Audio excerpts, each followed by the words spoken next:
our country and our country's soul. And last month, in a true act of patriotism, he passed the torch to the next generation and the next President of the United States, Kamala Harris.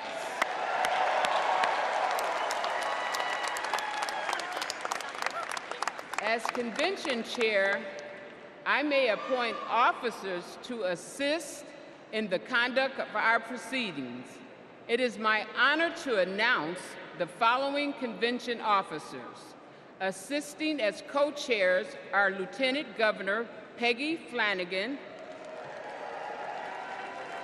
Mayor Mitch Landrieu, Senator Cory Booker, and Congresswoman Veronica Escobar. Our convention parliamentarians will be former House Majority Whip Steny Hoyer, Broderick Johnson, and DNC parliamentary Helen McFadden. Lieutenant Governor Garland Gilchrist, Harris County Judge Lena Hidalgo, and Congressman Ted Lieu will serve as Sergeant at Arms. Louis Terrell will serve as our book doorkeeper, and Congresswoman Barbara Lee will serve as our timekeeper. I'd now like to turn it over to my friend, Chairman Harrison. Thank you, Mignon. Hello, Democrats.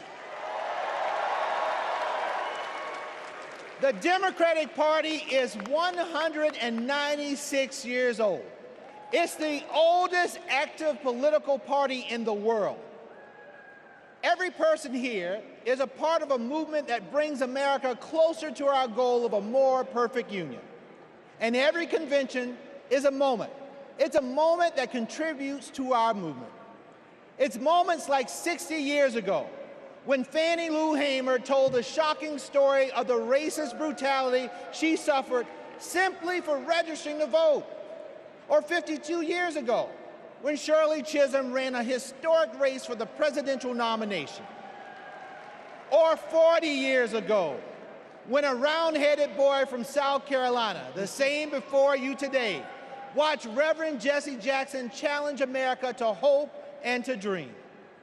Folks, all of these moments led us to this transformational moment, when a black convention chair and a black DNC chair lead us in nominating a black and AAPI woman to be the next President of the United States.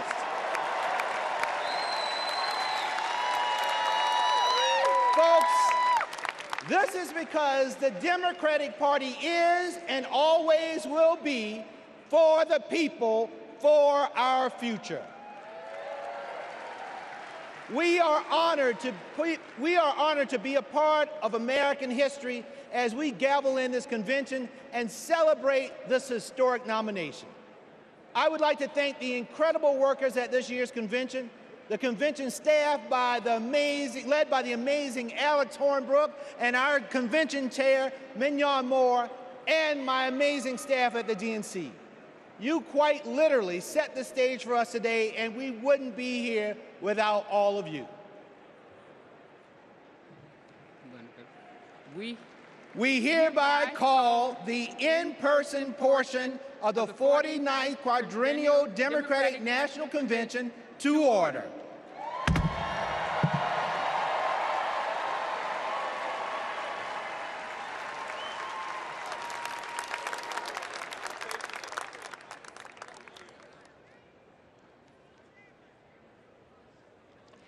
Please stand if you are able for this evening's invocation offered by Cardinal Blaise Joseph Cupich, Archbishop of Chicago.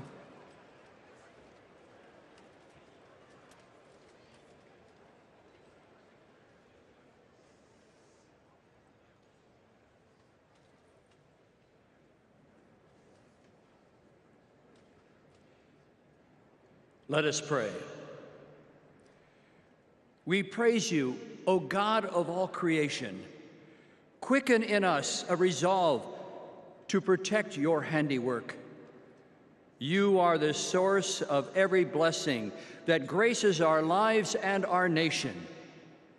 We pray that you help us to truly understand and answer the sacred call of citizenship. We are a nation composed of every people and culture, united not by ties of blood, but by the profound aspirations of life and freedom, justice and unbound hope. These aspirations are why our forebears saw America as a beacon of hope. And with your steady guidance, Lord, may we remain so today. In every generation, we are called to renew these aspirations, to reweave the fabric of America. We do so when we live out the virtues that dwell in our hearts, but also when we confront our failures to root out ongoing injustices in our national life, especially those created by moral blindness and fear of the other. We pray for peace, especially for people suffering the senselessness of war. But as we pray, we must also act. For building up the common good takes work, it takes love. And so we pray, may our nation become more fully a builder of peace in our wounded world with the courage to imagine and pursue a loving future together. And may we as individual Americans become more fully the instrument of God's peace.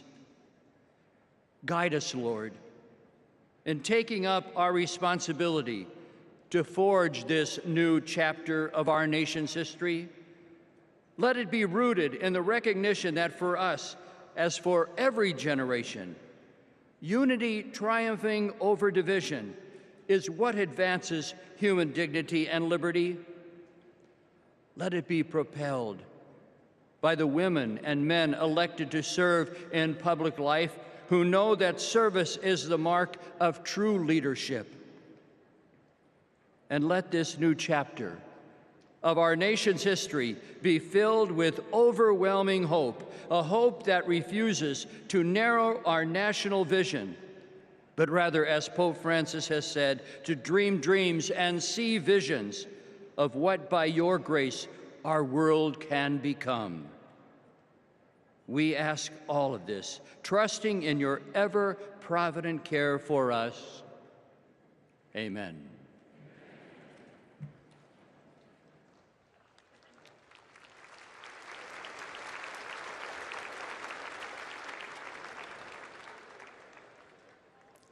Please welcome Prairie Band Potawatomi, Nation Tribal Council Vice Chair Zach Pamami, and Secretary Lori Melchior.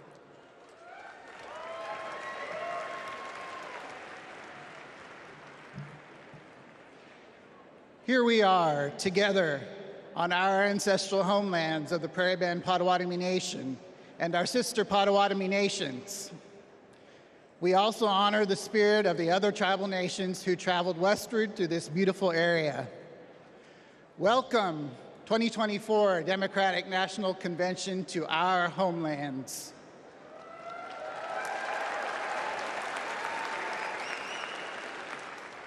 This land has and always will carry enormous importance to its original stewards, our ancestors, and our present-day communities. I am Vice Chairman of the Prairie Band Potawatomi Nation, joined by Secretary Lori Melchior,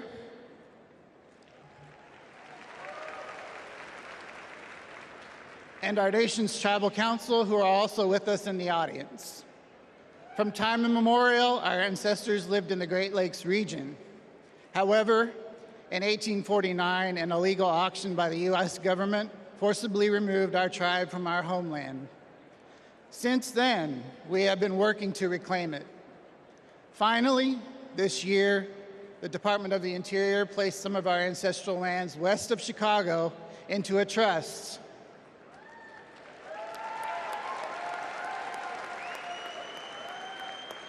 Thanks Thanks to the resolve of our tribal community and the Biden-Harris administration, we reclaimed a piece of our home. We became the only federally recognized tribal nation in Illinois in 175 years. Together in our homelands, let's have a joyful, historic convention. Blessings to you all. Miigwech.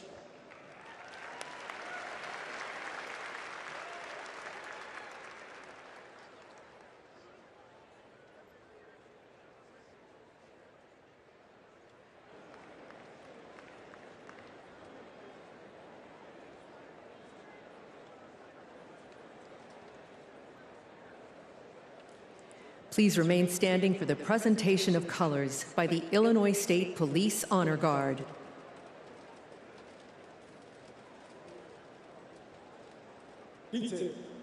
Attention. Kerr, counts.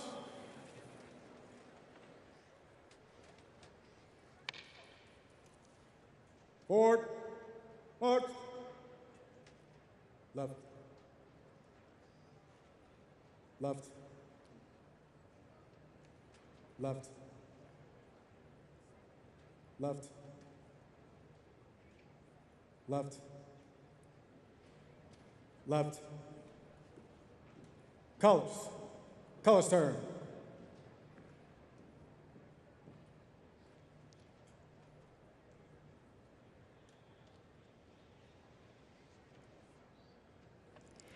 Please welcome William and Charles Harrison from South Carolina to lead us in the Pledge of Allegiance.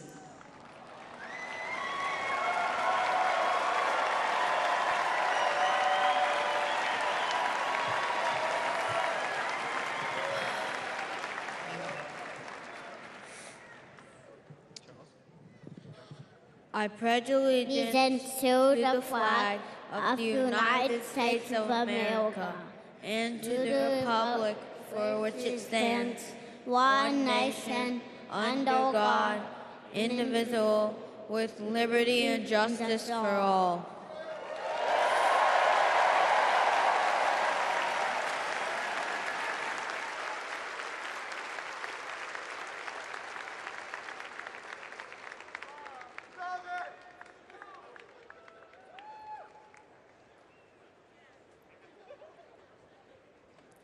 Please welcome the Soul Children of Chicago to sing our national anthem.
Right, peace. Forward, march.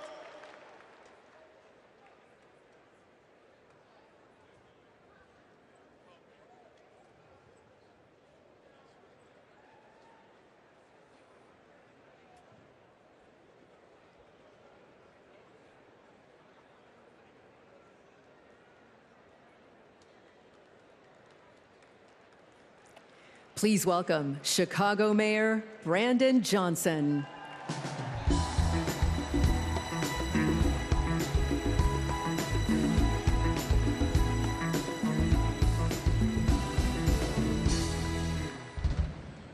Welcome to the greatest city in the world, Chicago,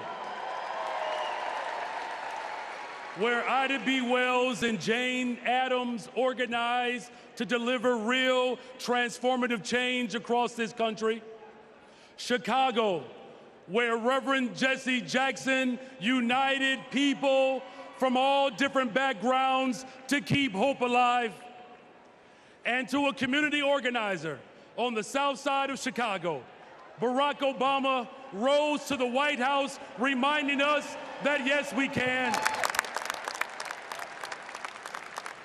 And now Chicago, this city of hard work and caring people, is where Democrats will celebrate President Joe Biden and nominate Kamala Harris for President of the United States of America.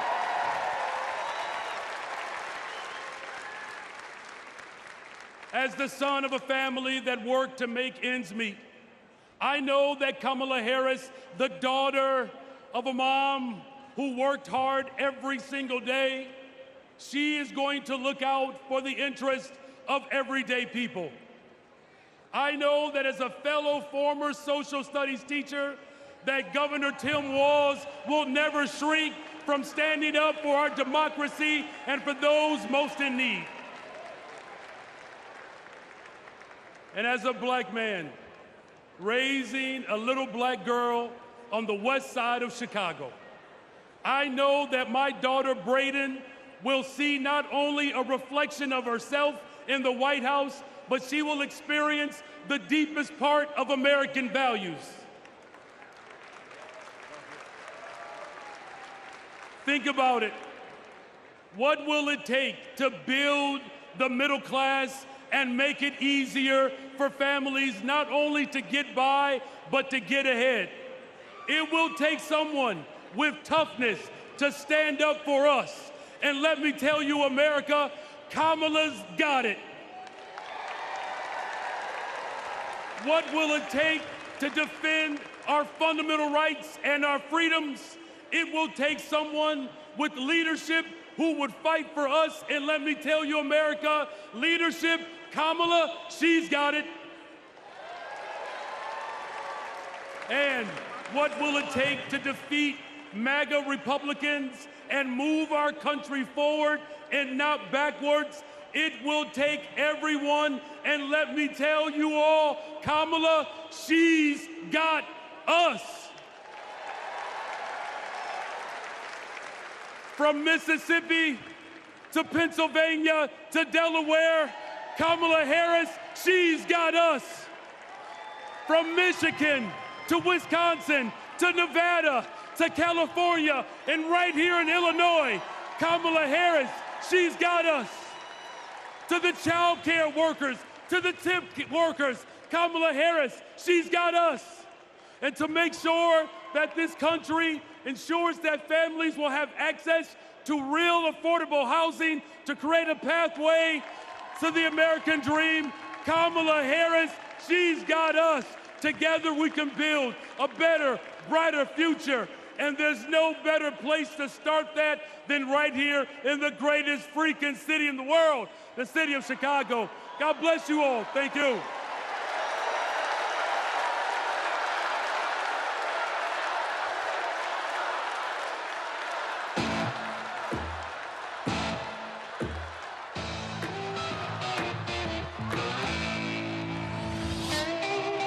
This is our town.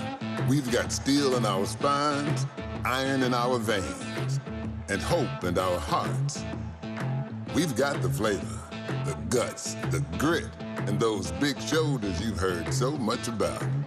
We're a bold city, a proud city, a who you callin' second city, where 77 neighborhoods are one. A city of giants, a city with heart, a city with heroes, a sweet, sweet place to call home. We were born ready, baptized by fire, tireless, tenacious, tested, trusted. And like someone else we know, when we fight, we win. We're ready to rise to the challenge, to rise to new heights. Rise, rise, rise. Up, up, and away we go. We're ready to scrape the sky and reach for the stars, to stand tall for tomorrow, to witness greatness. We ain't going back. We've got big things to do, big shoes to fill, big dreams to realize. We ain't afraid of nothing. No nonsense, no fear. Oh yeah, we're ready. So America, welcome to Chicago. We've got our dancing shoes on. We've got our game faces on. America, we look like you, sound like you, work like you, dream like you. We feel you, America. We see you, America. Hey, make some noise so we can hear you, America. Welcome to Chicago.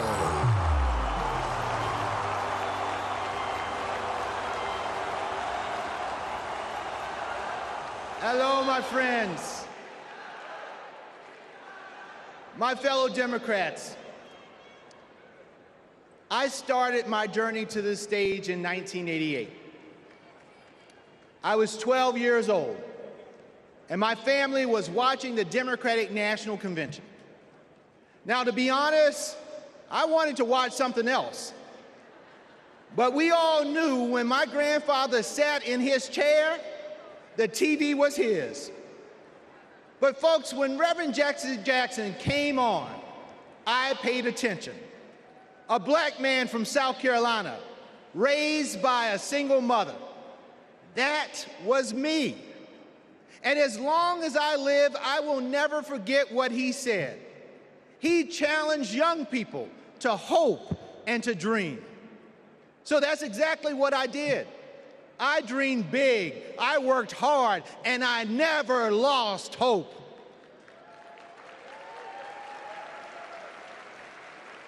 When our power was cut off, when there was nothing in the fridge, when we lost our home to a con man, I never lost hope.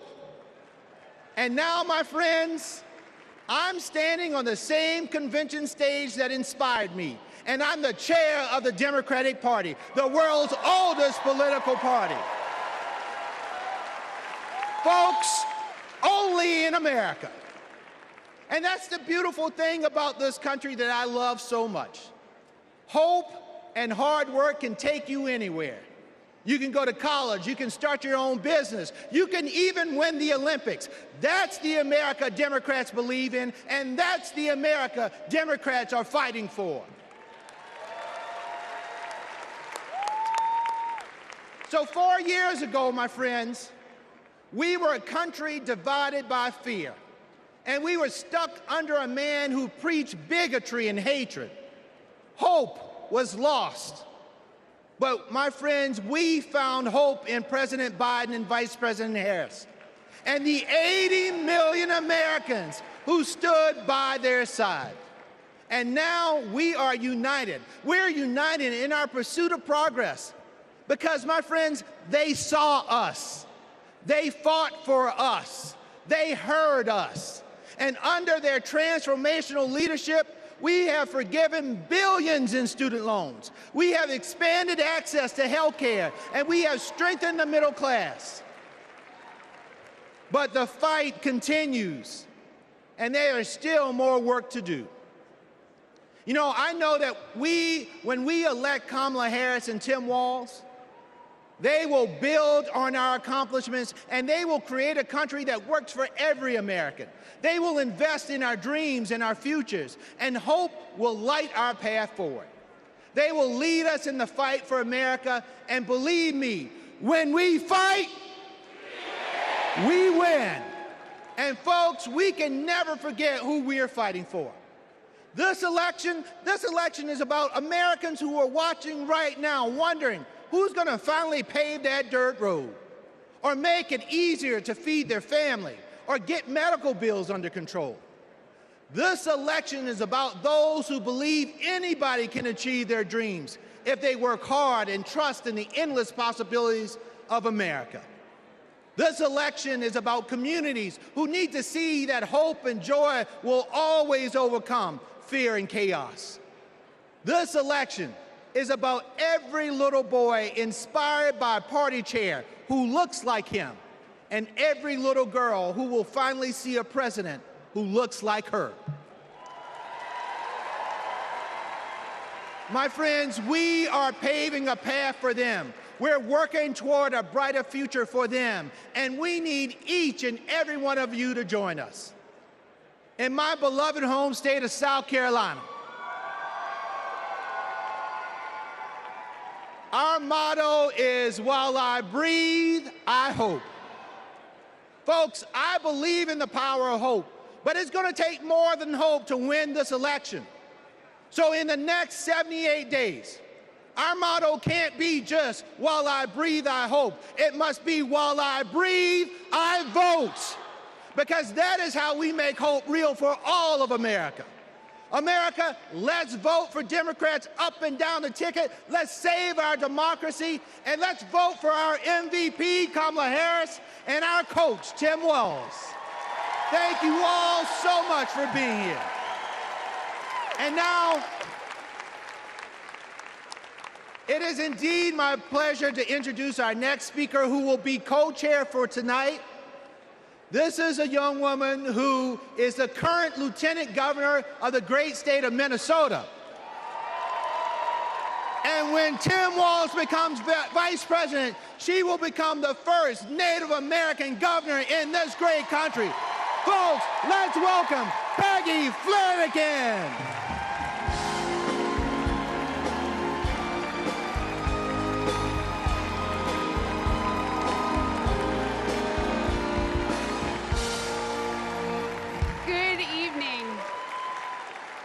Thank you, Jamie. As we gather together on this historic night, we remember those who came before us, who fought and prayed this moment into existence. The suffragists and the abolitionists, the activists who fought for our rights, the leaders who paved the way for us all. Their courage and conviction shaped the course of history. Their memory reminds us that the fight for freedom always passes from one generation to the next. We owe it to them and to ourselves to carry their legacy forward. Tonight, we pay tribute to those who dared to dream of a country that truly stands for liberty and justice for all. Next, we'll hear from one of those people, a lifelong advocate for civil rights, Maxine Waters.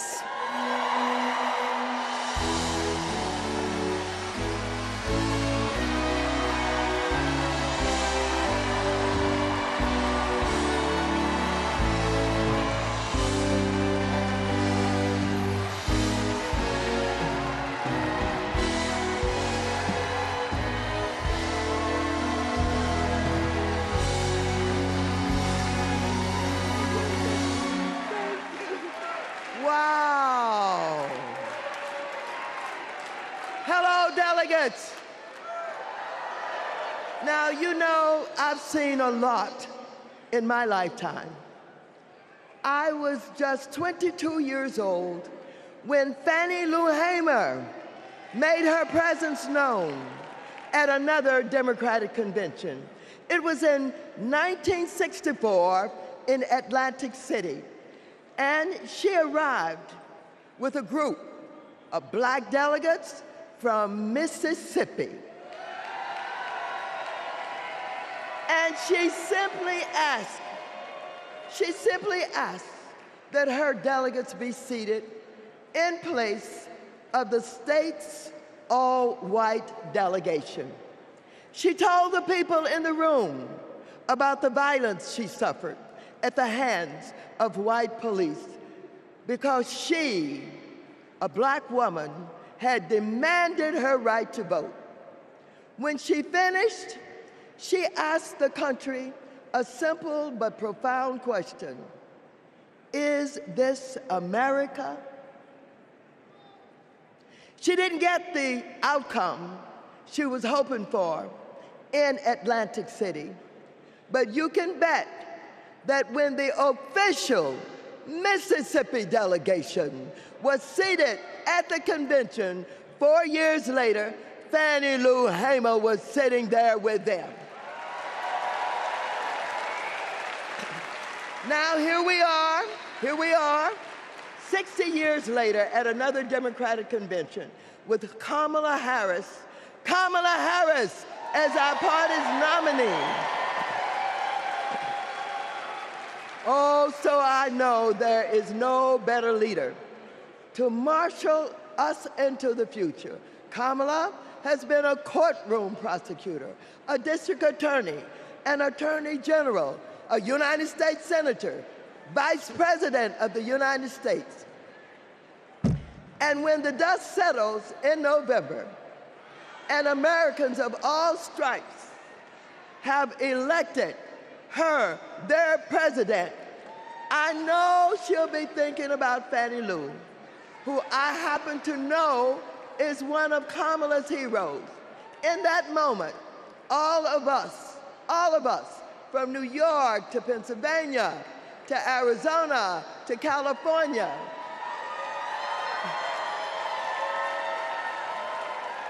we can ask ourselves, is this America? And we will be able to say loudly and proudly, you're damn right it is.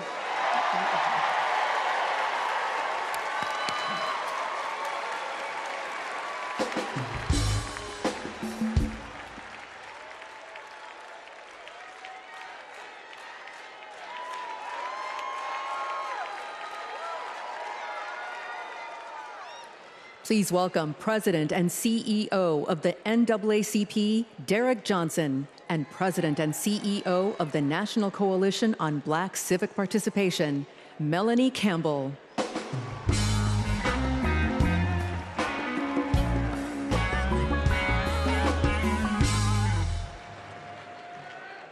Good evening. I'm Derek Johnson, President and CEO of the NAACP, and I'm here to do my black job. Since the founding of our nation, we have been on an unending march to protect this imperfect union. Tonight, we celebrate the power of the collective, of what is possible when we are all in for all people. But as we do, let us not forget the history that preceded this moment or the history makers who prepared us for it. As we just heard, in 1964, the Mississippi Freedom Democratic Party, led by Fannie Lou Hamer, and Mississippi NAACP State President Aaron Henry, who stood tall and challenged a process that excluded them to ensure that we will all be recognized here tonight. In 1973, the historic elections of Atlanta's Mayor Maynard Jackson, Detroit's Mayor Comey Young, and LA's Mayor Tom Bradley paved the way for another historic election just 10 years later, right here in Chicago, with the election of Harold Washington as the first black mayor of the city of Chicago. And in 1988, the Reverend Jesse Jackson, in his second quest for the White House, inspired us all to keep hope alive. Now, this is important because we must all understand Black history is American history.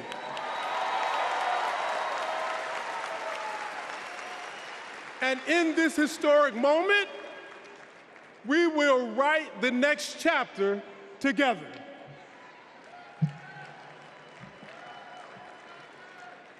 Good evening. I'm Melanie Campbell, President and CEO of the National Coalition on Black Civic Participation and National Convener of the Black Women's Roundtable. We have come this far by faith. And for Black women, this moment has been a long time coming. Vice President Kamala Harris's path to becoming the Democratic nominee for President of the United States has been paved by the leadership, sacrifice, faith, and patriotism of generations of Black women. Black women like Dr. Dorothy Irene Height, Diane Nash, Ella Baker, Amelia Boynton Robinson, Barbara Jordan, Shirley Chisholm, and Reverend Willie Barrow. Women whose optimism about what America could be and their fight to make that vision real redefined the leadership role that Black women could play in moving our nation forward. As President, Kamala Harris will lead with power, brilliance, and strength from the highest office in the land.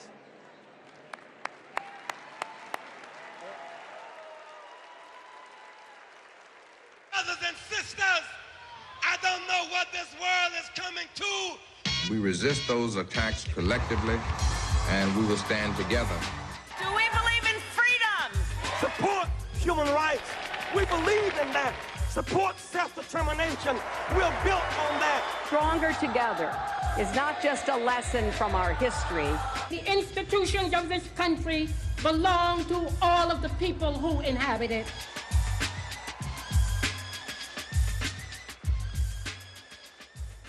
Jesse Jackson took to the stage at the Democratic National Convention in Chicago, knowing the uphill battle he would face in composing the score of a harmonious nation. Reverend Jackson started out very young. He opened the door, and he continues to do that even now, that all of us have a responsibility for other generations to come behind us. Jesse Jackson's candidacy in 1984 helped to pave the way for Barack Obama's presidency in 2008. His 1988 candidacy helped to reshape the Democratic National Committee. His candidacy was before its time. Fueled by passion and determination and marching to their own beat, our civil rights leaders laid the groundwork for lasting change, dreaming of a country where equality and justice inspired the next generation.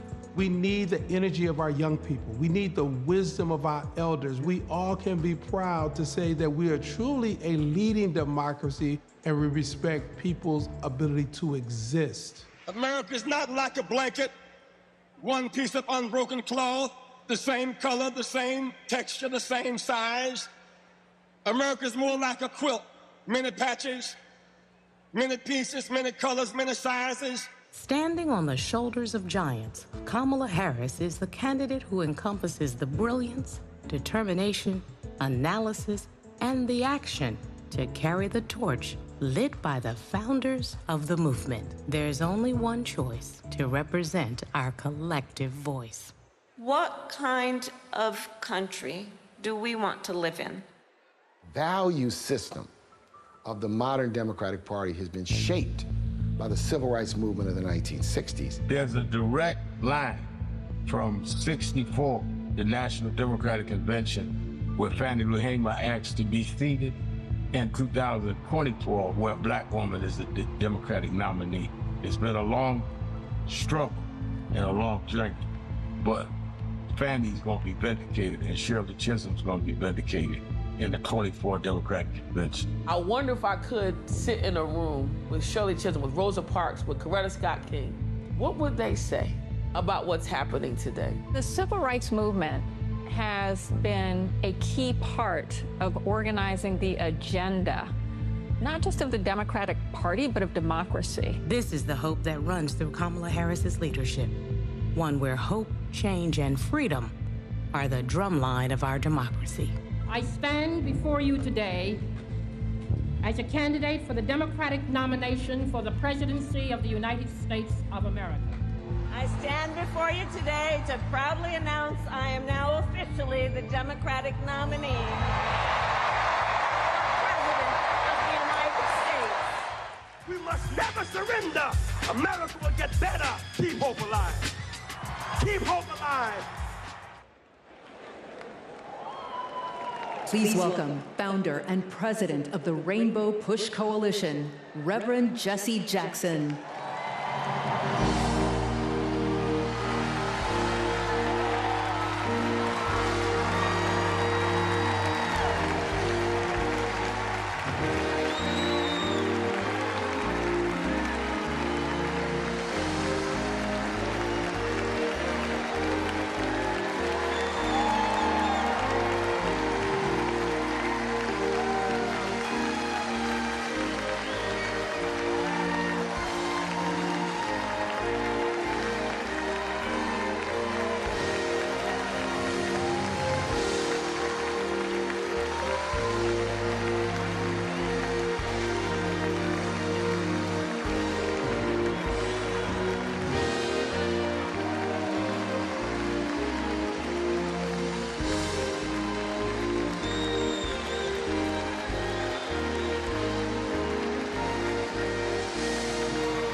Democrats,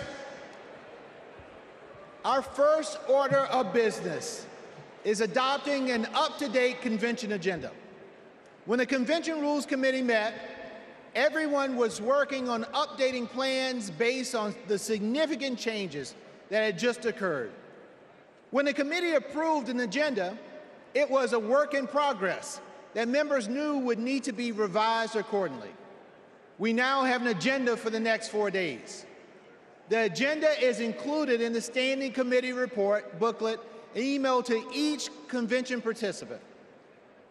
In addition to fantastic speakers and performers, tonight's agenda provides for adopting the up-to-date convention agenda, hearing the Credentials Committee report, hearing the Rules Committee report, and considering a resolution as recommended by the committee, hearing the Platform Committee report and considering our national platform as recommended by the Platform Committee, and holding a confirmatory and ceremonial vote for our vice presidential nominee. Tuesday includes a ceremonial roll call for the presidential nominee. Wednesday, we'll hear ceremonial nominating speeches for our vice presidential nominee, and Governor Walz will make his acceptance speech. And on Thursday, my friends, we'll hear a ceremonial nominating speech for our presidential nominee, and Vice President Harris will make her acceptance speech.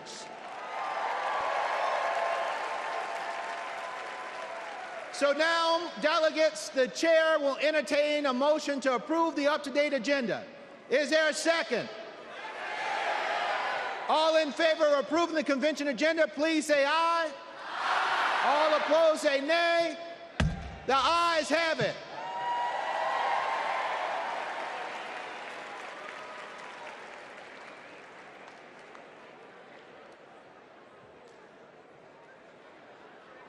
Are we going to the next one? Please welcome Credentials Committee co-chairs, Secretary Marcia Fudge and James Roosevelt Jr.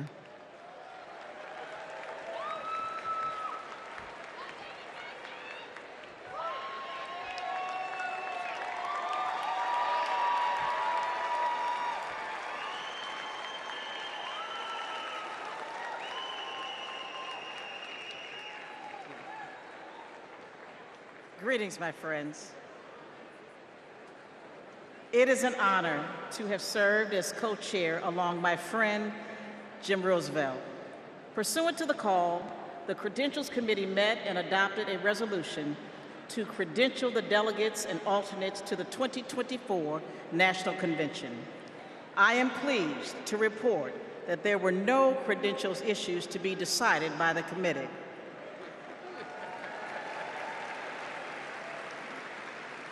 Their work allowed us to nominate 2 champions for democracy and freedom, Vice President Harris and Governor Walz.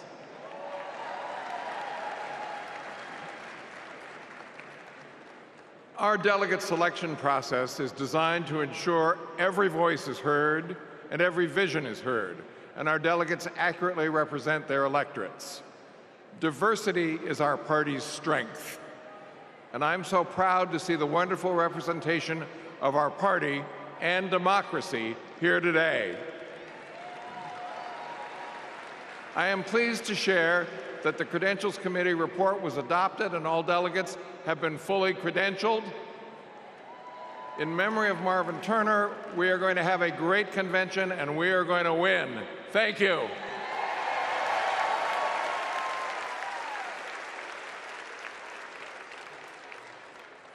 Please welcome Rules Committee co-chair, Bishop Leah Daughtry.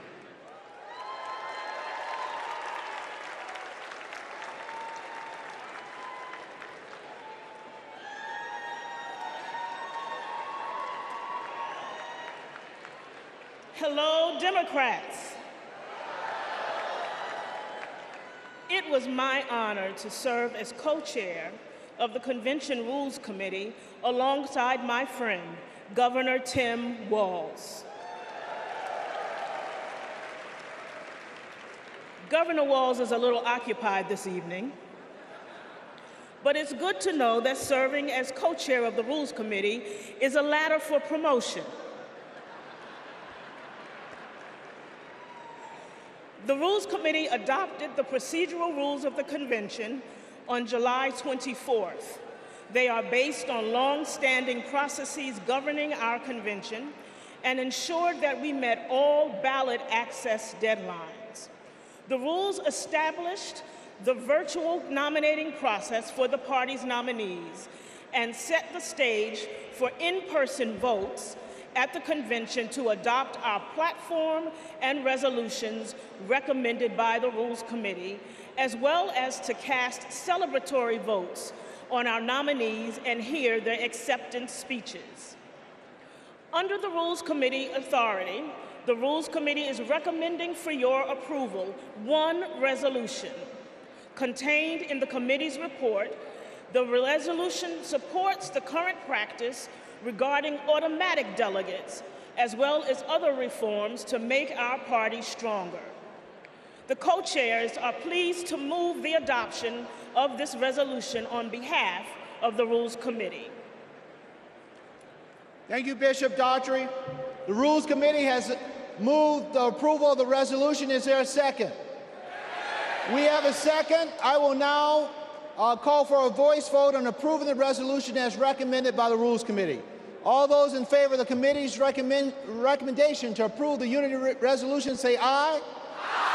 All opposed say nay. I'm pleased to report for the record that with a majority of delegates having voted in the affirmative, the resolution has been approved. My thanks to our Rules Committee co-chairs and members for your efforts to build a transparent and inclusive party. Thank you, Madam Chair.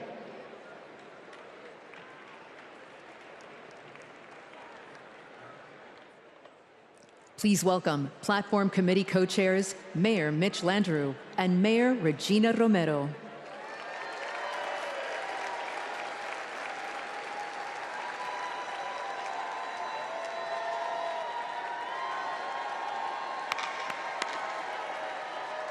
Hello, delegates. It is my pleasure to join Co-Chair Romero to present the national platform as recommended for approval by the committee. Our platform is grounded in our democratic values of hope, of progress, and love of our country. It makes a strong statement about the historic work that President Biden and Vice President Harris have accomplished hand in hand, and it presents a bold vision for our future. Kamala Harris will protect reproductive freedoms. Donald Trump will rip them away. Kamala Harris will lower costs for Americans, expand access to affordable health care, protect and strengthen Social Security and Medicare.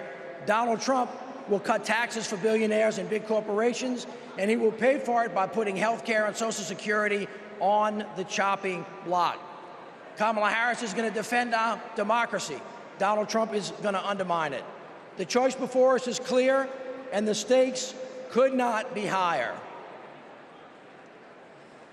Buenas noches, demócratas.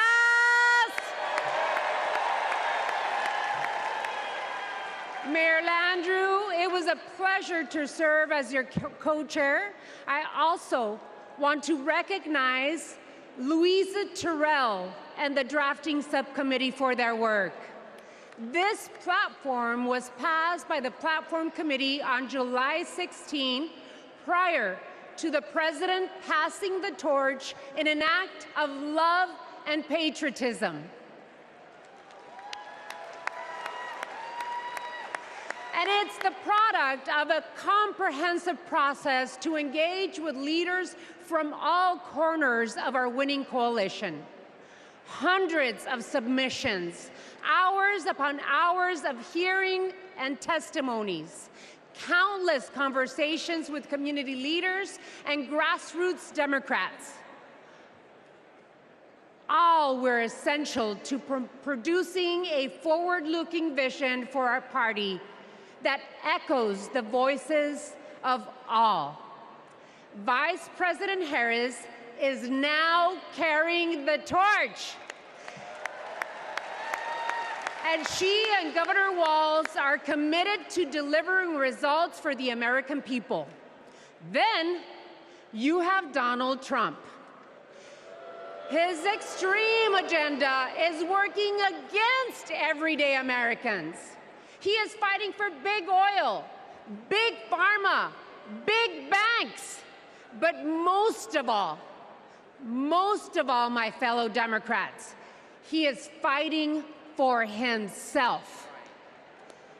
This November, we need to keep Democrats in office and elect Kamala Harris and Tim Walz so we can implement an agenda that works for everyone. Cuando luchamos, ganamos. And with that, on behalf of the Platform Committee, we are pleased to move the adoption of the 2024 Democratic National Platform. Thank you. The co-chairs have moved the approval of the national platform. Is there a second? We have a second. I will now call for a voice vote to approve the platform as recommended by the Platform Committee. All those in favor of approving the platform, please say aye. All opposed say no. Co-chairs, I am pleased to report for the record that with a majority of the delegates having voted in the affirmative, the platform has been adopted. Once again, thank you to our Platform Committee co-chairs and members, as well as the Platform Drafting Committee and its chair, Louisa Terrell.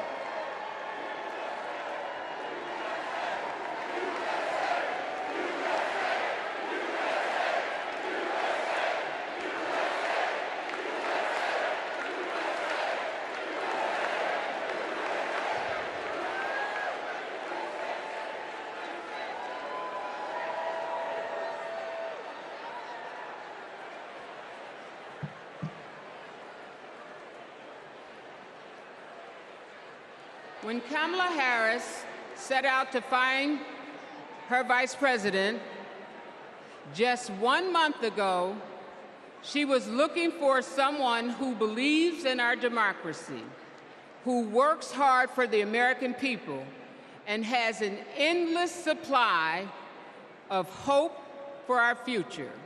She found that in Vice President Tim Walz. Come on, give it up for give it up. On August 6th, the Democratic Party officially nominated Governor Walz as our vice presidential candidate. While Governor Walz's nomination has already been certified, we couldn't miss the opportunity to celebrate this future vice president's integrity, commitment, decency, and service to our nation. The chair will entertain a motion to ceremonially confirm Governor Walz's selection as the Democratic Party's vice presidential nominee.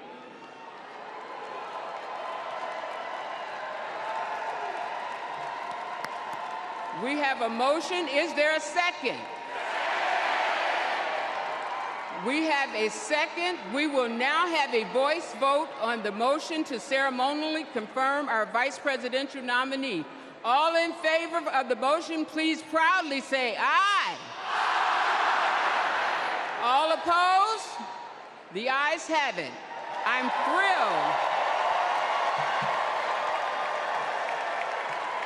thrilled to proudly reaffirm Tim Walz as our Democratic nominee for vice president.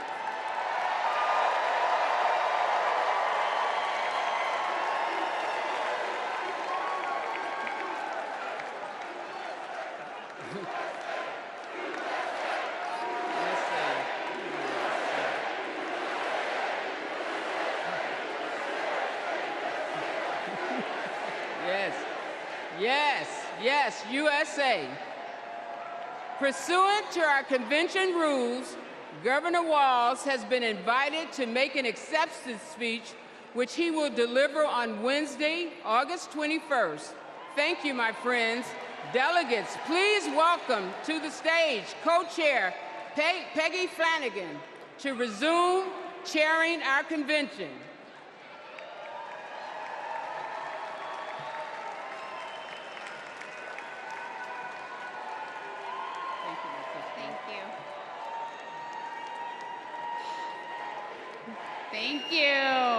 Thank you. Well, good evening, and welcome to the first night of the Democratic National Convention.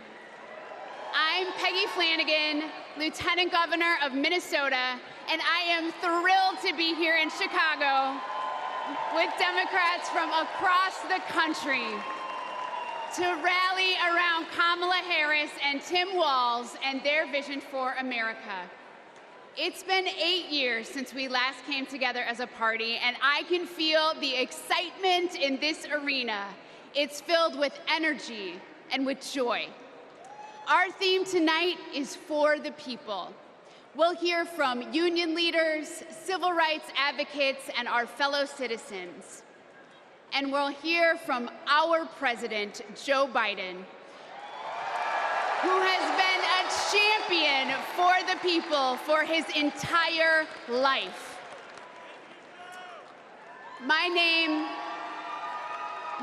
in the Ojibwe language is Gigi Wewedam Ukwe, or in English, speaks with a clear and loud voice woman. I'm a member of the White Earth Nation, and my family is the Wolf Clan. And the role of our clan is to ensure that we never leave anyone behind. That's why I am supporting Kamala Harris and Tim Walz to be the next president and vice president of the United States. For almost 6 years, I've worked side by side with Governor Walz. I've seen how hard he's worked for Minnesota to be the best place for kids to grow up. He does it all with a big heart, a buffalo plaid jacket, and a bottomless bag of snacks. Nutter Butters, cheese curds, and Diet Dew. every time we meet, he brings something for me because he's always got my back. And when he's vice president, he will always have yours.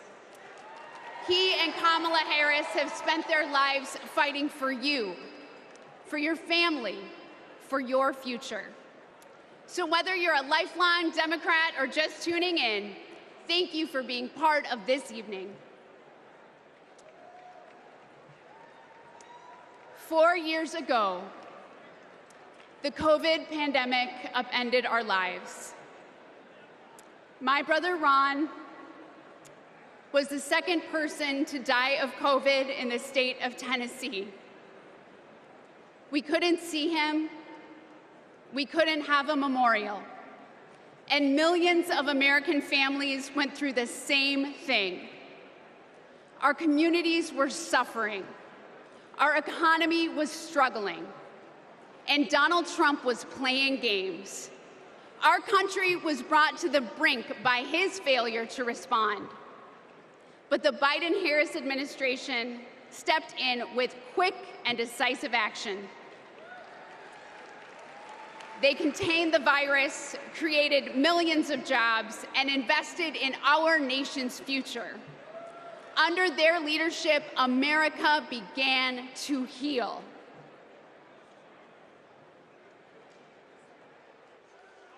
Are there words about a pandemic at this point? No, we're not at all. We have it totally under control. We think we have it very well under control. We pretty much shut it down. A lot of people think that goes away in April.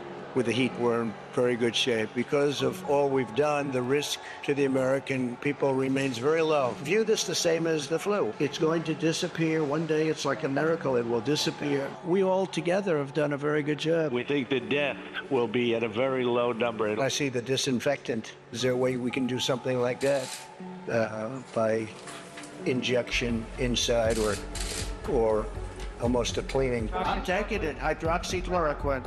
When? Right now, yeah. You can test too much. You do know that. Who says that? Oh, just read the manuals, read the books. Manuals? Read the books. Manual? I think it's under control. I'll tell you what. How? 1,000 Americans are dying a day. They are dying. That's true. It is what it is. Help is on the way, and it is long overdue. The $1.9 trillion COVID relief bill to get stimulus aid directly to struggling Americans. Our plan is about what we need to do around a national strategy for contact tracing, for testing, for administration of the vaccine, and making sure that it will be free for all. Tonight, the U.S. is nearing a major milestone in the fight against the coronavirus. The U.S. is about to deliver the 200th million COVID shots since President Biden took office, beating his target by about a week. Millions of American students returned to school earlier this month after more than a year of remote learning. Sports venues are filling up and concerts are getting scheduled. I'm feeling great. Business is definitely ramped up. I'm so thankful. To be able to serve our customers again after all this, it's a blessing.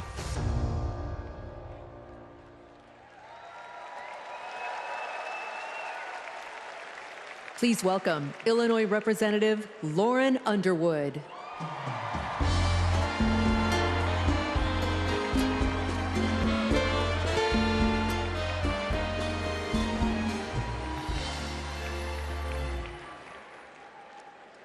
COVID was the worst public health crisis in a century.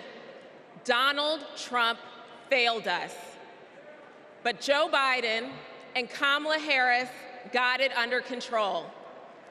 Donald Trump said, "It is what it is." Joe Biden and Kamala Harris said, "Help is on the way." Democrats in Congress tried to lower the cost of health care.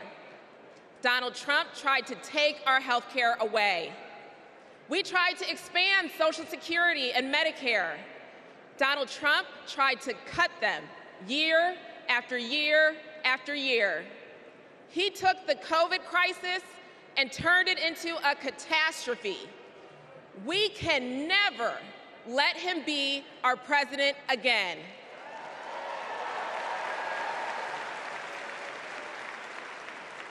As a registered nurse, I care deeply about making health care more affordable. As someone with a pre-existing condition, I am determined to protect the people who are most at risk. And as the youngest Black woman ever elected to Congress, I am painfully aware that Black women, especially pregnant women and new moms, were more likely to die from COVID. I wrote the Momnibus to protect those women and to address the maternal health crisis. And that bill was introduced and championed by Senator Kamala Harris. Because she protects the people who are most vulnerable. She's done it for her whole career. As Vice President, she and President Biden passed my legislation to make health care more affordable. And now, 4 out of 5 Americans can get covered through the Affordable Care Act for $10 or less per month. And under the Biden-Harris administration, the number of uninsured Americans hit an all-time low. 4 years ago, it was not safe to hold a convention like this. But tonight, thousands have gathered in this arena in my home state of Illinois to make sure Kamala Harris is the next president of the United States.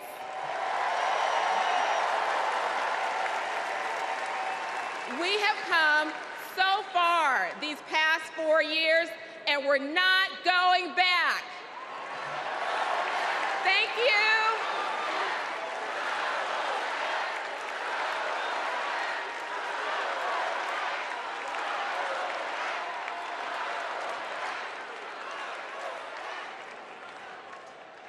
My name is Rich Logis. I live in Florida, and until 2 years ago, I was a full-fledged member of MAGA. I believed Trump. I was a MAGA pundit. I had my own podcast. I was in a state of panic, terrified that Democrats were destroying our country. When the pandemic hit, we needed leadership, but we were given almost nothing. It was a major betrayal to the country. So I finally stepped outside the MAGA echo chamber. I stopped listening to what Trump said and looked around with my own eyes. And I realized he had been lying about pretty much everything. Lying is Trump's toxic superpower. He's ripped apart families, communities, our whole country. So this is my message to all the Republicans and independents who are watching. People like me who voted for and believed in Trump. I made a grave mistake, but it's never too late to change your mind. You don't need to agree with everything you hear tonight to do what is right. We need to be able to trust our leaders. That's why I'm all in for Kamala Harris. Please welcome California Representative Robert Garcia.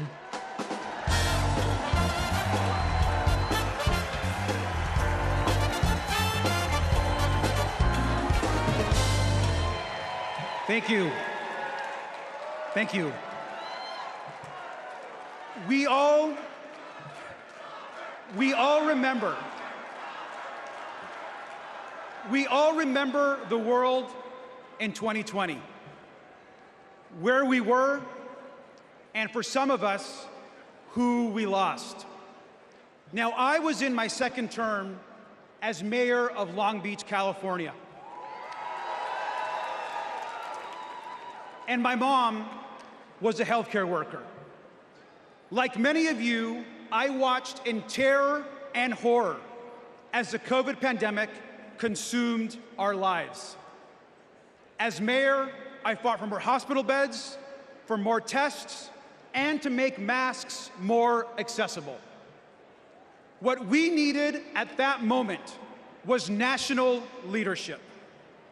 But instead, we got Donald Trump.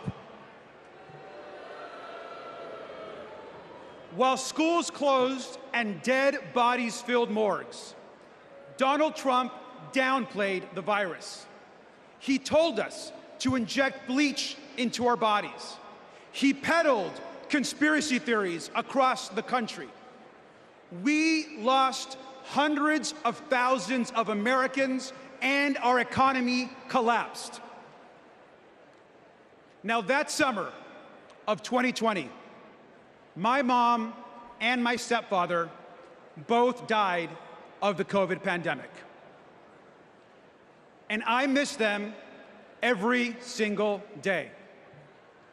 So when Donald Trump and his MAGA extremists like Marjorie Taylor Greene downplay the horror of the pandemic, it should make us all furious.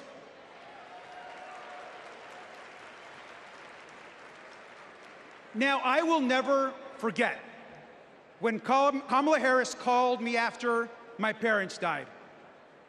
She told me about her own story, about losing her own mother, and that she was praying for me at that very moment. Now, we all know that later that year, Joe Biden and Kamala Harris were elected president and vice president. And what a difference they made together.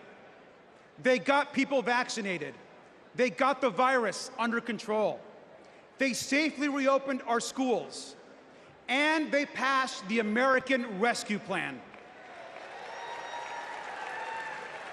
A historic economic package that helped small businesses and created jobs all across the country. Thank you, Joe Biden and Kamala Harris.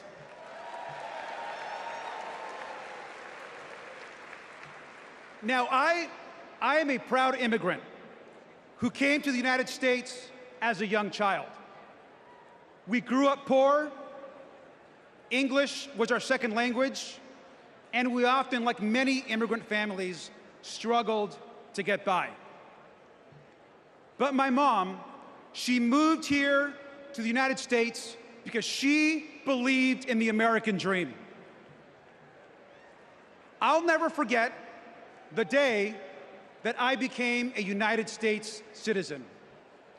I raised my right hand and I pledged an oath to protect and to love this country. It was the proudest day of my life.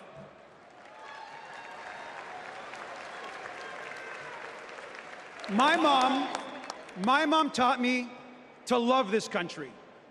She taught me that real American patriotism is not about screaming and yelling America first. Real American patriotism is loving your country so much that you want to help the people in your country. That is American patriotism. And we all know that Kamala Harris understands and knows this as well. Kamala Harris is ready to lead this country.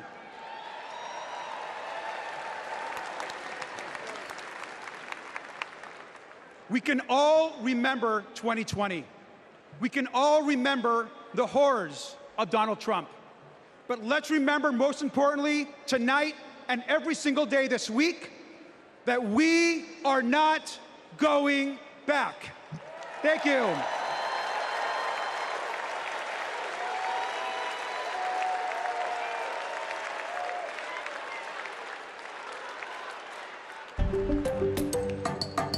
Hey everyone, I'm Ryan from Kamala HQ. And we have a little game we like to play here called Two Lies and a Lie. We list out 3 things Donald Trump has said, and then we try to figure out if any one of them is true, which they're not. Let's play. First up, jobs. Trump claims his administration created more jobs than we ever had before. He says we had the greatest economy ever, and then we got hit with COVID, and he says he created a manufacturing jobs miracle. Let's dig in. More jobs than we ever had before? Trump lost 3 million jobs. In fact, he's the first president to lose jobs since Herbert Hoover. What about this claim that it was the greatest economy ever and only COVID tanked it? Once again, no. Let's take a look at his track record on jobs before COVID as compared to the Biden-Harris administrations. What do you know? Hardly the most successful ever. And about his supposed manufacturing miracle, Trump talked a big game, but actually lost 178,000 manufacturing jobs. And just to be clear, it wasn't just COVID here either. Manufacturing jobs were already on their way down before the pandemic. So that's round one. And it looks like what we have here is 2 lies and another lie. You get the hang of it? I'll see y'all in a little bit.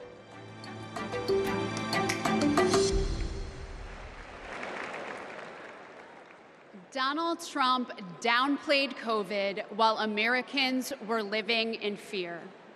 He lied about creating jobs while our communities were fighting to survive.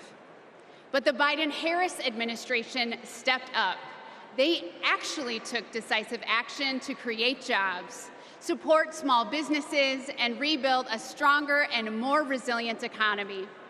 Kamala Harris is a leader we can trust, even in our most challenging moments, especially in those moments. Donald Trump dithers, Kamala Harris delivers. Donald Trump abandons vulnerable people, Kamala Harris protects them. Donald Trump bullies scientists, Kamala Harris believes them. Our next 2 speakers will tell us why that's so important. Please welcome Brian Wallick and Sandra Abravaya.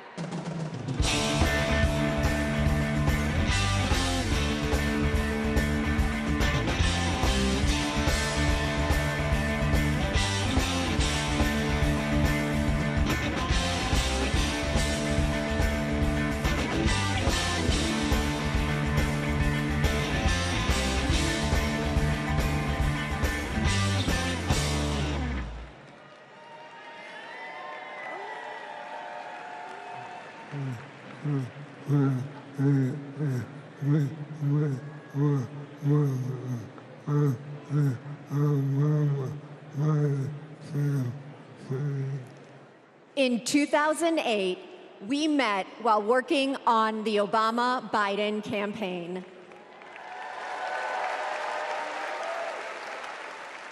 We found our way there because we believe in the power of organizing.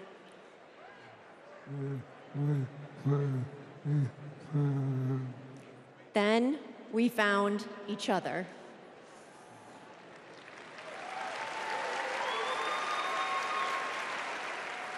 The day we brought our second daughter home from the hospital, Brian was diagnosed with ALS.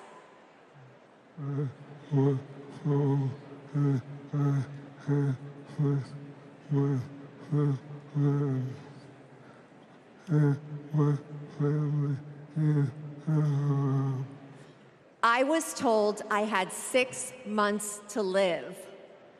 That was 7 years ago.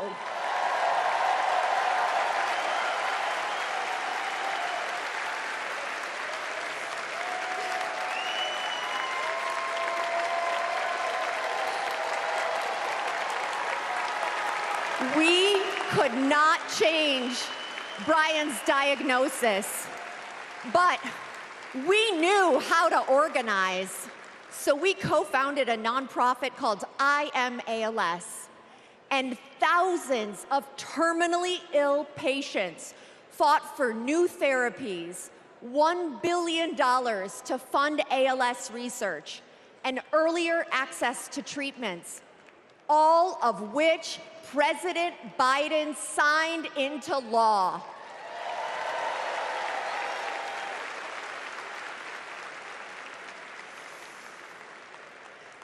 We will also keep fighting alongside patients living with Parkinson's, young onset dementia, and Alzheimer's. We've seen just how relentless activism can beat the odds, just like what Brian has been doing for 7 years.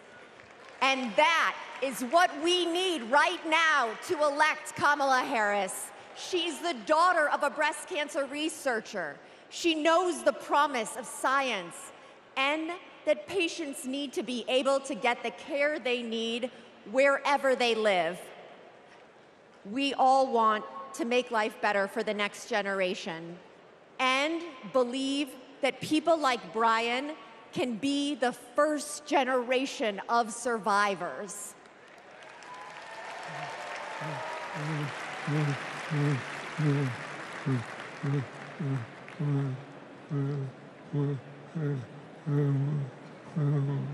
And we can make life better for our caregivers, too.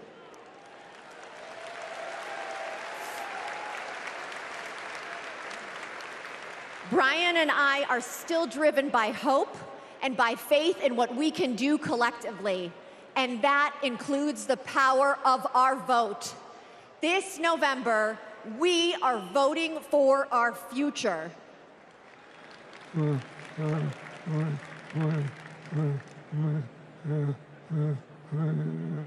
Because we plan to be around for it.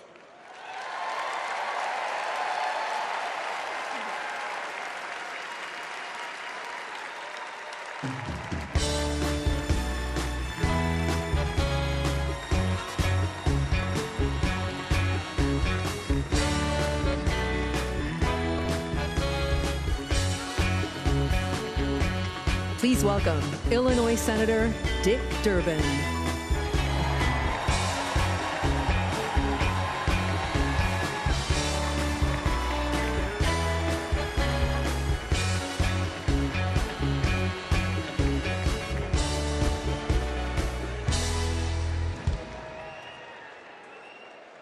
I've known Brian and Sandra for years. In fact, Sandra was my personal press secretary. You will not find a more courageous couple. Let's give Brian and Sandra another round of applause.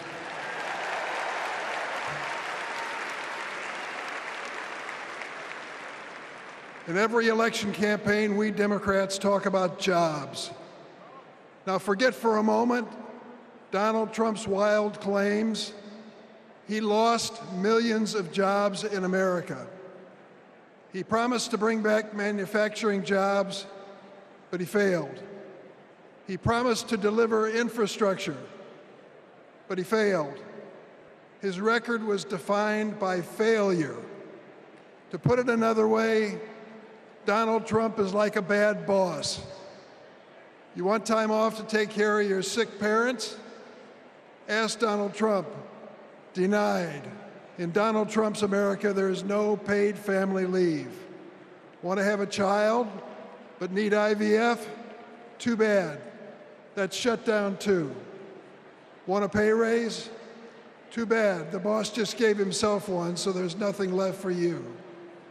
Donald Trump reminds us of a boss we all had. The guy who thinks he's a very stable genius, but is driving the company into the ground. Now get this, Donald Trump did make history. Let's give him credit. He is one of only 2 presidents in the history of the United States to leave office with fewer Americans working than when he started. Now he wants a chance to make America unemployed again. On the other hand, let's take a look at the record of Joe Biden and Kamala Harris. They recovered all those millions of jobs that Trump watched slip away. They added over 6 million jobs on top of that. 16 million jobs in total. 16 million. Today, more roads are getting fixed, more factories are being built, more Americans are working construction, and more auto workers are making cars than on any month when Trump was president. And we know behind every job is a person or community forever changed. Data centers in Wisconsin, semiconductors in Pennsylvania, electric vehicles in Michigan. Yes. Hello, Michigan. These investments mean strong economy, growing public schools, and well-funded, well-staffed first responders. These investments mean hope. That's what Kamala Harris and Tim Walz are fighting for. They'll fight for the places that are too often left behind. Fight to change lives and uplift communities. Fight to bring back American manufacturing. My friend, Ed Smith, a giant of the Illinois laborers, he's a great fellow. We lost him this year. But Ed Smith told us There's joy in this battle. When we win, we help people buy their first homes, send their kids to college, and retire with dignity. Incidentally, that happens to be my family's story too. My mom and dad worked for the railroad, and because we were a strong union family, we were able not just to get by, but to get ahead. That's the American economy Kamala Harris and Tim Walz are fighting for. Let's join that fight and build it together.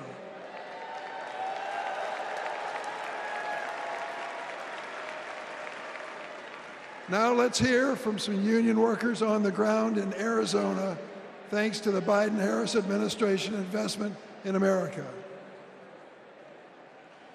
Welcome to Phoenix. Donald Trump said he'd bring back American manufacturing, but Joe Biden and Kamala Harris actually did it.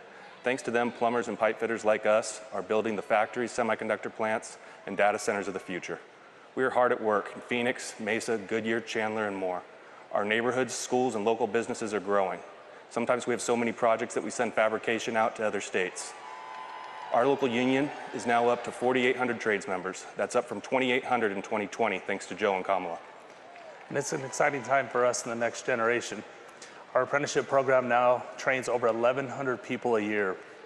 Every year at local high schools, when they announce what graduated seniors are doing next, more and more of these kids are joining the trades. My son is a senior in high school this year, and he plans to join us. And not just for the great career and the financial security that all us parents want for our kids, but it's because he's excited to work on the cutting edge of innovation. Kamala Harris will keep investing in American manufacturing. With her commitment, there's nothing that us American workers can't build. Please welcome Ohio Representative Joyce Beatty.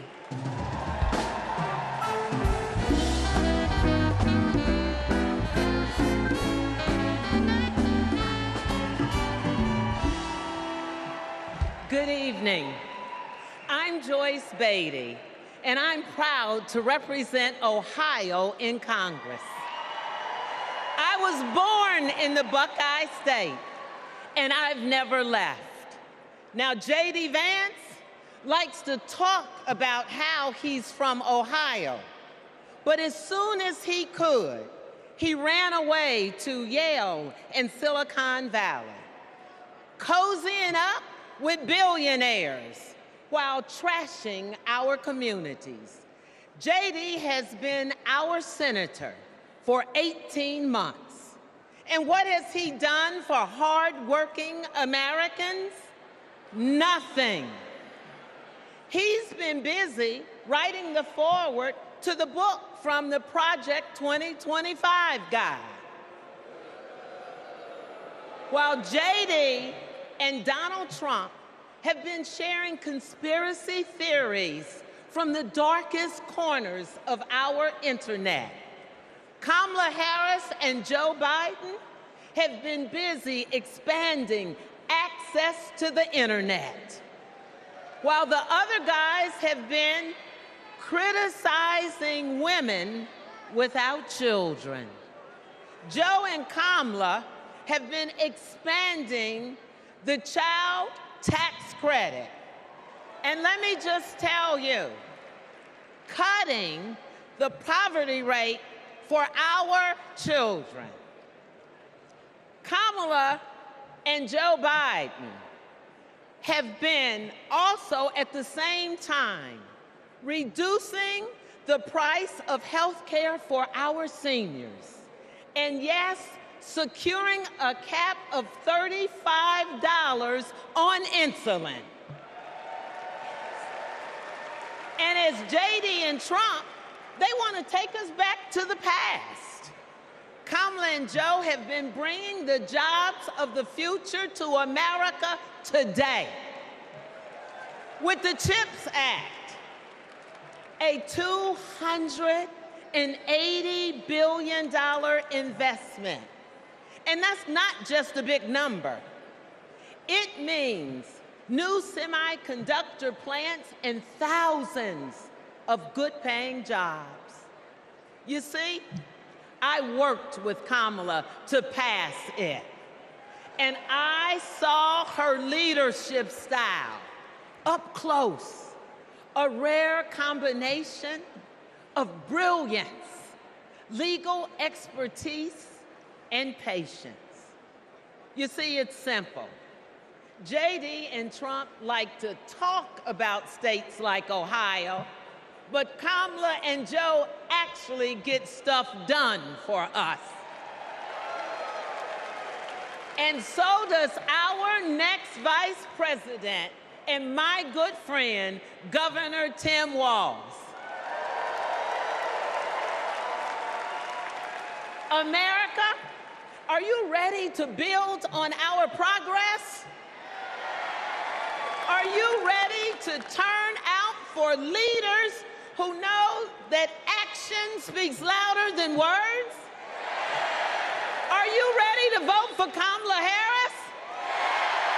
Are you ready to put people over politics once and for all? Well, the era of joy and freedom is up on us. And now it is on us to go seize it. Thank you. God bless you.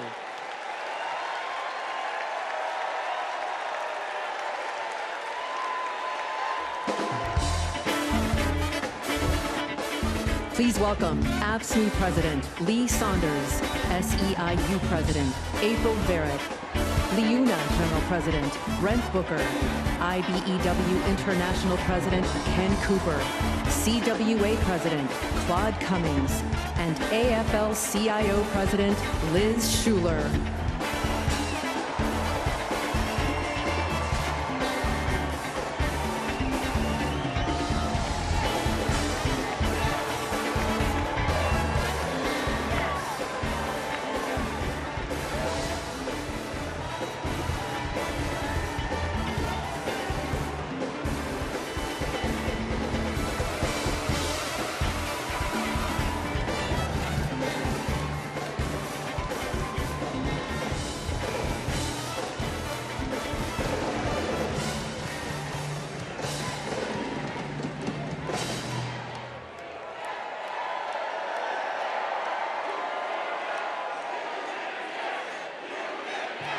Union, yes! Union, yes! Union, yes! Union, yes!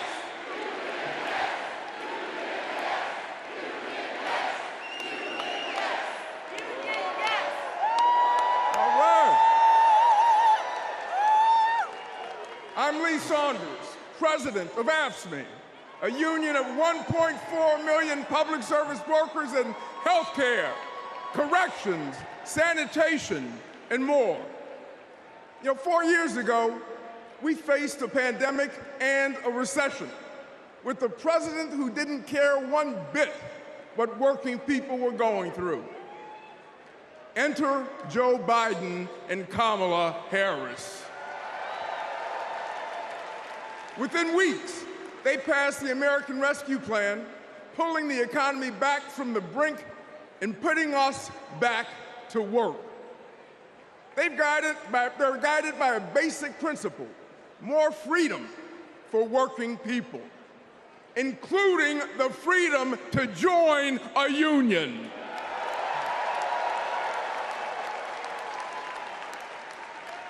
So this November, we're moving forward with Kamala Harris as our president.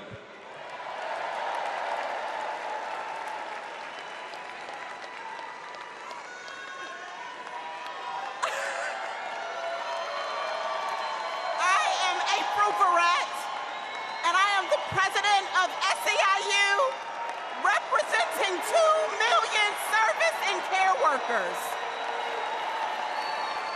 We're all in for Kamala Harris because Kamala Harris has always been all in for us. Vice President Harris joined fast food workers on the picket line, and she walked a day in the shoes of a home care worker. She shares our vision for a modern-day labor movement, a movement that meets the needs of workers in the 21st century, and an economy that is ready for the future. It is going to be together that we write new rules to make it easier for all workers to join a union. And we are going to build a younger, darker, hipper, fresher, sneaker-wearing labor movement. A movement that is going to be more inclusive and built for the middle class. And we are going to end poverty wage work for once and for all. So let's do the work. Let's elect Kamala Harris so that together we will usher in a new era of worker power, and together we will win the future. Let's go get it.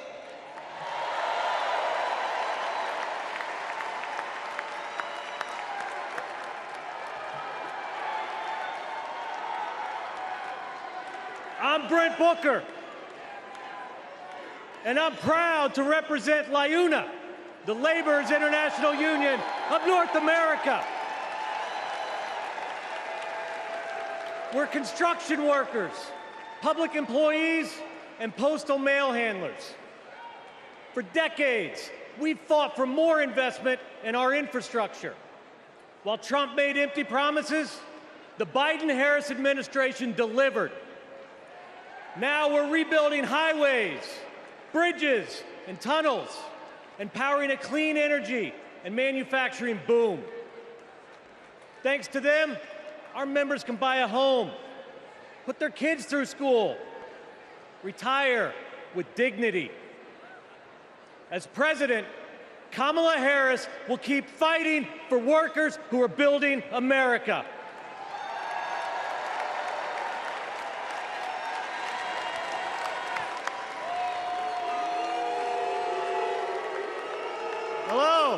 Hello, I'm Kenny Cooper representing 840,000 IBW members, the International Brotherhood of Electrical Workers.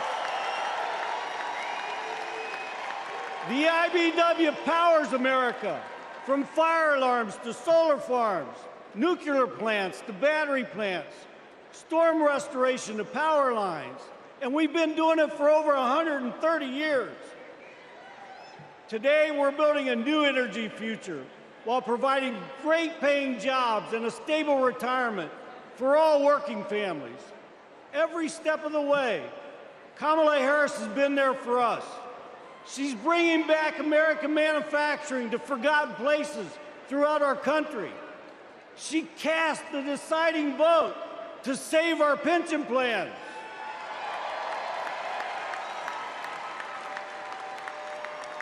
She's lifted our apprentices up all over the nation. And guess what? She's not afraid to use the word union.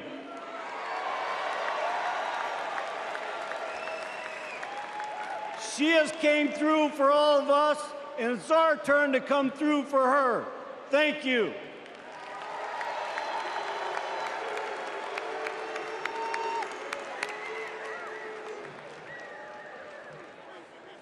Hi, I'm Claude Cummings, Jr., President of CWA, the Communication Workers of America.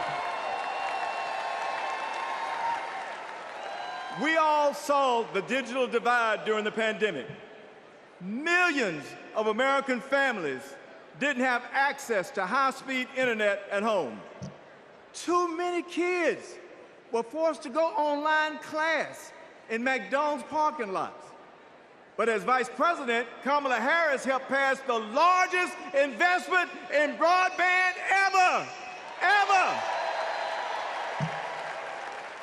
She gave CWA members a seat at the table so we could work to connect every household to the internet while creating good union jobs.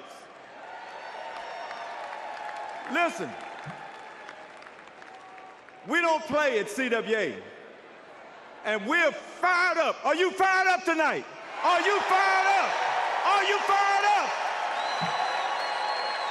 We're fired up to work with our next president, Kamala Harris.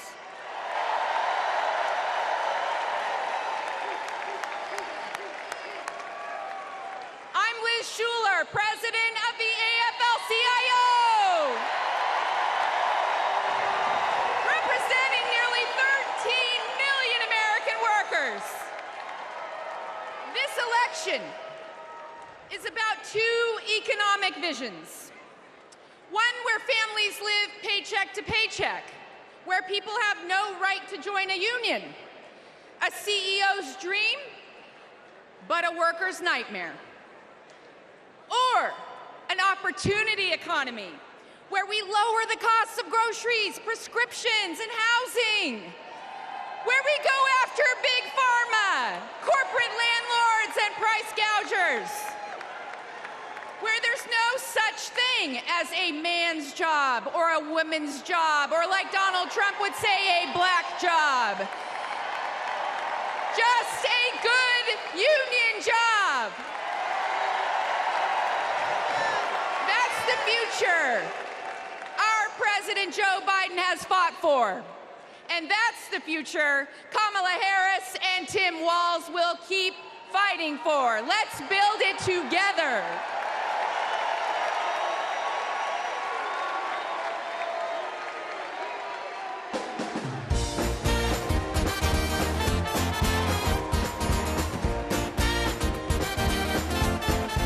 Please welcome Los Angeles Mayor Karen Bass.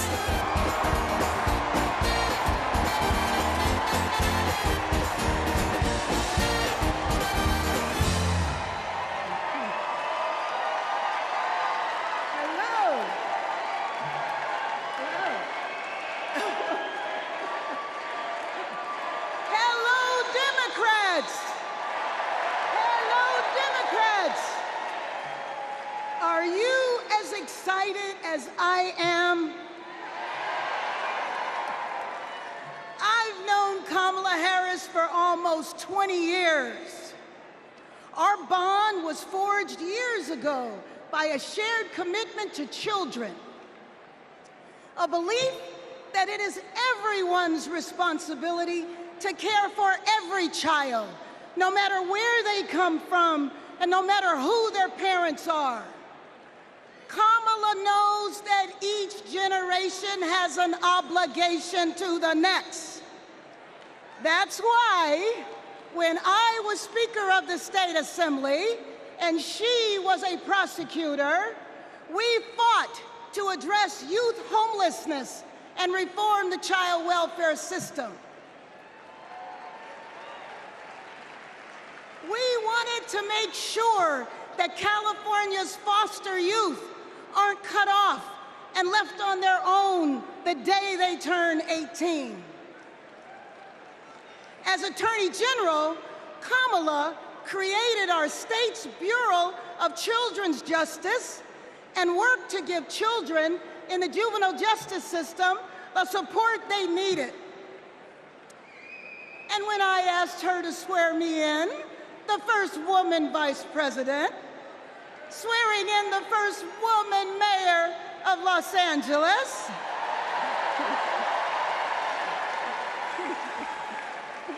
we knew we were sending a message to young girls everywhere that they too can lead. Now, I know Kamala, and she feels the importance of this work in her bones. When Kamala meets a young person, you can feel her passion. You can feel her heart, and you can feel her fearlessness. That is what defines a commitment to children, being willing to fight fiercely for every child. And trust me, Kamala has done that her entire life. So this November, we're gonna fight to elect Kamala Harris as the next president of these United States.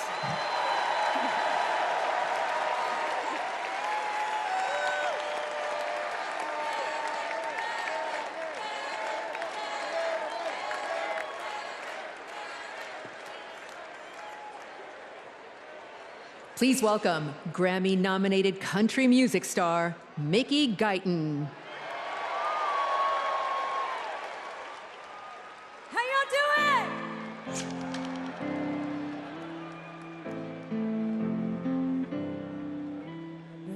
signs on the interstate, the dust on a back road.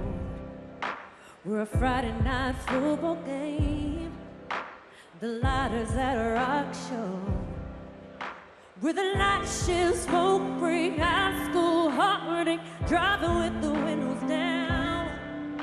We're the dance floors, church pews, suit and ties, tattoos, one big small town. Ain't we all? Ain't we all?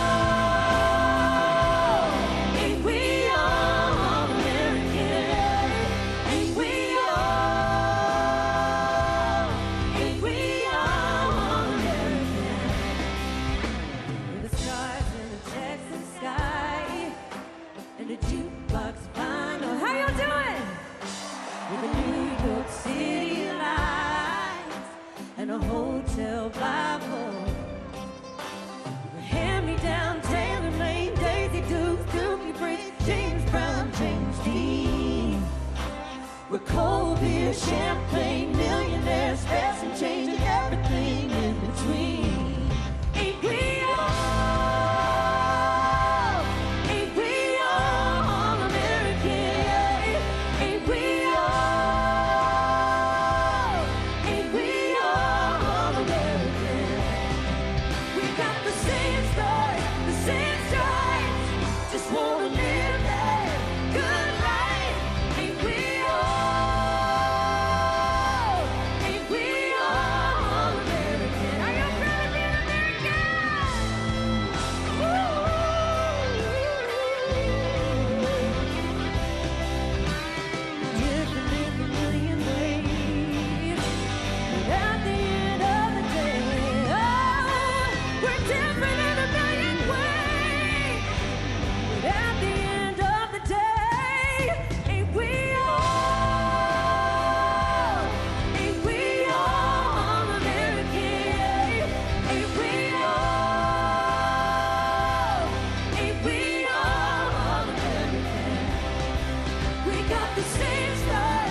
As we look ahead to our collective future, it's important to reflect on all the incredible progress that we've made in the last 4 years.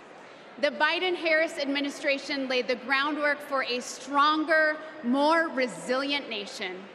They invested in critical infrastructure, delivered relief when disaster struck, and made healthcare more affordable. Kamala Harris cares. And unlike Donald Trump, she has a plan, not just for the next 4 or 8 years, but for generations to come. Now, let's hear from some of my fellow state executives about how Kamala Harris and Tim Walz are investing in the long-term future for our nation. Okay, go.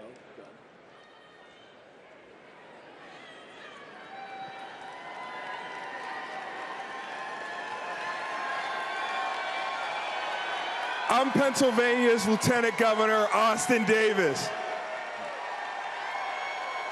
I'm the proud son of a union bus driver from Pittsburgh. Every day, my dad would come home and tell me about how our roads and bridges were in disrepair. President Trump promised us Infrastructure Week over and over again. He really didn't care, though, and it never happened. But President Biden and Vice President Harris are on our side. They brought together Democrats and Republicans to get it done. We got I-95 in Philly fixed in less than 2 weeks. We repaired the Fern Hollow Bridge in Pittsburgh in record time. Right now, we're repairing roads and bridges across Pennsylvania, including in Pittsburgh, the city of bridges. And Vice President Harris is looking forward. She's committed to keeping our infrastructure safe and modern. When I think about the future, I think about my daughter Harper and all of America's children. Investing in them means investing in our infrastructure. It means replacing millions of lead pipes. It means providing clean air, clean water, safe roads and bridges, not just for us, but for generations to come. That's the legacy that President Biden is leaving our children. Let's keep building bridges to the future with Kamala Harris and Tim Walz. Let's work.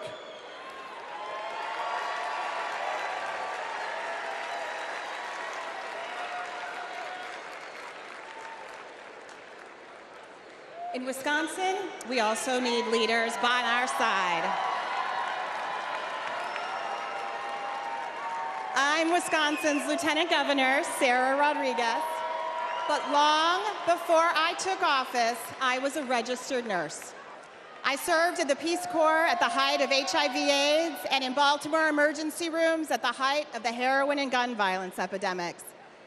During the COVID pandemic, Trump and Wisconsin Republicans failed to protect our health.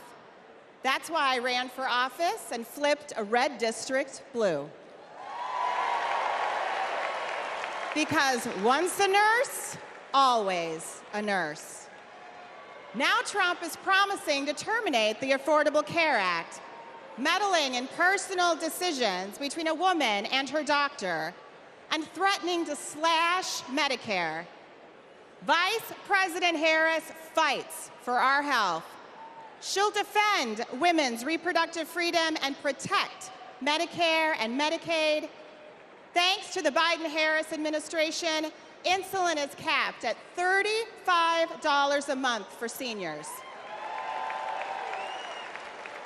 And they negotiated down the prices of 10 more life-saving drugs like Eliquis and Jardiance for Americans on Medicare.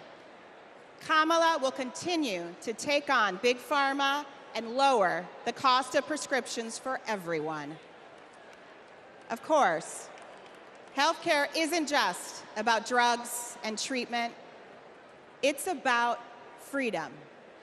The freedom to make your own choices and the freedom to get the care you need without worrying about the cost.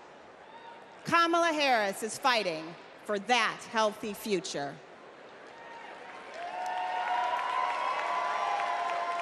Let me tell y'all about Texas leadership.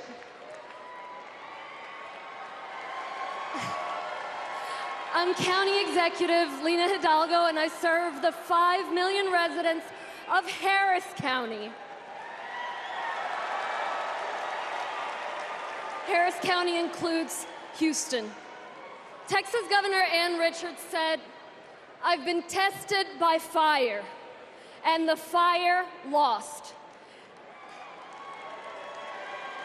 In the years I've been in office, we've dealt with chemical fires. We've dealt with 10 floods, 7 hurricanes, a deadly winter freeze, and of course the pandemic. When that last disaster struck, Donald Trump abandoned us.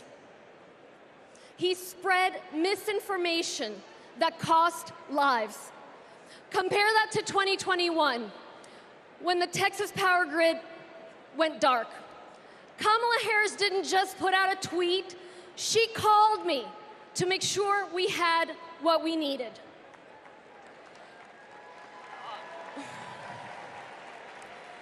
Over the years, I've learned that Kamala Harris always calls. And not only does she call, she delivers. The very week she launched her campaign, she was down in Texas with vital FEMA assistance right after Hurricane Beryl. Kamala Harris cares. She will never risk lives for the sake of politics. And she's leading the charge to protect our communities from extreme weather. The Biden-Harris administration have announced at least $1 billion to help us with just that, and Houston is thriving. We deserve leaders who acknowledge the threats, heck, the existence of climate change. We deserve tough leaders who have our backs. We deserve compassionate leaders ready to help. That's Kamala Harris and Tim Walz. I can personally attest that Kamala is a leader who has our back. I'm California's Lieutenant Governor, Eleni Kounalakis, but I hold another title just as dear to me, Kamala Harris's friend. I met her when we were both young women trying to navigate the halls of power. I worked in housing. She had just been elected district attorney. We got frequent lunches together, and she was funny and fun. She was also a great mentor. Once, I told her about a professional experience of being minimized because I was a woman. She put her fork down and said, Eleni, never let anybody make you feel small. I saw her put that creed into action. When Wall Street foreclosed on millions of homes, Washington wisdom was that $4 billion was the best you could do.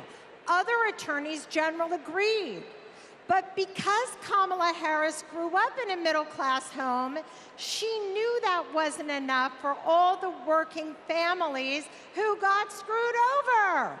So she put her foot down and refused to settle for less.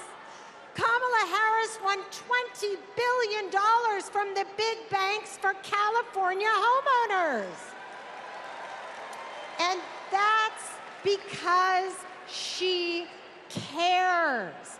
She cares so much that if you're lucky enough to be her friend, she calls you on her birthday, and sometimes she sings to you. She called me on mine right when I had decided to run for lieutenant governor. She asked tough questions. I promised I'd follow her lead and invest in the future. Together, we shattered that glass ceiling, California, and got to work. I am so glad the country is getting to see the Kamala that I've known for decades. For Californians and Pennsylvanians, for Texans and Wisconsinites, for states red and blue and everything in between, President Biden and Vice President Harris have been investing in our future and are on our side, and we are not going back.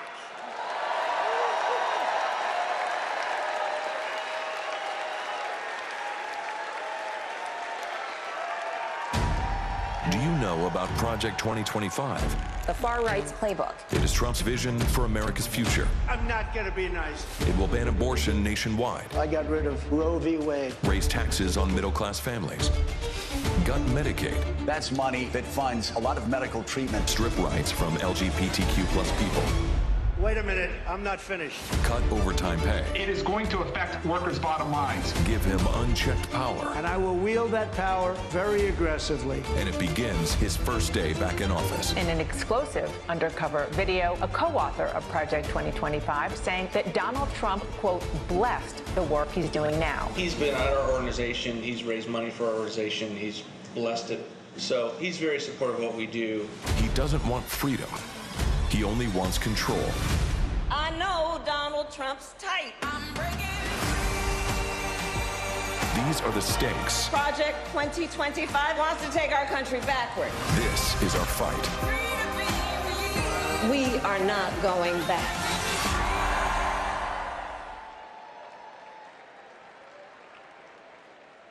Please welcome Michigan State Senator Mallerie McMorrow.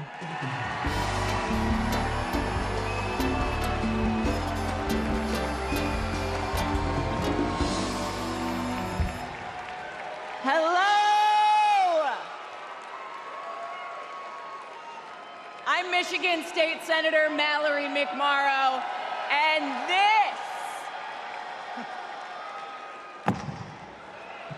this is Project 2025.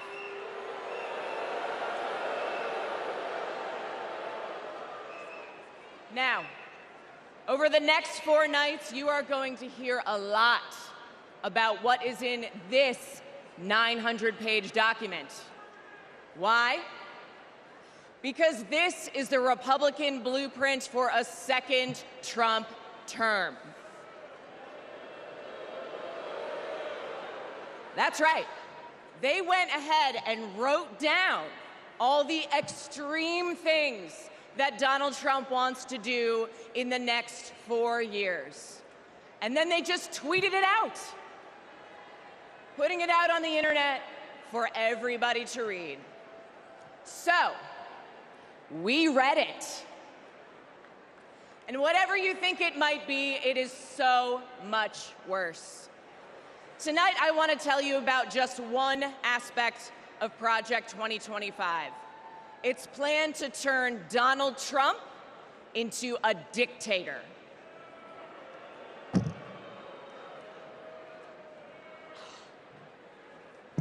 Okay, right here on page 535, it says, quote, reissue Trump's Schedule F executive order to permit discharge of non-performing employees.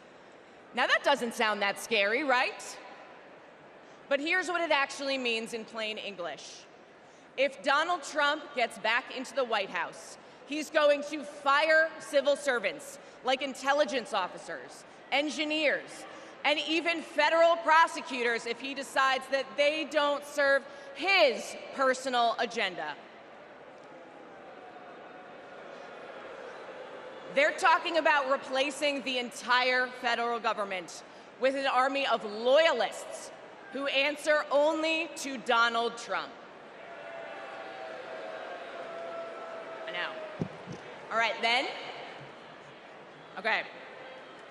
Page 873. It says, quote, conservatives have long believed in either ending law enforcement activities of independent agencies or ending their independent status. Again, that sounds pretty boring. But what it means is that under Project 2025, Donald Trump would be able to weaponize the Department of Justice to go after his political opponents. He could even turn the FBI into his own personal police force. That is not how it works in America. That's how it works in dictatorships. And that's exactly what Donald Trump and his MAGA minions have in mind. An expansion of presidential powers like no president has ever had or should ever have. Now, by the way, if you're asking if any of this is even legal, well, remember, thanks to Donald Trump's hand-picked Supreme Court, he's now completely immune from prosecution, even if he breaks the law. but that's not who we are, because we believe in a government of the people, by the people, and for the people. Not the government of Donald Trump, by Donald Trump, and for Donald Trump. We believe in the separation of powers and the rule of law. We believe in a system built up to serve everyone, not breaking a system to serve one petty, selfish man. The truth is, there's only one way to stop him, and to stop Project 2025. How do we do it? We elect Kamala Harris this November.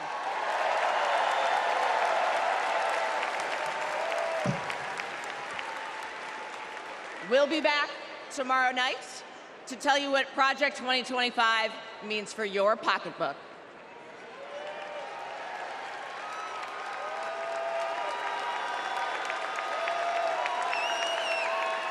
Please welcome California Senator Laphonza Butler.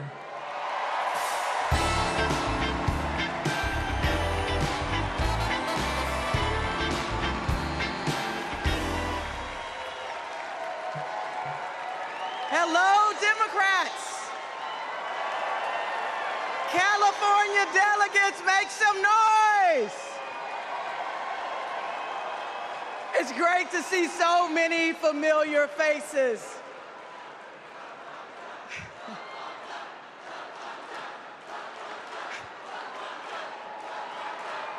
And I can't forget the state that I was born and raised in. Mississippi Democrats, let everybody hear you.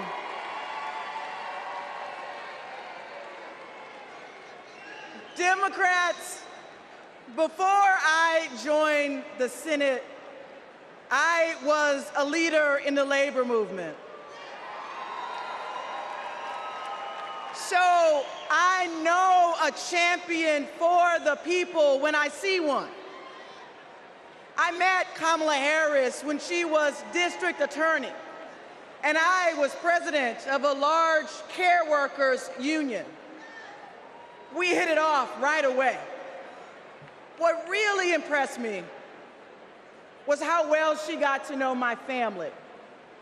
My wife, Naniki, but especially our daughter, Nyla. And as soon as Nyla heard that Ms. Kamala was running for president, she asked if she could be vice president. So, no disrespect to Governor Walz, but Nyla put her name in first. Vice President Harris and I share a lot in common. We both graduated from historically black colleges. Me from Jackson State University. The Vice President from Howard University. We were both raised by mothers who worked fiercely to provide for us. And we both believe that every single one of us has the power to change the world when we choose to do it together. You see, Kamala Harris has always understood the assignment. No matter if she were the underdog, no matter the bullying or the name calling, she never doubted that our best was still ahead. She knew a better future was possible if we stood side by side with our neighbors and we fought for it. No matter what language they spoke, no matter what country they came from, no matter the size of their bank account. And that's what she did. As a prosecutor, together with law enforcement, she prioritized holding criminals accountable and protecting public safety.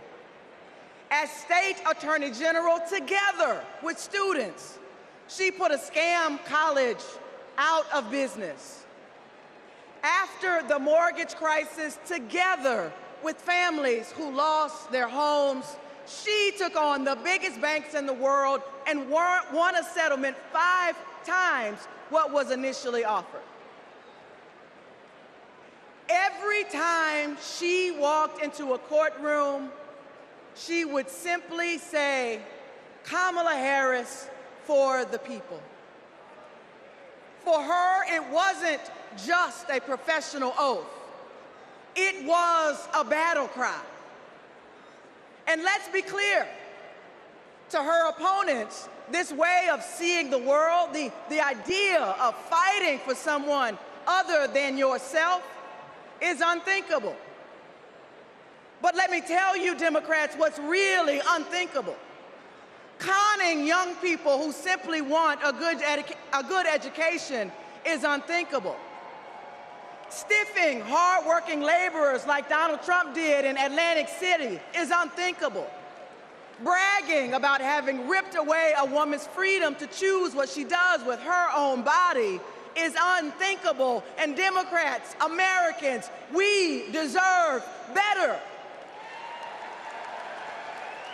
We deserve a president who is tough, not just tough talking. One who shatters the boundaries of what's possible, not the boundaries of what's legal.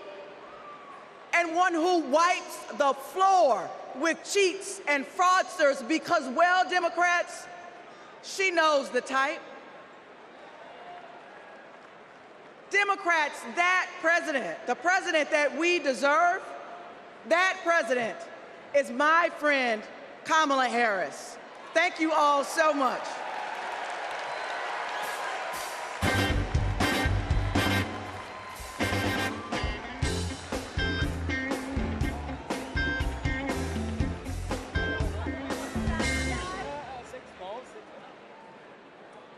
Hi, everyone. I'm Deja Fox, and I'm so excited to be here today from Arizona. That's right. That's where I was born and raised by a single mom. I was a free lunch kid, raised in public housing, and I got my health care at Planned Parenthood. Because of policies that lift people up, I walked through the gates of my dream school as a first-generation college student. People my age are making big decisions about our lives, and we deserve a president who has our back. Not some power-hungry millionaire reality TV personality who only cares about himself. We need Kamala Harris. She'll deliver a future where we can decide if and when to start a family. A future where we can afford rent and groceries. A future where we're not crushed under student debt. A future where any free lunch kid can walk through the gates of their dream college. For young people, this is a fight for our future. We have a responsibility to do this, and we have a responsibility to do it right, and that's why we're gonna show up for Kamala Harris and Tim Walz. And here now, with a musical performance, is Jason Isbell. Thank you.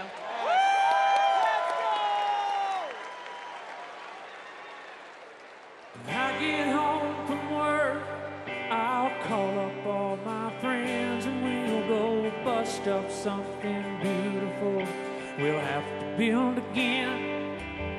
When I get home from work, I'll wrestle off my clothes and leave them right inside the front door. Nobody's home to know. You see the hammer finds the nail and the freight train leaves the rail. I guess I'm doing what I'm only served to do. I don't think I'm here where it hurts. I'm just lucky to have the work.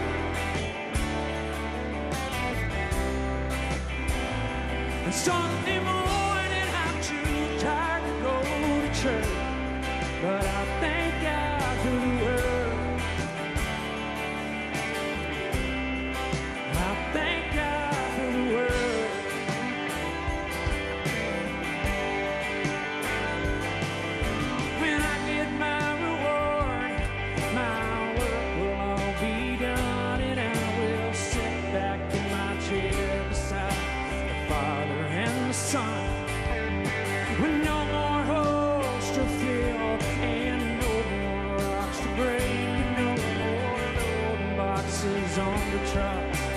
someone else's say. You see, the hammer finds the nail, and the poor man's up to say, I guess I'm doing what I'm on this earth to do. I don't think, oh, why I'm here where it hurts. I'm just lucky to have the word.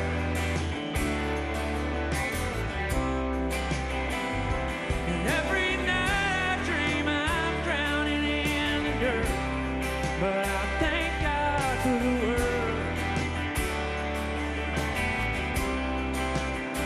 And the day will come, I'll find reason, somebody proud to love a man like me. 'Cause my back is numb, my hands are freezing, but what I'm working for is something more than free. I don't think, oh, why I'm here where it hurts. I'm just lucky to have the word.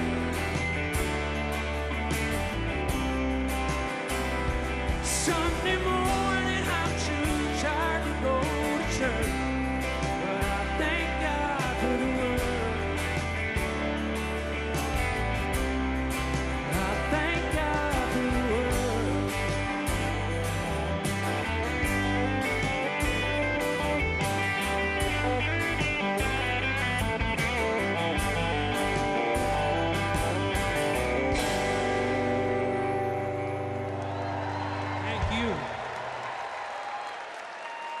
To my Alabama delegation over there, I love y'all.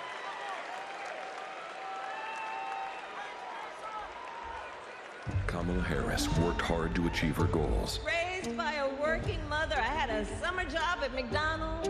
Donald Trump worked hard to spend his daddy's fortune. She believes in working hard for the American people. When the middle class is strong, America is strong. Donald Trump believes in working hard for his billionaire friends. I don't care about you. I just want your vote. I don't care.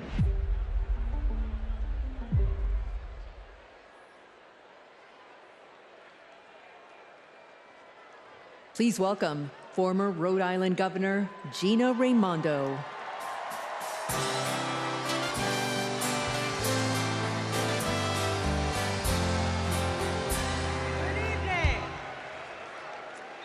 Hello, Democrats. Hello, Chicago.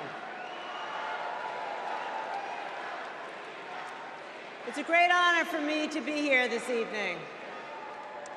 You know, long before I was the governor of Rhode Island,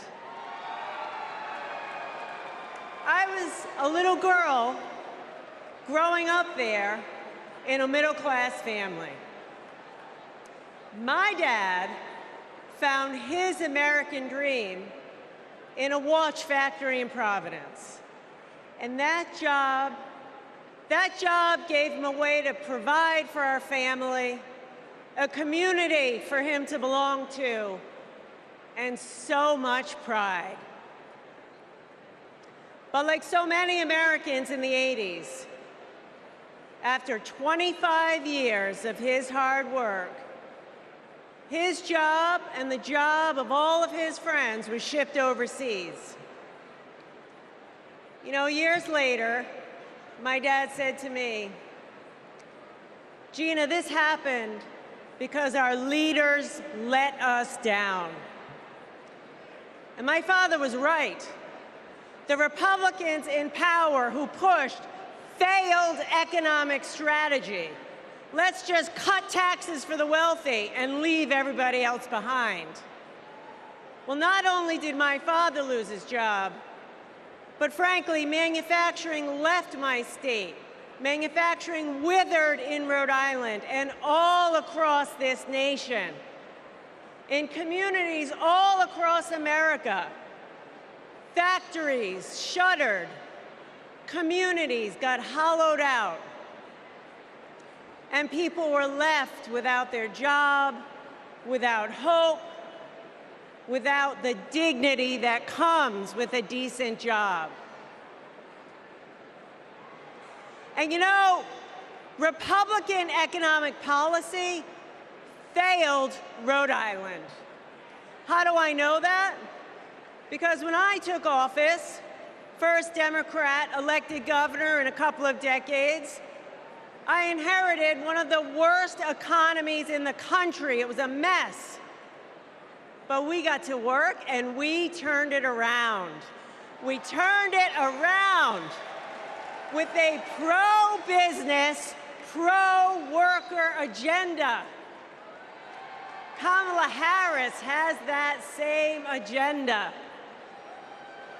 She knows we need an economy where the costs are low and opportunities abound. An economy where people can show up to their jobs with dignity and pride. She has a new economic vision for America. You know how she knows that? She knows it because just like me, Kamala Harris grew up in a middle-class home. Her mom worked to cure breast cancer by day and feed her family at night. And as an adult, Kamala worked to lock up sex offenders and violent criminals by day. And she took care of her sick mother at night. Kamala Harris gets it. She gets that so many Americans work so hard every day and they're barely getting by. And that is not right. It is a fundamental economic principle. Hard work ought to pay off. We believe in that. And that's why the Vice President is committed to building the opportunity economy, an economy that rewards ambition, an economy that rewards hard work. She believes in an America where everyone, regardless of who you are, what you have, where you started, you got a chance to get ahead in this country. Kamala Harris will give more than 100 middle-class Americans a tax cut. She'll build 3 million new homes for the middle class. And she's going to forge an economy with fair competition, free from monopolies. Monopolies that crush workers and small businesses and startups. Kamala Harris will make building up the middle class a defining goal of her presidency. Meanwhile, Donald Trump, he's going to double down on his worst economic ideas. The same ideas that shipped my dad's job overseas. Ideas that don't work. We know they don't work because they never have. He wants another huge tax cut for the wealthy. He wants to put his corrupt buddies in charge of the economy. And he wants a sales tax that's going to supercharge inflation. We cannot afford Donald Trump's failed economic ideas. But here's the thing, the most important thing. Kamala Harris works for the people. Kamala Harris works for you. And Donald Trump is in it for himself. As our president, Kamala Harris will build an economy where everyone, and she means everyone, can find and live their American dream. So let's put her in the Oval Office. Thank you.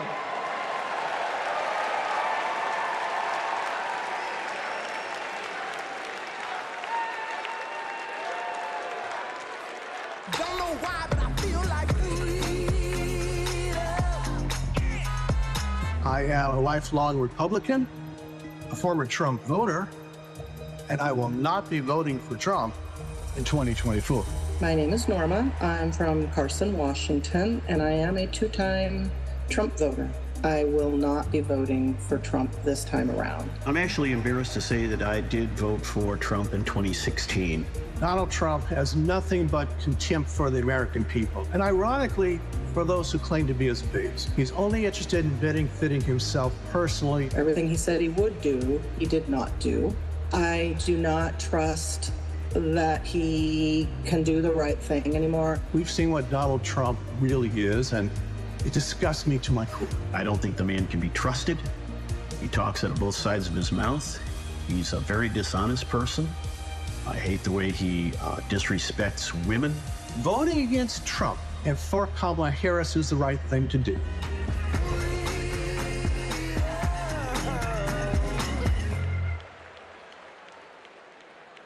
Please welcome New York Governor Kathy Hochul.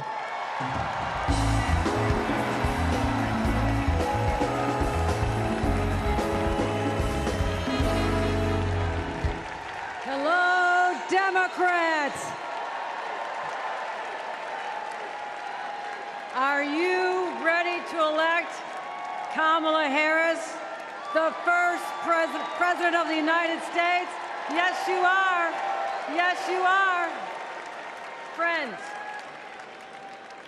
like so many of us, my grandparents came from Ireland as teenagers with nothing but hope in their hearts and fire in their bellies.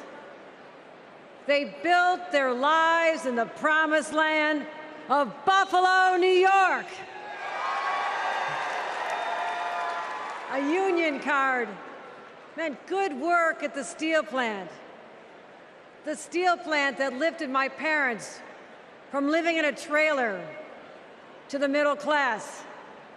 Like other families in my blue-collar community, they believed that with hard work, they could build a better future, not just for themselves, but for those with less hope and less opportunity. I'm proud of my roots and the values I learned. Grit, determination, compassion. Kamala Harris and Tim Walz grew up with those same values. And those values have always defined the people of my state. Well, most of us anyway.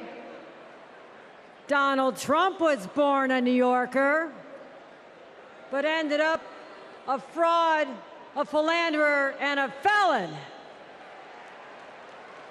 He wasn't raised with the New York values that I know. He never had to worry about childcare costs or groceries or rent. He never had to worry about anything or anyone but himself. Trust me, America.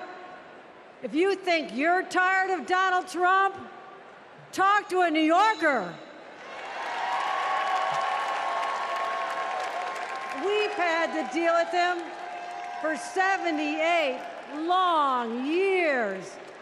The fraud, the tax dodging, the sham university, the shady charities. We've seen him stiff contractors, rip off workers. He abuses women, brags about it, and then takes away their rights. And New Yorkers are sick of it. It's no wonder he had a fleet of Mar-a-Lago. Sorry about that, Florida. Sorry about that.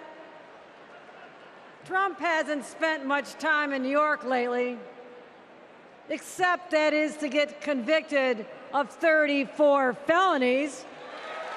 And that's just fine with us, because New York's motto is Excelsior, ever upward. And Trump takes us ever downward. Because here's what Trump never understood. America isn't a luxury good to be bought and sold by the privileged and powerful few. America, we just can't afford another 4 years of that. We have kids to feed, roads to build, jobs to create, real problems to solve. And we need leaders who can get it done. Trump talked big about bringing back manufacturing jobs. But you know who actually did it? President Biden and Vice President Kamala Harris. Thank you, Joe. Thank you, Kamala. And look no further than the city of Syracuse, where a company called Micron is building a $100 billion microchip factory with union labor. It's the largest private investment in American history, and it's going to create 50,000 good-paying jobs. The Biden-Harris administration has made the most significant investments in our economy in generations. And as president, Kamala Harris will continue to build an opportunity economy for all. My friends, history's watching us. Together, we must protect abortion rights. Together, we must protect the middle class. Together, we must protect the American dream. And together, we must elect Kamala Harris President of the United States. Thank you.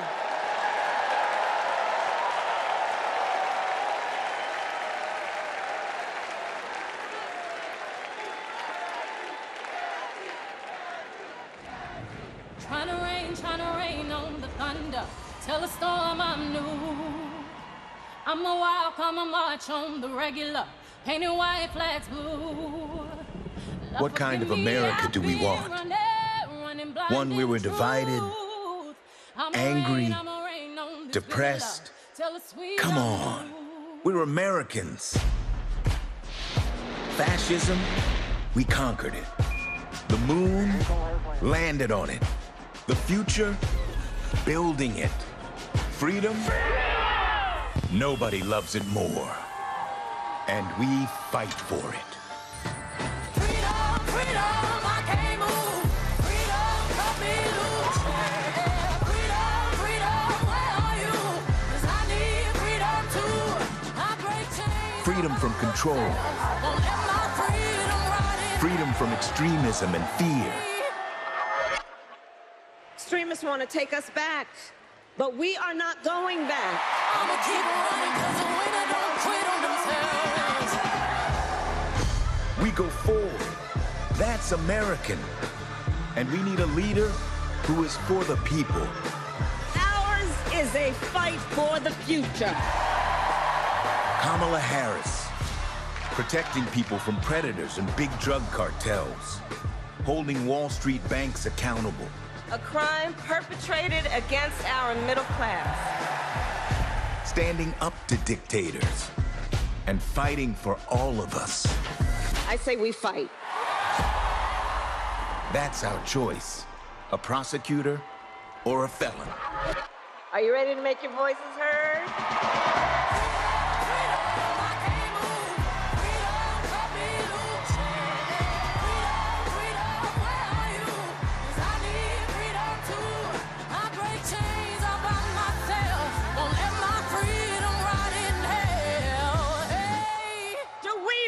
The promise of America. And are we ready to fight for it? I'ma keep running 'cause the winner don't quit on themselves.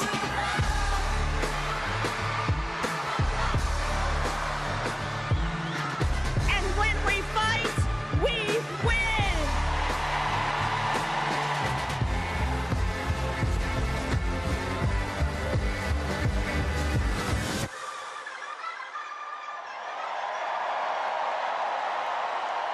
Freedom, freedom, I can't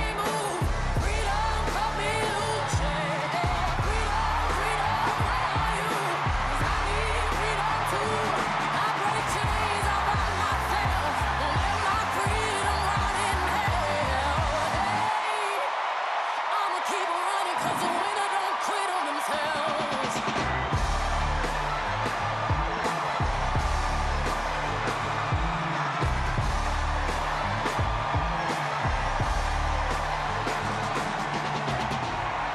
Good evening, everyone.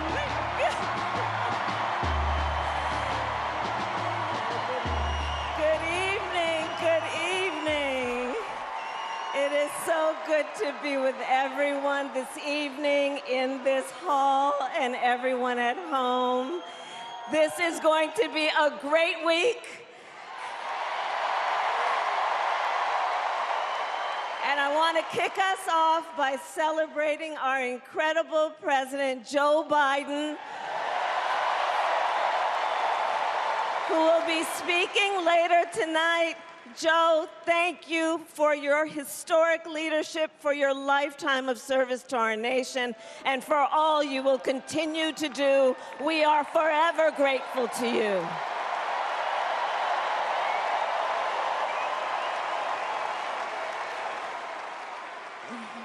Thank you, Joe. And looking out at everyone tonight, I see the beauty of our great nation. People from every corner of our country and every walk of life are here, united by our shared vision for the future of our country. And this November, we will come together and declare with one voice, as one people, we are moving forward. With optimism, hope, and faith, so guided by our love of country, knowing we all have so much more in common than what separates us. Let us fight for the ideals we hold dear, and let us always remember, when we fight, we win. God bless you. God bless the United States of America. Good night, everyone.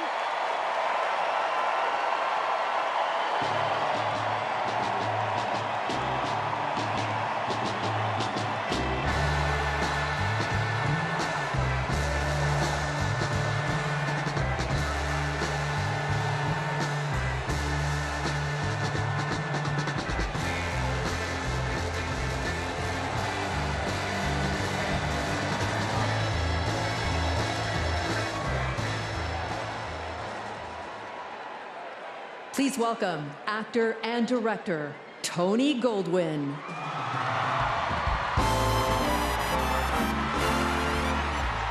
Hello, Chicago. And hello to everyone tuning in from all across America. Welcome to the first night of the Democratic National Convention. Now, how is that for an opening act? I'm just saying. Now, as our Vice President just said, over the next 4 days, we will be bringing folks together from all around the country, people from every walk of life, to talk about this nation we love and about a candidate who has devoted her life to public service, who never shies away from a righteous fight, and who always stands up for the people. We are going to talk about the choice America faces in this election. It's a choice not just between two very different candidates, but between two very different futures. We will hear from everyday Americans about what is truly at stake in this campaign. The future of our middle class, the future of reproductive rights, the future of our climate, our security, our schools, the future of our freedom, the future of our very democracy. We will see the vision of our nominee. It is a vision of stability, security, and opportunity for everyday Americans, where we continue to grow this economy by growing the middle class, and where the safety of our children, our families, and our communities are a fundamental civil right. It is a future where, instead of scoffing at allies and fawning over dictators, Our president stands up for our friends, faces down our adversaries, and American democracy remains a beacon of hope and inspires the world to take on our biggest challenges together.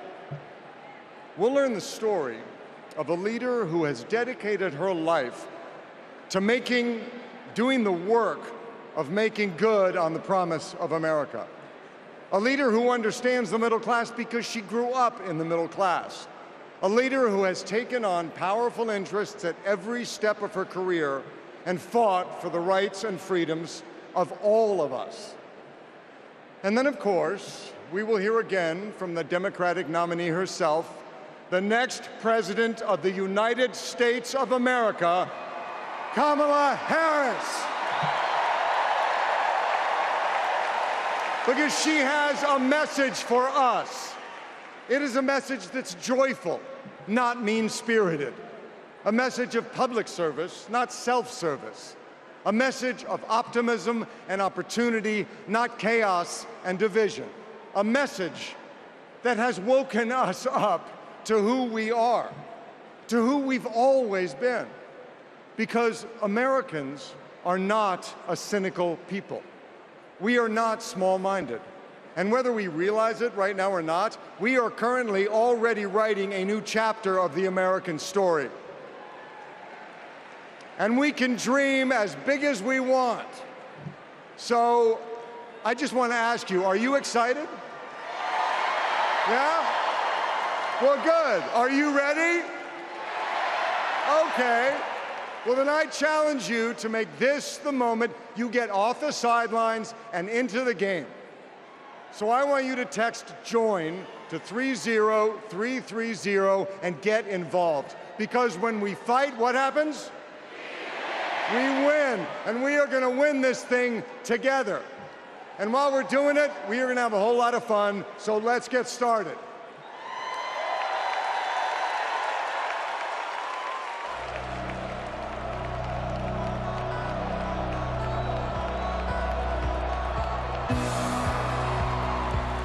Please welcome 9-time NBA champion and coach of the 2024 Olympic gold-winning men's basketball team, Steve Kerr.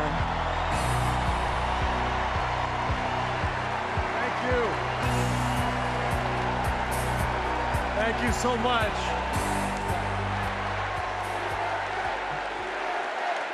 Thank you.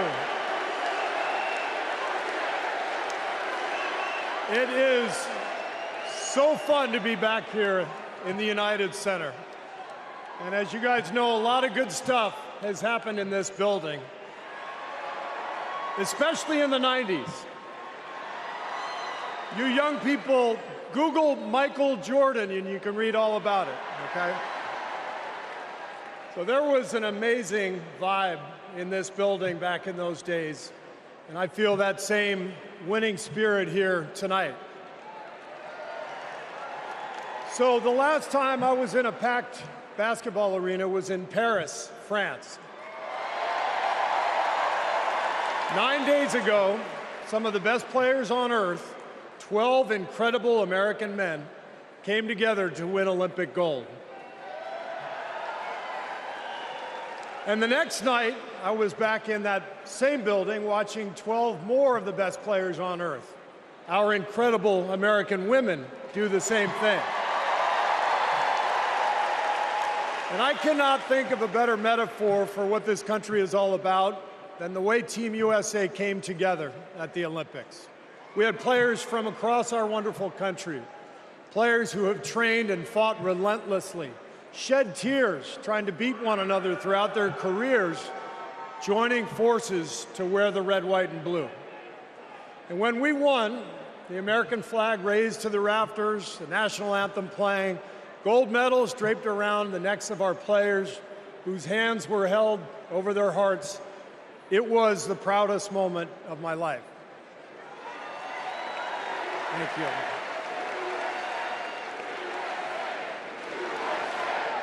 Thank you. Now, I could never have imagined that a few days later I would receive an invitation to step into a different kind of arena. And so here I am. I know very well that speaking out about politics these days comes with risks. I can see the shut up and whistle tweets being fired off as we speak. But I also knew as soon as I was asked that it was too important as an American citizen not to speak up in an election of this magnitude.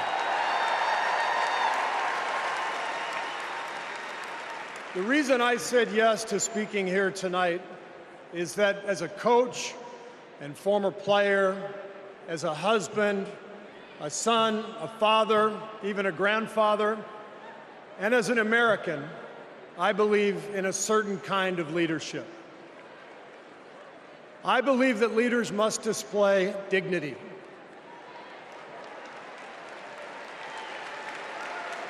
I believe that leaders must tell the truth. I believe that leaders should be able to laugh at themselves. I believe leaders must care for and love the people they are leading. I believe leaders must possess knowledge and expertise, but with the full awareness that none of us has all the answers. And in fact, some of the best answers often come from members of the team.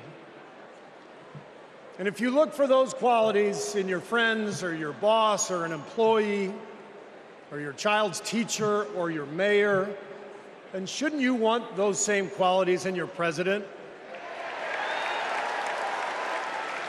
And when you think about it that way, this is no contest.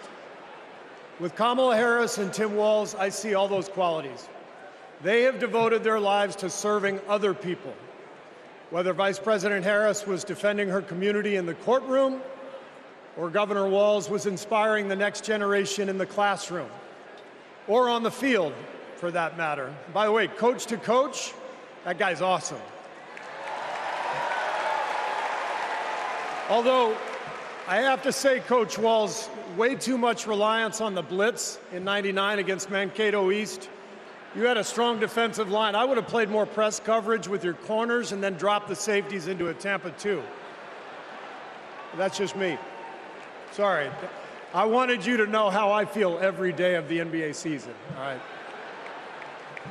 But listen, the joy, the compassion, the commitment to our country that we saw at the Olympics, that is what Kamala Harris and Tim Walz have. And it is what our country needs. Leadership, real leadership. Not the kind that seeks to divide us, but the kind that recognizes and celebrates our common purpose. Think about what our team achieved with 12 Americans in Paris, putting aside rivalries to represent our country. Now imagine what we could do with all 330 million of us playing on the same team. Not as Democrats, not as Republicans, not as libertarians, but as Americans who know the greatness of this nation doesn't come from any one of us, but from each of us doing our part to build a more perfect union. That vision is what this campaign is all about. It's why I'm here tonight. And it's why I'll be getting out every day to help people get out and vote on November 5th and elect Kamala Harris and Tim Walz as the next president and vice president of the United States.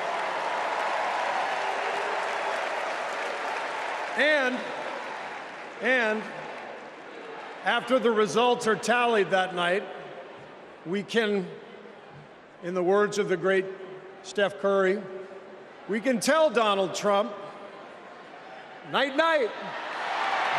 Thank you.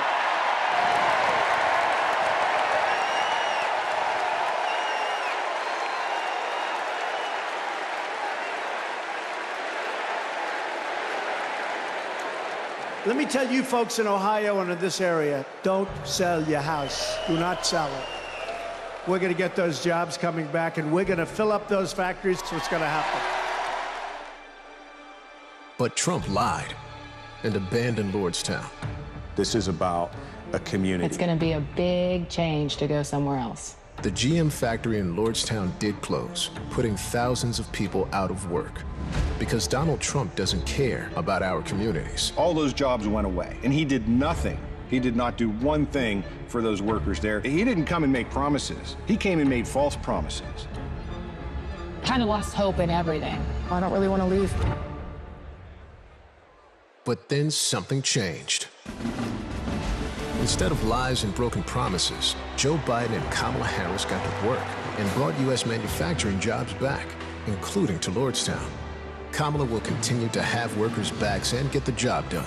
American workers deserve a fighter, and that's exactly what Kamala Harris is. Do we believe in opportunity? Are we ready to fight for it?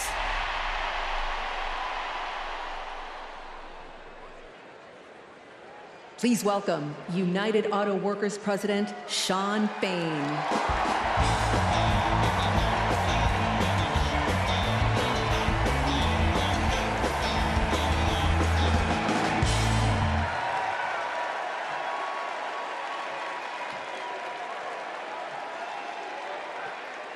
All right. All right. Yeah.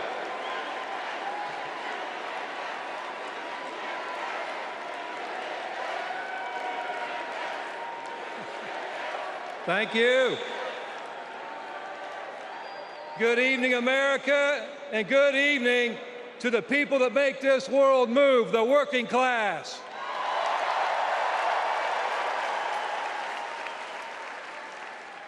On behalf of 1 million active and retired members of the UAW, I am honored to support Kamala Harris and Tim Walz to be our next president and vice president.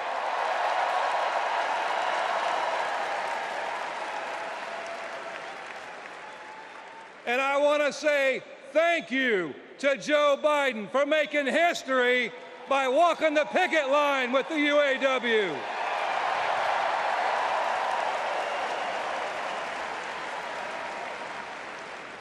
For the UAW and for working class people everywhere, this election comes down to one question. Which side are you on? On one side, we have Kamala Harris and Tim Walz, who have stood shoulder to shoulder with the working class. On the other side, we have Trump and Vance, two lapdogs for the billionaire class who only serve themselves. So for us in the labor movement, it's real simple. Kamala Harris is one of us.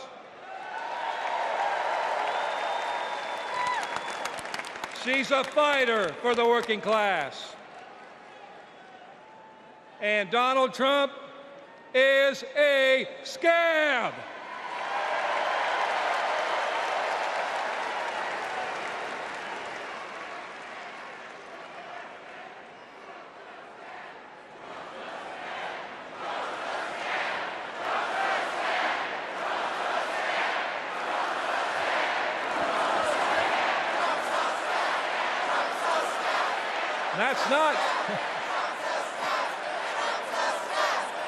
That's not just my opinion, that's a fact. All we have to do is look at the track record. When Donald Trump was president, corporate America ran wild. Donald Trump did not bring back the auto industry. When Donald Trump was president, auto plants closed. Trump did nothing. Trump told workers in Lordstown, Ohio, that he would be bringing all the auto jobs back. And Trump did nothing. In 2019, General Motor workers went on strike for 40 days for good jobs and a better life. And Trump did nothing. Talk is cheap. But in 2019, You know who was on the picket line standing shoulder to shoulder with auto workers? I'll give you a clue. Her initials are Kamala Harris. In 2023, who helped bring jobs back to Lordstown, Ohio? Kamala Harris. And in 2024, who will stand with the working class in our fight for justice? Kamala Harris. And that's the difference. Donald Trump is all talk, and Kamala Harris walks the walk.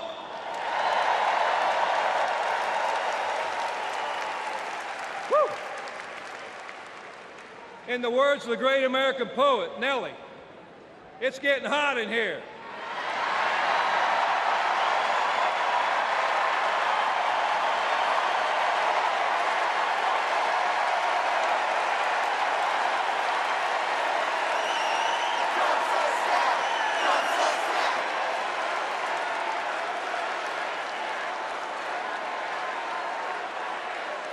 It's hot in here. It's hot in here because you're fired up and you're fed up, and the American working class is fired up and fed up. The American working class is in a fight for our lives. And if you don't believe me, just last night, blue-collar workers, the UAW members at Cornell University had to walk out on strike for a better life because they're fighting corporate greed. And our only hope is to attack corporate greed head on.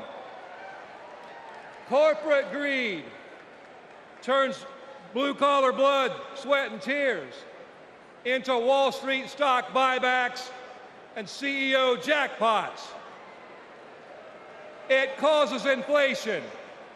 It hurts workers. It hurts consumers, and it hurts America. And corporate greed is alive and well in the auto industry. You know, last fall, we achieved life-changing gains in our strike at the Big Three. We even won a commitment to reopen a closed plant not too far from here. We were able to do that thanks to the support of Kamala Harris and Joe Biden and the thousands of auto workers that went on strike.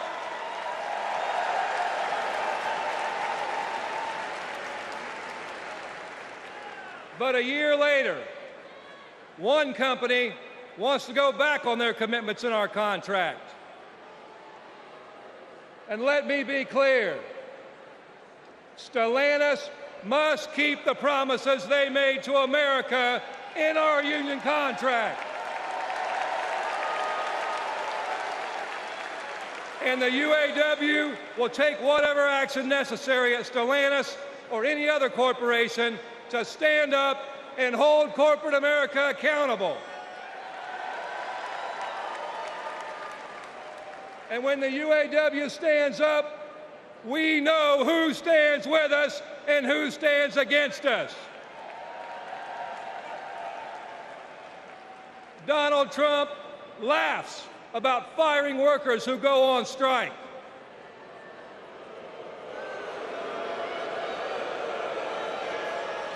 And Kamala Harris stands shoulder to shoulder with workers when they're on strike. And that's the difference between Kamala Harris and Donald Trump the scab.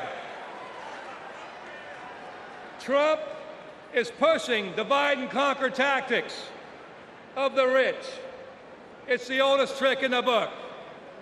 They want to blame the frustrations of working class people. They want to take those frustrations, they want to blame it on race. They want to blame it on LGBTQ plus people. They want to blame it on some destitute and desperate person at the border. They do that because they want working class people to be divided and to focus and keep the focus off the one true enemy, corporate greed.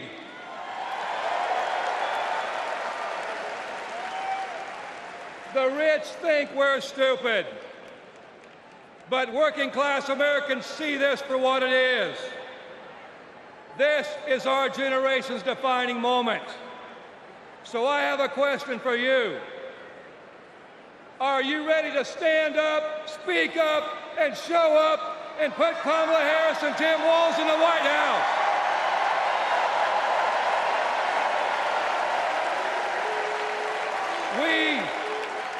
We need a defender of the working class in the White House, someone who is one of us and someone who knows how to fight. And that fighter is the next President of the United States, Kamala Harris. Thank you.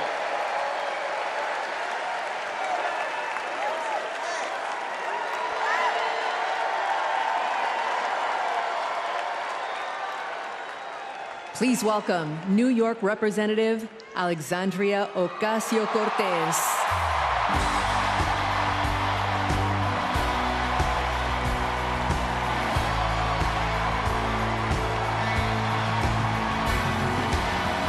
Thank you, Chicago! Thank you, Chicago, for your energy. Thank you, Kamala Harris and Tim Walz, for your vision.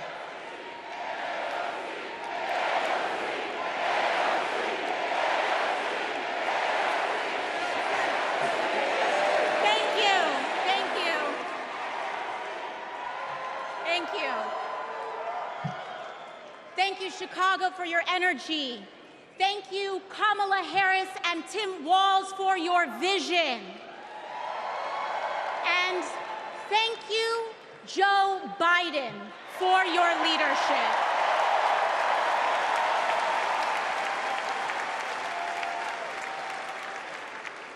You know, 6 years ago, I was taking omelet orders as a waitress in New York City.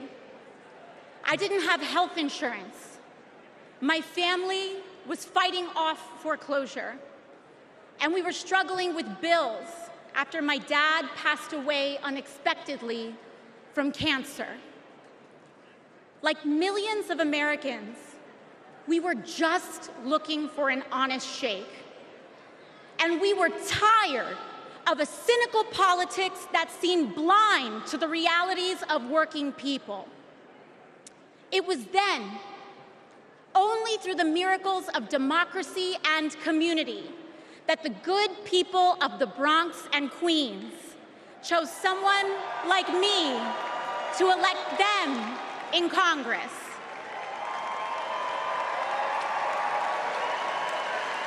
And America, in my heart, I know from that same cloth of hope and aspiration, we will also elect Kamala Harris and Tim Walz as President and Vice President of the United States of America. Here tonight because America has before us a rare and precious opportunity. In Kamala Harris, we have a chance to elect a president who is for the middle class because she is from the middle class. She understands the urgency of rent checks and groceries and prescriptions. She is as committed to our reproductive and civil rights as she is to taking on corporate greed. And she is working tirelessly to secure a ceasefire in Gaza and bringing hostages home.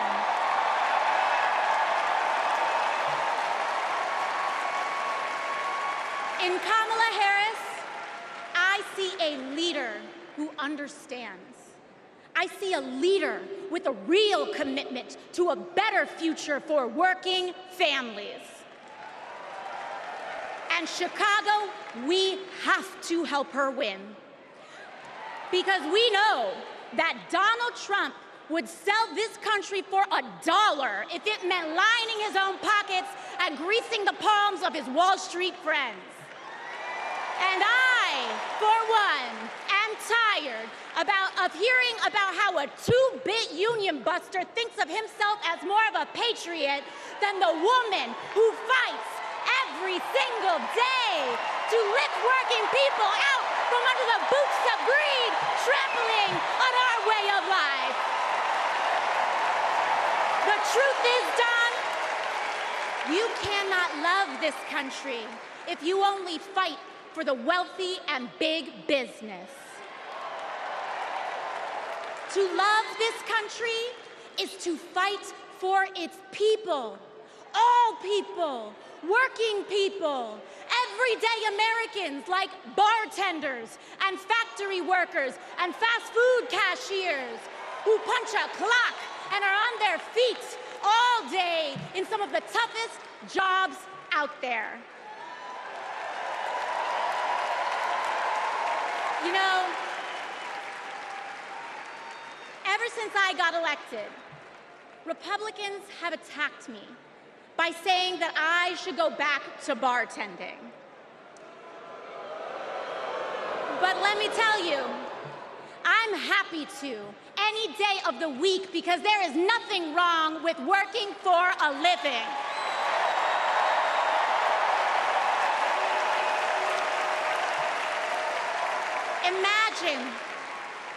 Imagine having leaders in the White House who understand that. Leaders like Kamala and Tim. But Chicago, just because the choice is clear to us does not mean that the path will be easy. Over the next 78 days, we will have to pour every ounce, every minute, every moment into making history on November 5th. But we cannot send Kamala and Tim to the White House alone. Together, we must also elect strong Democratic majorities in the House and in the Senate so that we can deliver on an ambitious agenda for the people. Because if you are a working parent trying to afford rent and childcare, Kamala is for you. If you are a senior who had to go back to work because your retirement didn't stretch far enough, Kamala is for you. If you're an immigrant family just starting your American story, Kamala is for you. America, when we knock on our neighbor's door, organize our communities, and elect Kamala Harris to the presidency on November 5th, we will send a loud message that the people of this nation will not go back. We choose a new path and open the door to a new day, one that is for the people and by the people. Thank you. Thank you very much. God bless. God bless you all.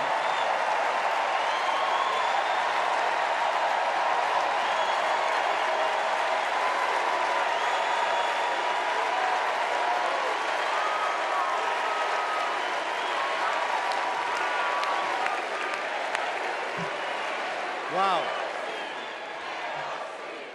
How about that AOC? Good Lord. So Kamala Harris's story begins in a middle-class neighborhood in the East Bay. Yeah, in a modest apartment above a nursery school, in a close-knit community where people looked out for one another, with a mother who instilled in Kamala Harris the core principles that have defined her life in public service. These are the experiences that made her the leader she is today.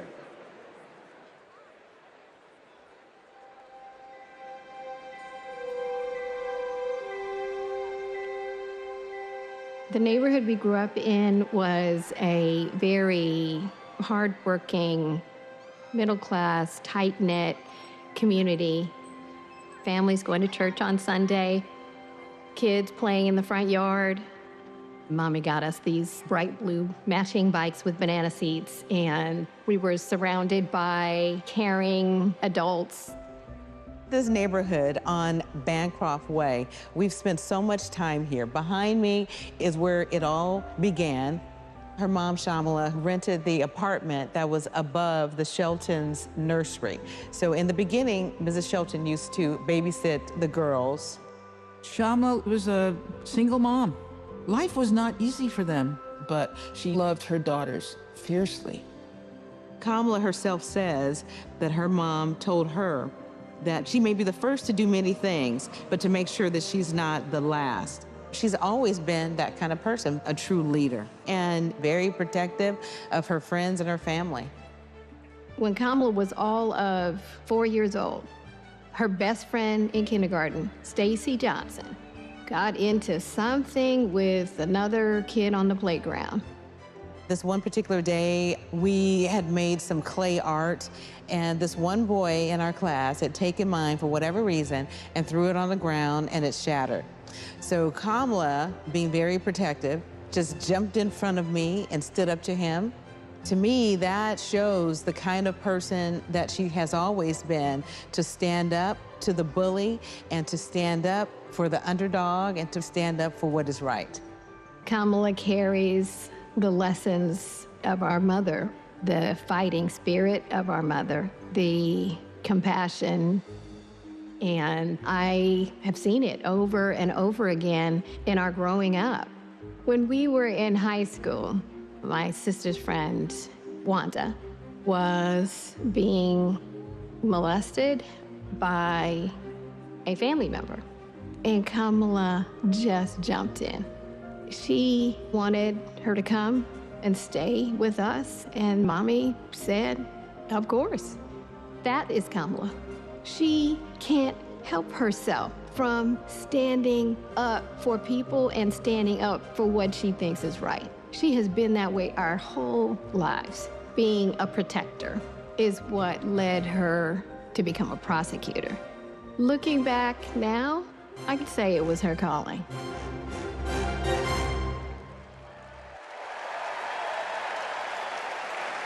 Please welcome Stacey Johnson Batiste and Doris Johnson.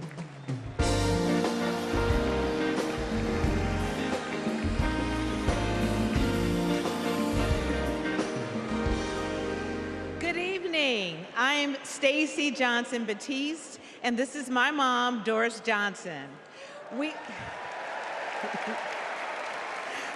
are so excited and honored to be here with you. Kamala and I have known each other for a long time. We met at Burkwood Hedge School. We hit it off immediately and became each other's very first best friends. Our moms also became fast friends. And on weekends, we would pile into my 1966 Mustang, and Kamala's mom, Shamala, would sit in the front with me, and Kamala and Maya and Stacy would sit in the back, and off we would go to a movie or some adventure. My mom still has that Mustang. I do. Kamala and I both get our grit from our mothers. Kamala has always been a protector. One day at school, we made clay art projects during story time when they were outside on tables to dry. For whatever reason, a boy in our class took mine, threw it on the ground, and it shattered. Kamala jumped in between him and me and said something that made him so mad, he picked up a rock or something and hit her on the head. Blood came streaming down. The school called Shamala to come take her to the hospital. The stitches she got left a scar over one of her eyes. She still has it. That's the kind of person Kamala has always been from the very beginning. Someone who doesn't hesitate to stand up for what's right, to take up for the underdog, and to stand up to bullies.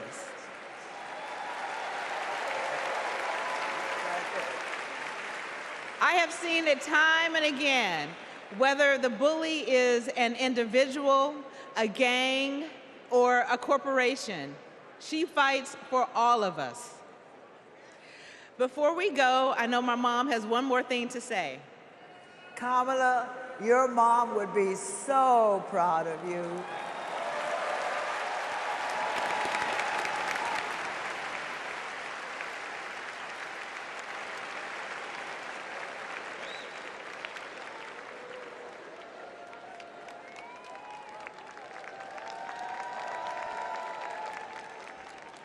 Please welcome former Secretary of State Hillary Clinton.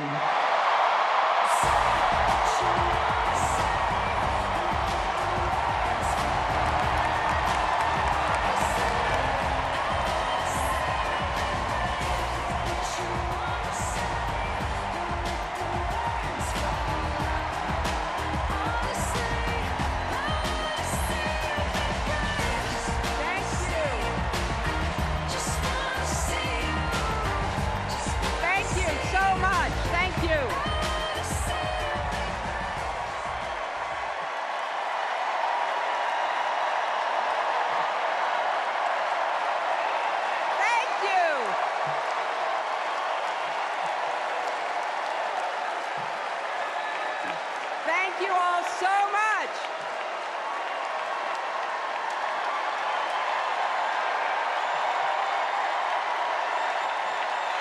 Thank you.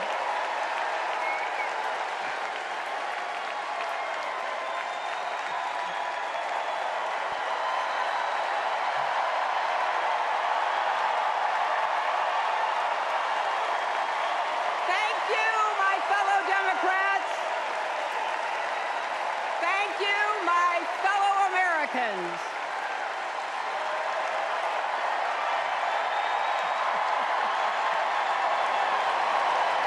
Thank you so much. You know,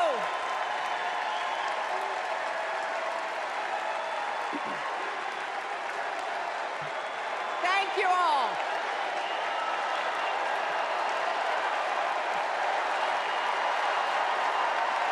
Thank you, thank you. Thank you, thank you. Thank you so much. Wow. There's a lot of energy in this room, just like there is across the country.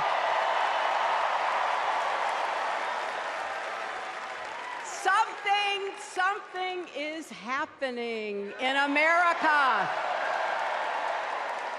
You can feel it. Something we've worked for and dreamed of for a long time. First, though, let's salute President Biden.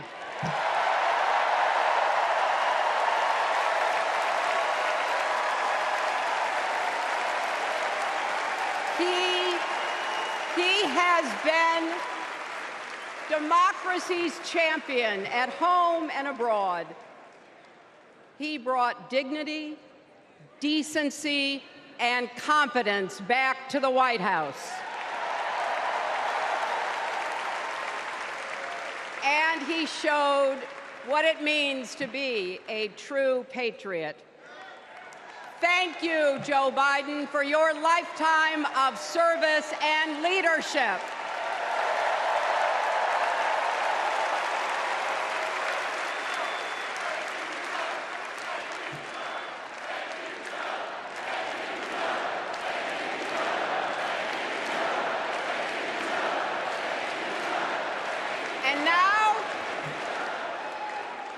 And now we are writing a new chapter in America's story.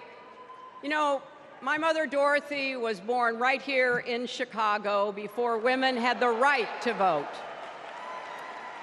That changed 104 years ago yesterday. Think about it. Tennessee became the final state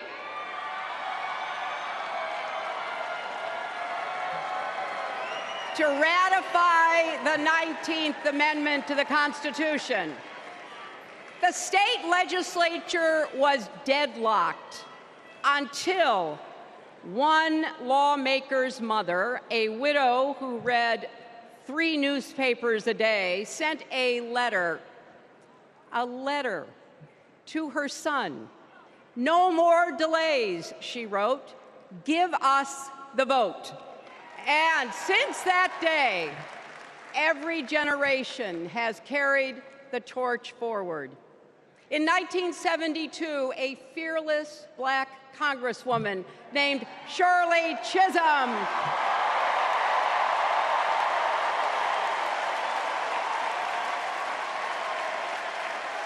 she ran for president.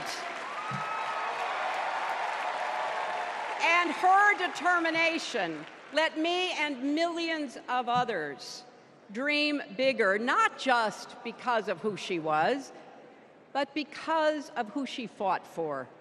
Working parents, poor children, the last, the least, and the lost.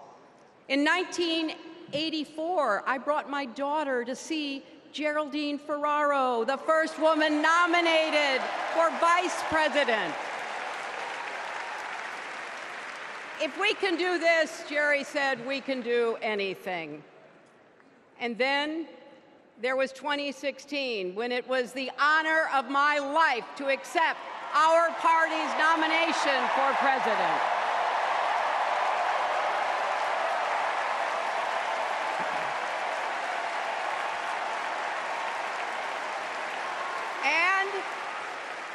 And nearly 66 million Americans voted for a future where there are no ceilings on our dreams.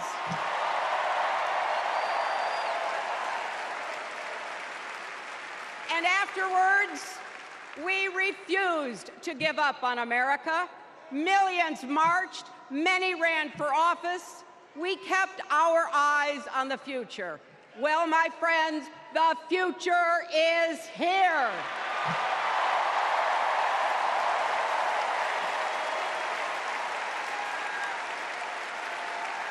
I wish my mother and Kamala's mother could see us. They would say, keep going. Shirley and Jerry would say, keep going.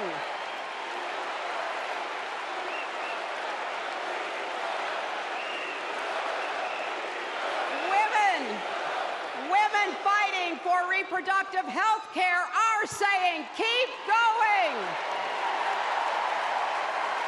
Families building better lives, parents stretching to afford child care, young people struggling to pay their rent. They're all asking us to keep going.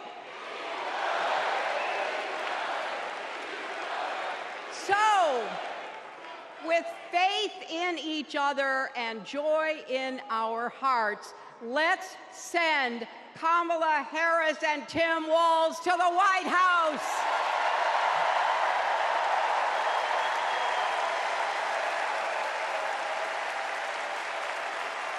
You know,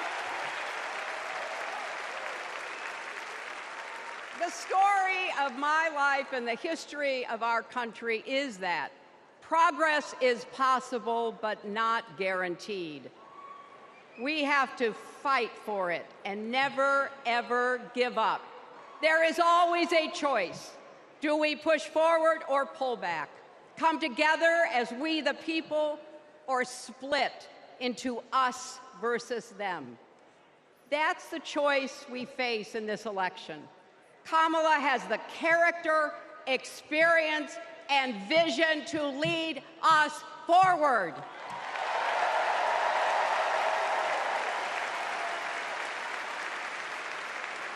I know her heart and her integrity.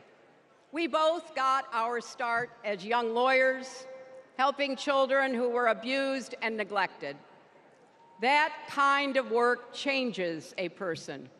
Those kids stay with you.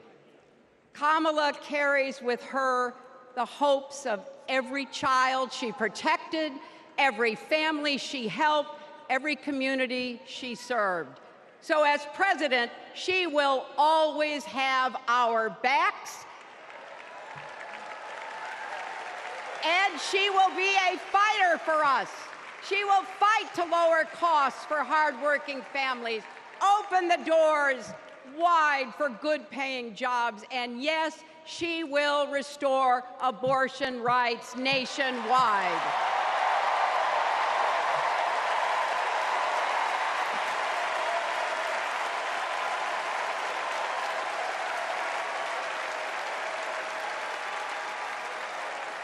As a prosecutor, Kamala locked up murderers and drug traffickers.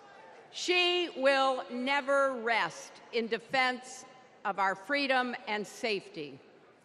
Donald Trump fell asleep at his own trial, and when he woke up, he made his own kind of history, the first person to run for president with 34 felony convictions.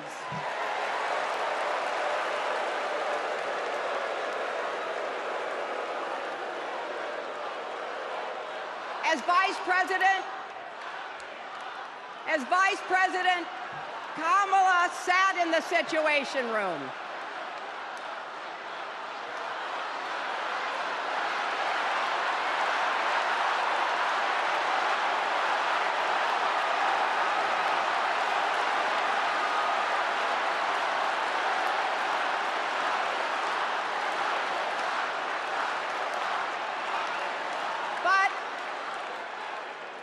We also know, as Vice President, Kamala sat in the Situation Room and stood for America's values. I know what it takes, and I can tell you, as Commander-in-Chief, Kamala won't disrespect our military and our veterans.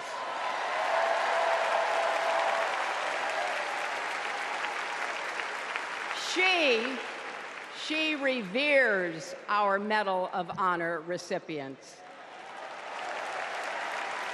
She won't be sending love letters to dictators. She will defend democracy and our Constitution and will protect America from enemies, foreign and domestic.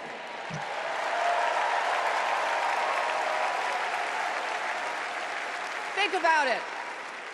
The Constitution says the president's job is to take care that the laws be faithfully executed. Those are the words of our founders. Take care. Just look at the candidates. Kamala cares about kids and families, cares about America. Donald only cares about himself.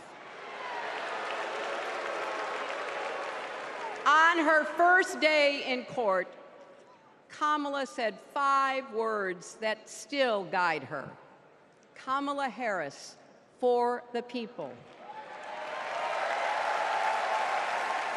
That is something that Donald Trump will never understand.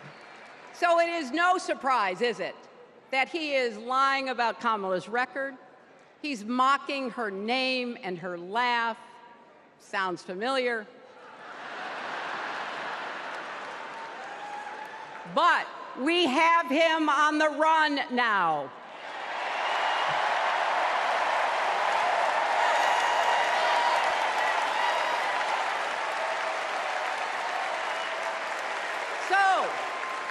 So, no matter what the polls say, we can't let up. We can't get driven down crazy conspiracy rabbit holes. We have to fight for the truth. We have to fight for Kamala as she will fight for us. Because you know what? It still takes a village to raise a family, heal a country, and win a campaign.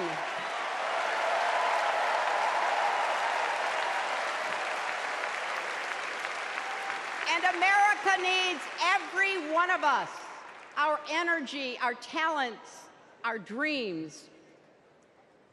We're not just electing a president, we're uplifting our nation. We're opening the promise of America wide enough for everyone. Together, we've put a lot of cracks in the highest, hardest glass ceiling. And tonight, so close to breaking through once and for all, I want to tell you what I see through all those cracks and why it matters for each and every one of us. What do I see? I see freedom.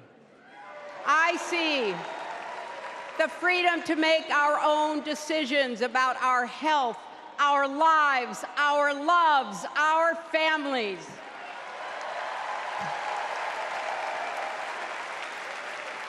The freedom to work with dignity and prosper, to worship as we choose or not, to speak our minds freely and honestly. I see freedom from fear and intimidation, from violence and injustice, from chaos and corruption. I see the freedom to look our children in the eye and say, in America, you can go as far as your hard work and talent will take you, and mean it. And you know what?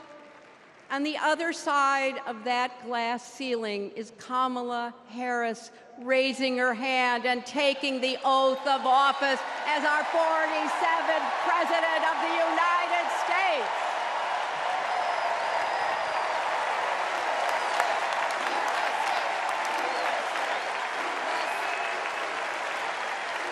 Because, my friends, when a barrier falls for one of us, it falls. It falls and clears the way for all of us. So for the next 78 days, we need to work harder than we ever have. We need to beat back the dangers that Trump and his allies pose to the rule of law and our way of life. Don't get distracted or complacent. Talk to your friends and neighbors. Volunteer. Be proud champions for the truth and for the country that we all love.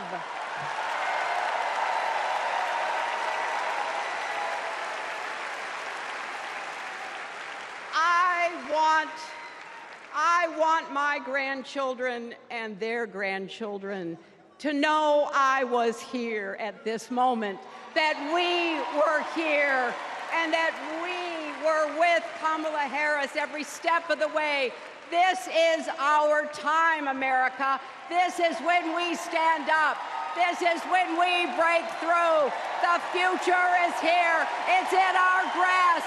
Let's go win it.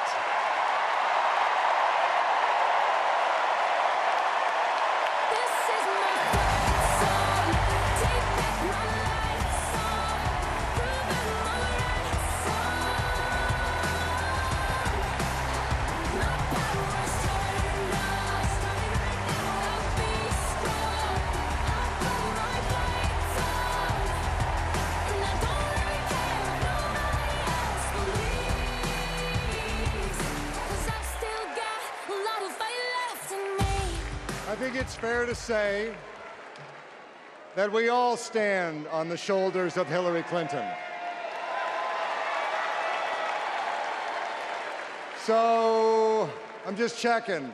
Are you ready to join this fight yet? Okay, that's the answer I was looking for. So I want you to text JOIN to 30330 and get involved. Now, what does fighting for the people exactly look like? Let's go back to 2011 when Kamala Harris was Attorney General of California. The housing crisis had devastated American families, and the big banks had forced Californians out of their homes.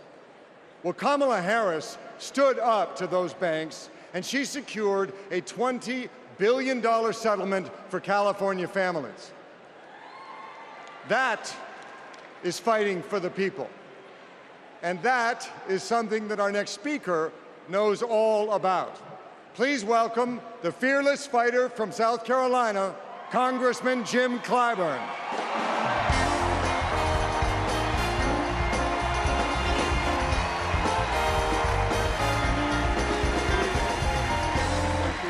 you. Thank you, thank you, thank you. Thank you. Thank you. Thank you. Thank you, and good evening.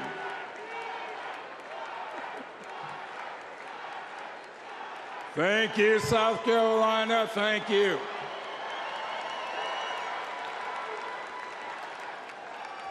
Four years ago, Americans were experiencing high anxieties and great uncertainties. A deadly virus raged, schools closed, businesses shuttered. Donald Trump mismanaged the crisis from day one, looking out for himself instead of the country. The American people responded to the crisis in leadership by electing new leaders. Thanks to Joe Biden and Kamala Harris, we reopened our schools, brought back our businesses, and restored our faith in the American can-do spirit. Thanks to Joe and Kamala, we reduced the price of prescription drugs, repaired roads and bridges, and replaced lead pipes. Thanks to Joe and Kamala, we are honoring our heroes in uniform and expanded benefits to over 1 million veterans. Thanks to Joe and Kamala, Make It in America is no longer just a slogan, but a movement that is bringing millions of manufacturing jobs back to America. For President Biden's lifetime of achievement in service of his country, we owe him a great debt of gratitude.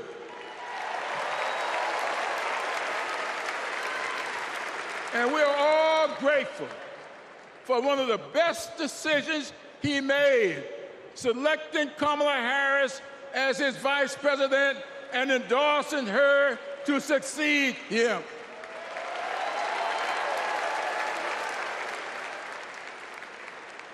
I often say that we are but the sum of our experiences. In the introduction of my memoir, I wrote, "All my experiences have not been pleasant, but I consider all of them to be blessings." So has been the case with Kamala. Her experiences have prepared her for this moment. Kamala Harris is a true battle-tested leader, a district attorney, attorney general, senator, and vice president who gets things done. While Donald Trump has been bragging about how he overturned Roe, Kamala has been fiercely advocating for the respectation of reproduction freedoms. While Trump has been looking out for himself and his billionaire buddies, Kamala has been fighting to lower costs for all Americans.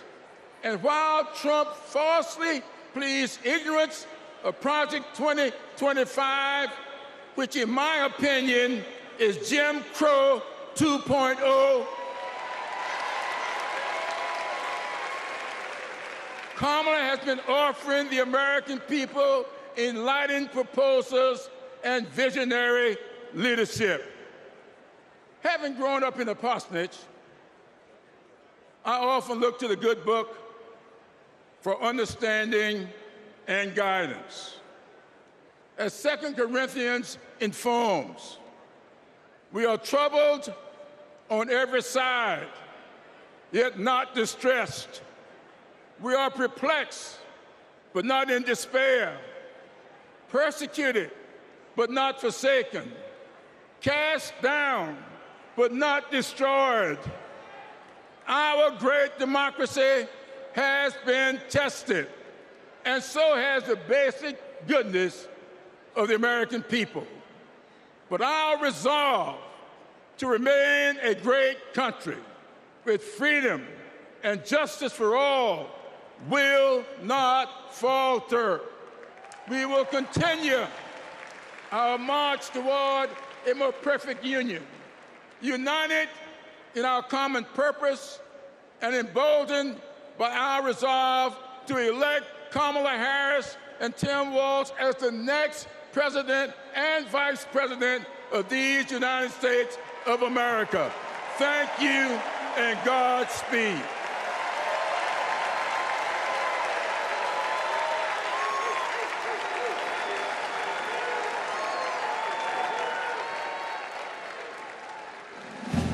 In the criminal justice system, the people are represented by two separate yet equally important groups: the police who investigate crime and the district attorneys who prosecute the offenders. This is the story of Donald Trump. His entire life, Trump has believed he's above the law, that no one would ever dare hold him accountable. He lies, he rips off workers, he sexually abuses women. Hey, when you're a star, they let you do it. You can do anything. He cheats in business. He cheated on his wife with a porn star and paid her off so the American people wouldn't find out during an election. But in the criminal justice system, ordinary Americans have had the courage to find him accountable, time and time again. Guilty. Guilty. Guilty. Donald Trump guilty on all 34 felony counts. For the first time in history, we have a convicted felon running for president. And to take on this case, we need a president who has spent her life prosecuting perpetrators like Donald Trump. He tried overturning Georgia's free and fair election. I just want to find 11,780 votes. He's tried to escape any responsibility for instigating the January 6th attack on our Capitol. We're going to walk down to the Capitol, and I'll be there with you. And if elected, Trump has promised to overturn laws that would keep him accountable and exact retribution on anyone he considers an enemy, even warning of a bloodbath if he doesn't get his way. So we, the people, have a chance to render our own verdict on Donald Trump. We are the jury he most fears. When we vote this November, we vote for justice, accountability, and the rule of law that keeps America free.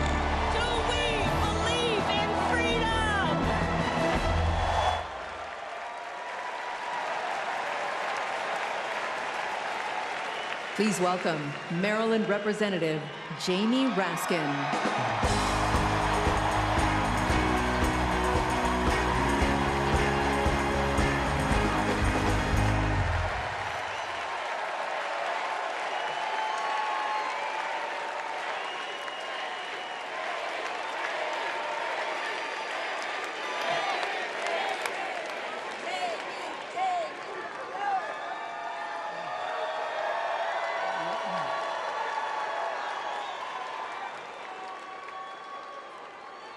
Hello, America.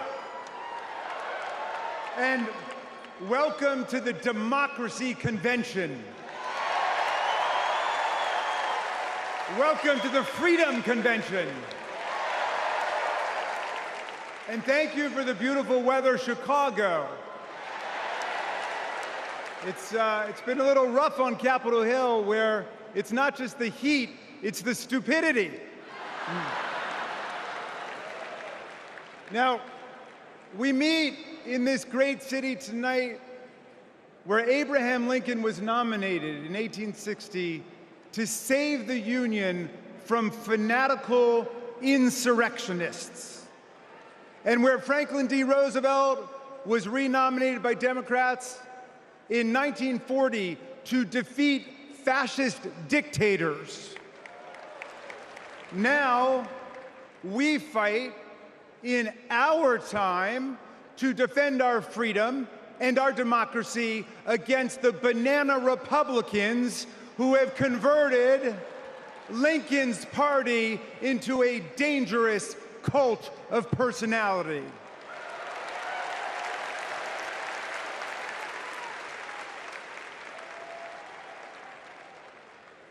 You know, I'll never forget the pounding on the doors of the House chamber on January 6th were the screams to follow.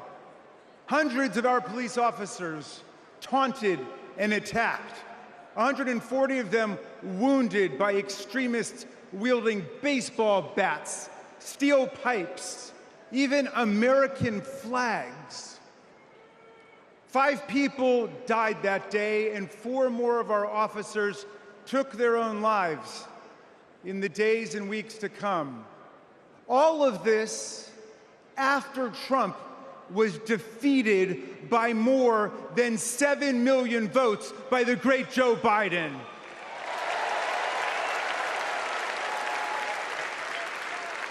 It was after 80 judges rejected every ridiculous claim raised by this sore loser who does not know how to take no for an answer from American voters, American courts, or American women.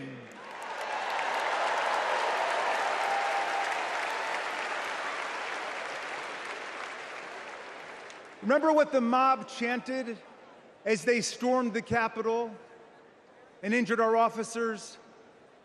Hang Mike Pence.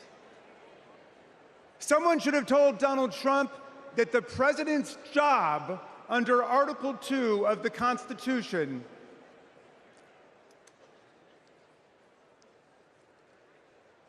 Someone should have told Donald Trump that the president's job under Article 2 of the Constitution is to take care that the laws are faithfully executed, not that the vice president is executed.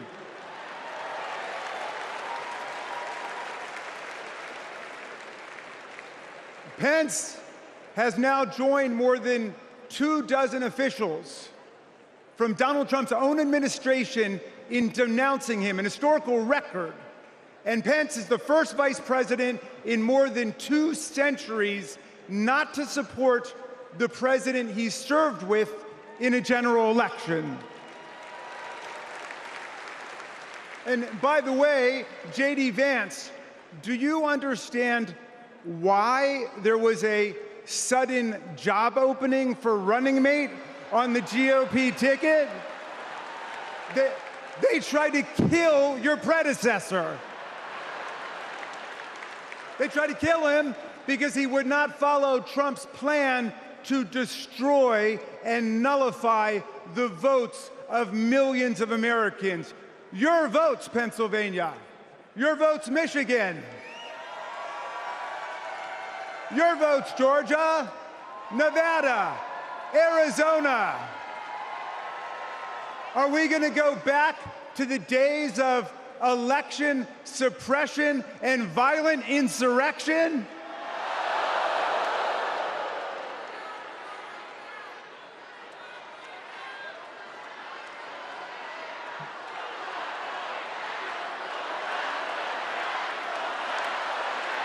We're not going back.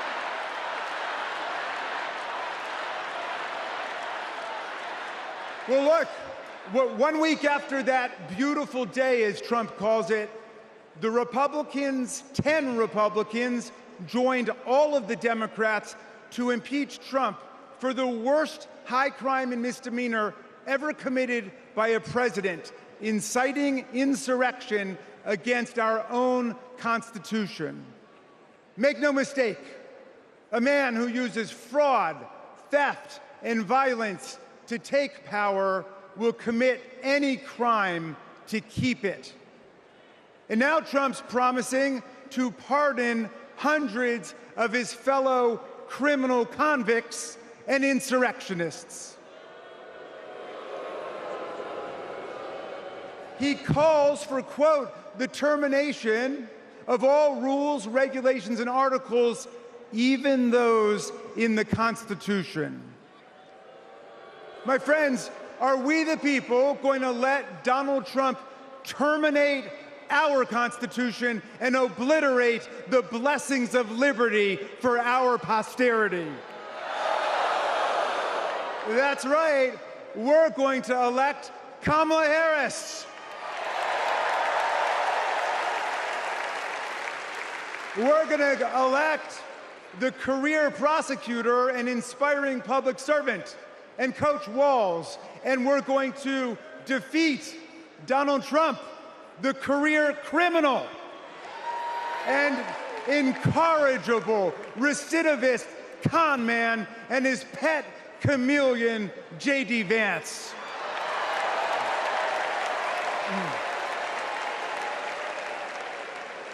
And America, let's make it a landslide so big that Donald Trump and his kangaroo Supreme Court justices cannot even try to steal it.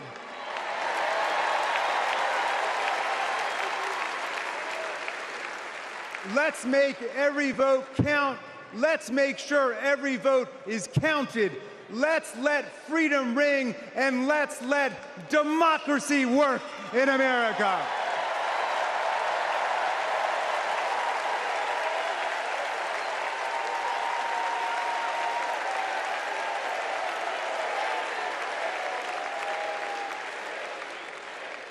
Please welcome Texas Representative Jasmine Crockett.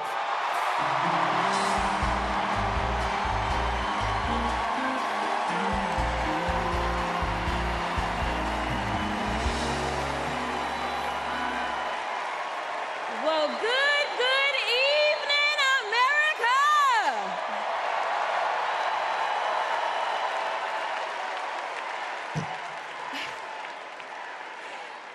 On November 5th, our nation will hire a president, a commander-in-chief, and leader of the free world. So let's compare their resumes, shall we? One candidate worked at McDonald's while she was in college at an HBCU. HU. The other was born with a silver spoon in his mouth and helped his daddy in the family business. Housing discrimination, that is. She became a career prosecutor while he became a career criminal. With 34 felonies, 2 impeachments, and 1 porn star to prove it.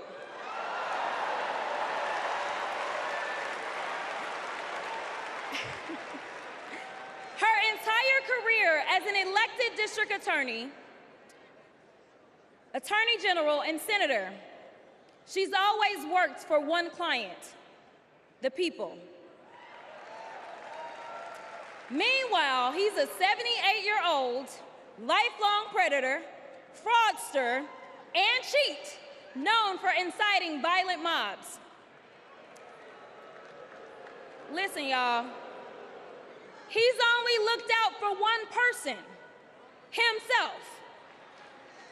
As women are dying, he is bragging about overturning Roe. And y'all know I come from Texas. And right now in Texas, come on, Texas. But right now in Texas, they want to institute the death penalty. That is a problem. While Kamala Harris is fighting for our reproductive rights to be restored. She is also the leader we need on the global stage. She helped secure the release of Americans wrongfully detained in Russia. At the same time, he cozies up to his role model, Vladimir Putin, and MAGA holds legislation hostage here at home, critical resources to secure the border, military aid to Ukraine, and even the Farm Bill. She's lived the American dream while he's been America's nightmare.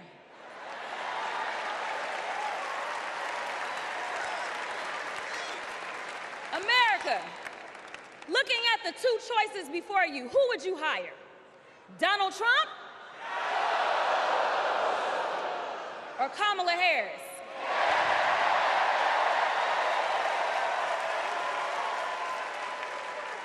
Kamala Harris has a resume.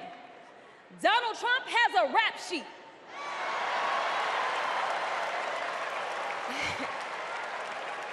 She presides over the Senate while he keeps our national secrets next to his thinking chair. Y'all know what I said that other time. In Mar-a-Lago. Well, Donald Trump wants to put our 1787 Constitution through his Project 2025 paper shredder and make every day January 6th, Kamala Harris is fighting to fulfill the promise of America.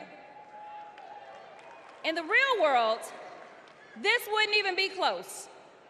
But this election is. Don't make a mistake. We are the underdogs in this fight, even though there is only one person qualified, only one person who's done the work and who has delivered the results. And she needs you. She needs your one vote this November. Can we count on you?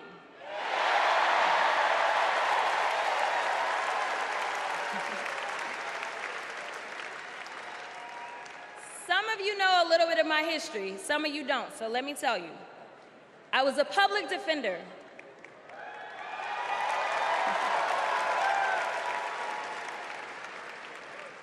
I did criminal defense as well as practiced civil rights law for almost 2 decades. I know a good prosecutor when I see one.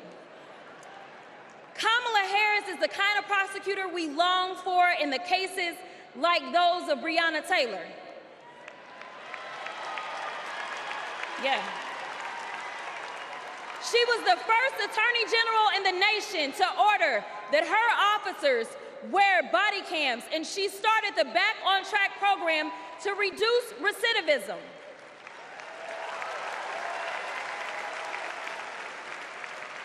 Listen, y'all, she did all these things because she genuinely cares about people. She sees each person as just that, a person, not a statistic. She's proven that since the first day she stepped into a courtroom and said what y'all already heard Hillary say, I did not copy out for her speech. I just want y'all to know. She walked into that courtroom and said, Kamala Harris for the people. And she meant that.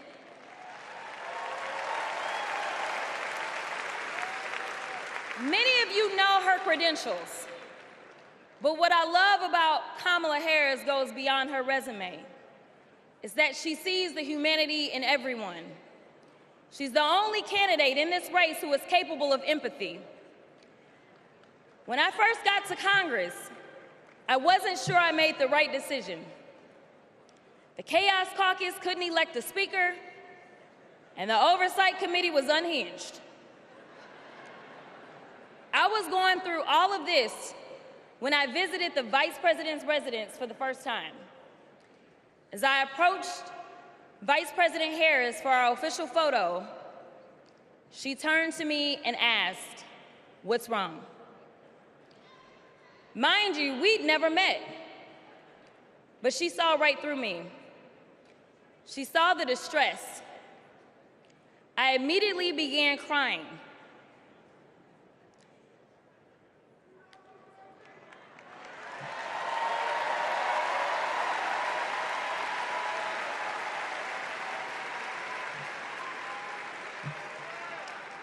And the most powerful woman in the world wiped my tears and listened.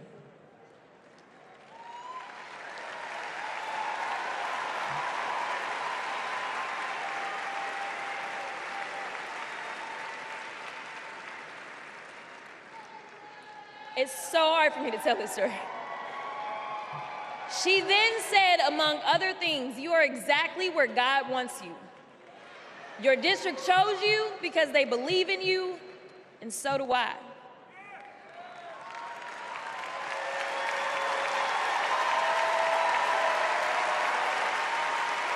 I'm gonna stop. Okay.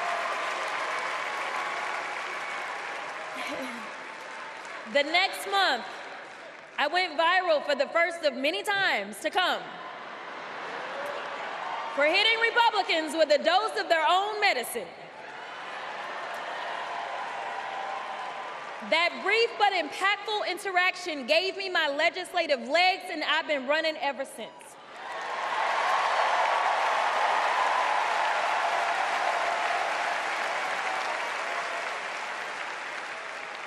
The question before us is, will a vindictive, vile villain violate voters' vision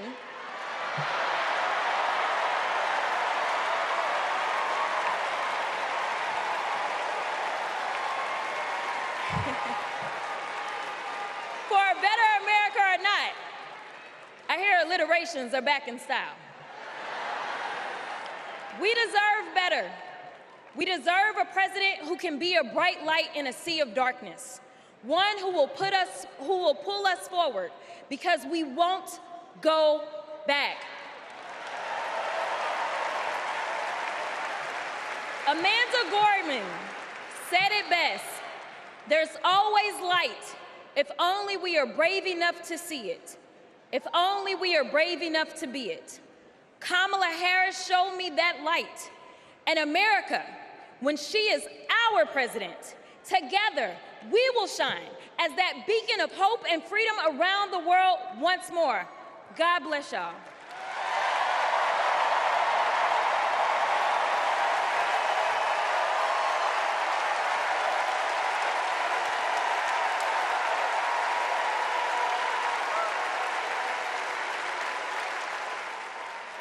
This is one of our willow boxes. This was the outfit that she was gonna maybe wear home from the hospital. There's her little... the blanket that she was in. It's okay. No. For 54 years, they were trying to get Roe v. Wade terminated, and I did it, and I'm proud to have done it. I was punished for 3 days having to wait for either my baby to die or me to die, or both. I was stuck in this horrific hell of both wanting to hear her heartbeat and also hoping I wouldn't. There has to be some form of punishment. For the woman? Yeah, there has to be some form. I almost died because doctors were forced to follow Trump's abortion ban. Kamala will protect a woman's right to choose. We trust women to make decisions about their own body and not have their government tell them what to do. I have so much faith in her. And when Congress passes a law to restore reproductive freedoms as President of the United States, I will sign it into law. We have to fight for Kamala Harris, our rights, our freedoms, and frankly, our lives. Everything is on the line.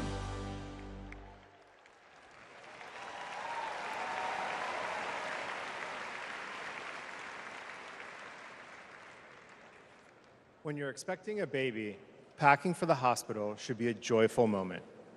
For us, it was different. We were told with 100% certainty we would lose our baby girl, Willow, and we were sent home. For 3 days, we waited until Amanda was sick enough to receive standard abortion care. Eventually, Amanda's temperature spiked. She was shaking, disoriented, and crashing. I don't remember what I threw into our bag that day, only that instead of welcoming Willow, I was hoping Amanda's life could be saved. I'm here tonight because the fight for reproductive rights isn't just a woman's fight. This is about fighting. This is about fighting for our families. And as Kamala Harris says, our future.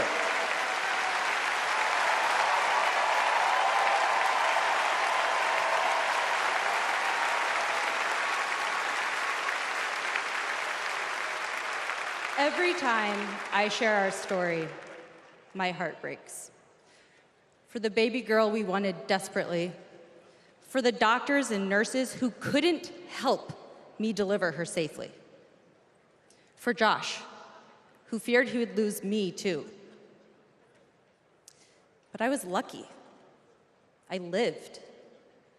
So I'll continue sharing our story, standing with women and families across the country. Today, because of Donald Trump, more than 1 in 3 women of reproductive age in America lives under an abortion ban.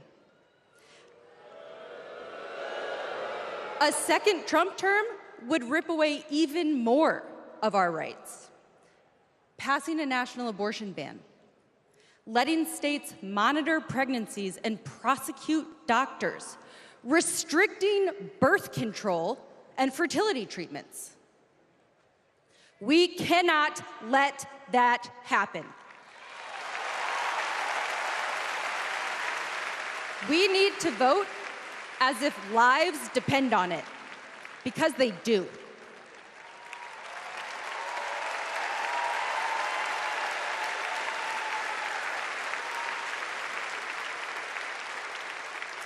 Two years ago, my husband and I were expecting our second child. Our daughter, Lauren, couldn't wait to be a big sister. I was getting ready for her 4th birthday party when something didn't feel right. 2 emergency rooms sent me away. Because of Louisiana's abortion ban, no one would confirm that I was miscarrying. I was in pain, bleeding so much my husband feared for my life. No woman should experience what I endured, but too many have. They write to me saying, "What happened to you happened to me." Sometimes they're miscarrying, scared to tell anyone, even their doctors. Our daughters deserve better. America deserves better.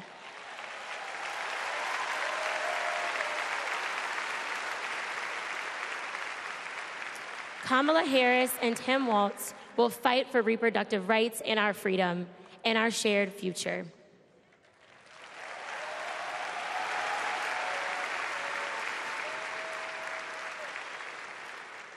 Growing up, I was an all-American girl.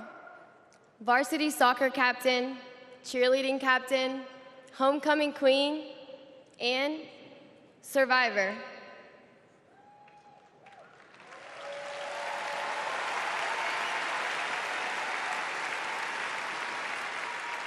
I was raped by my stepfather after years of sexual abuse. At age 12, I took my first pregnancy test, and it was positive.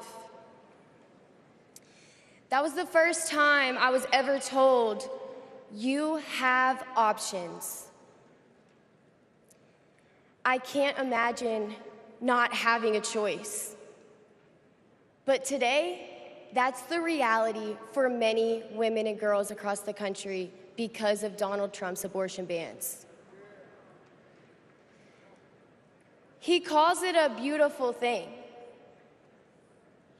What is so beautiful about a child having to carry her parent's child?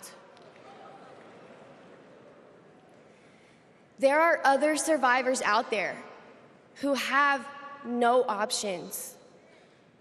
And I want you to know that we see you. We hear you.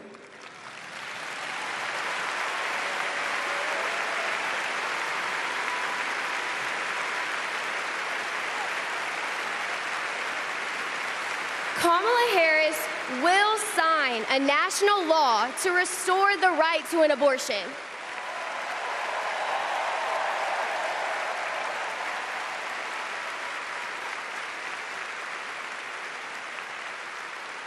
She will fight for every woman and every girl, even those who are not fighting for her.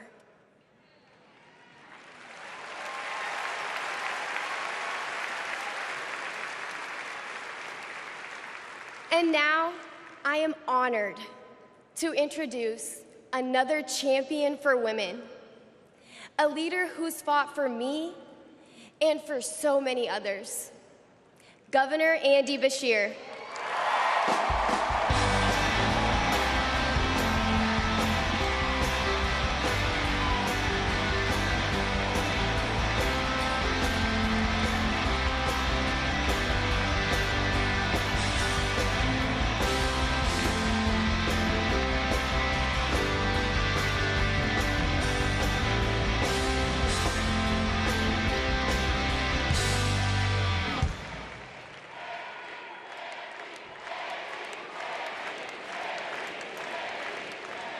Hadley Duvall is one of the bravest people I've ever met.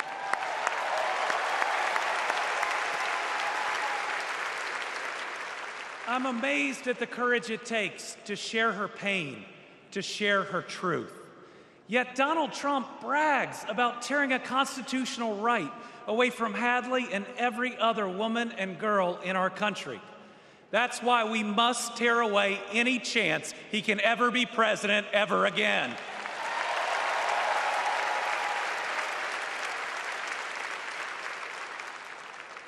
In 21 states, Trump's actions have resulted in extreme bans on abortion in my state, even in cases of rape, incest, and non-viable pregnancies.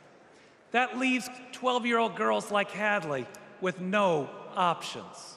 That fails any test of humanity, any test of basic decency, any test of whether you have any underlying empathy. Thankfully, this extremism is being soundly rejected all over our country.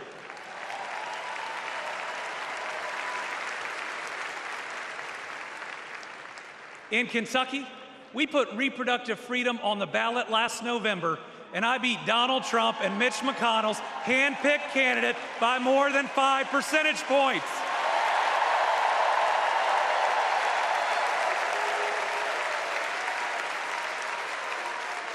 This November, we're going to beat them again.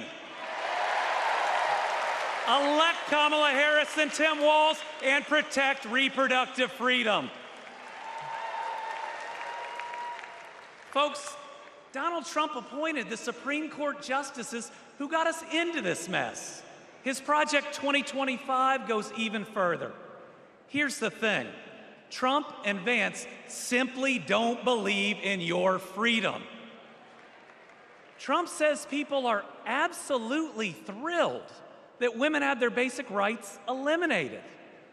J.D. Vance says women should stay in violent marriages and that pregnancies resulting from rape are simply inconvenient. Their policies give rapists more rights than their victims. That's not inconvenient, it's just plain wrong.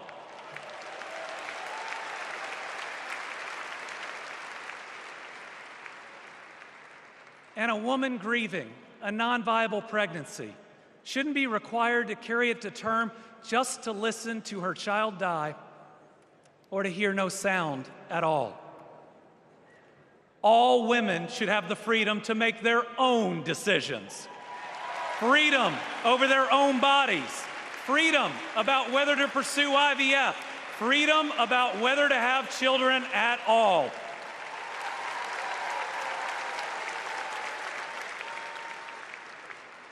How we treat people transcends party lines. It goes right to the heart of who we are.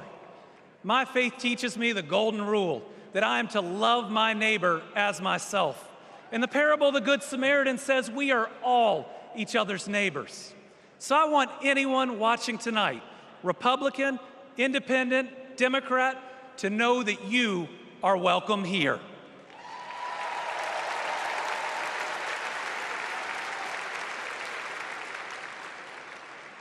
We believe in an America where we live out our values, end anger politics once and for all, and move beyond this us versus them by remembering we are all Americans.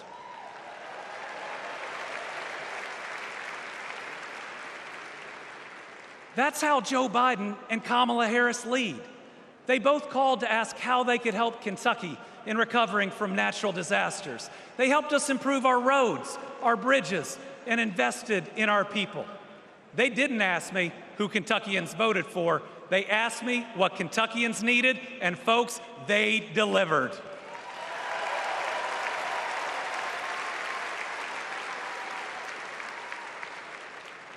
Kamala Harris gets it. She knows we must move beyond anger, extremism, and division, that everyone has dignity and deserves respect. America, we're going to win.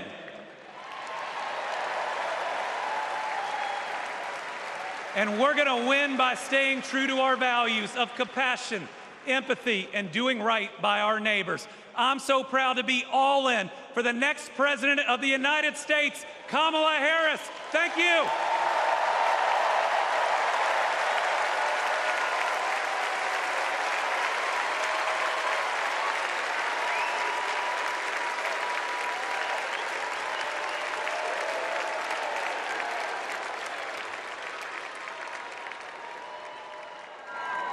Please welcome Georgia Senator Raphael Warnock.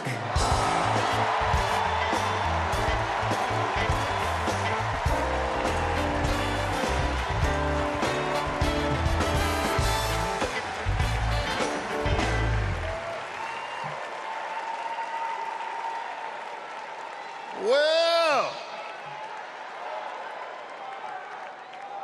hello, America.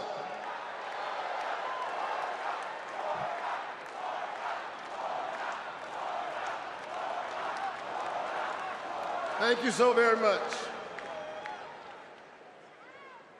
On January 5th, 2021, the people of Georgia did an amazing thing.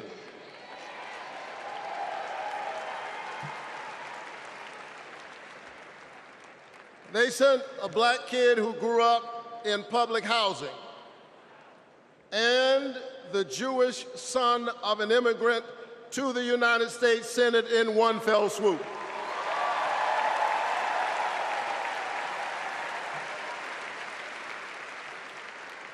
And among those Georgians was my then 82-year-old mother. She grew up in Waycross, Georgia. Do you know where that is? It's Waycross, Georgia. She grew up in Waycross, Georgia, where she picked other people's cotton and other people's tobacco.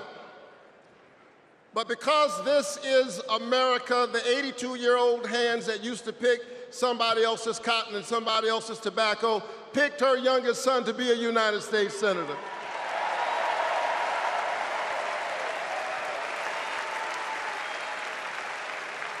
This is my America.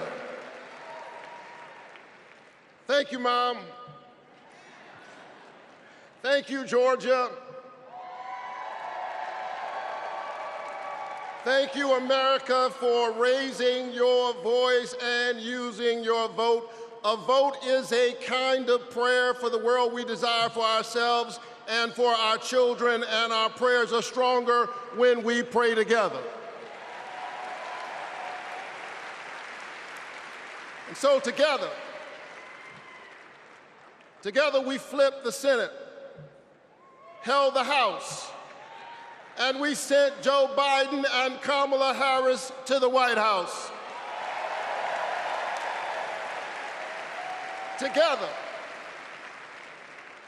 Together we vaccinated our citizens, we fortified our cities and our towns, and we stood by our small businesses. Together we set out to heal the land. A nation besieged by a deadly pandemic and beset by the awful and divisive rhetoric of a man too small for the office entrusted him or the task set before him.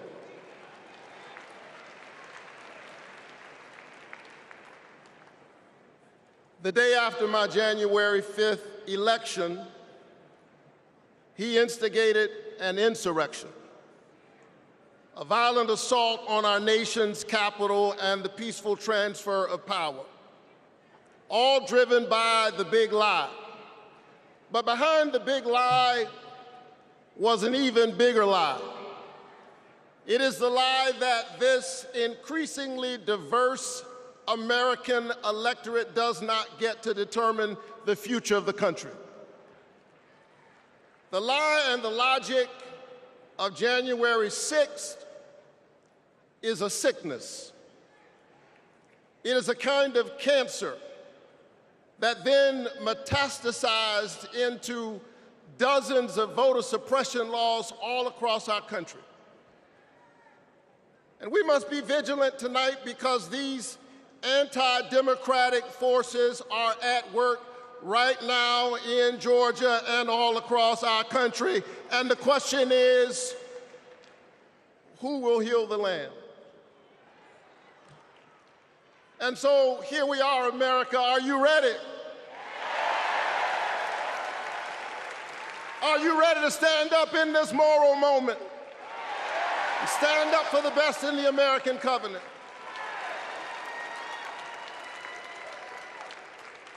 Elections are about the character of a country.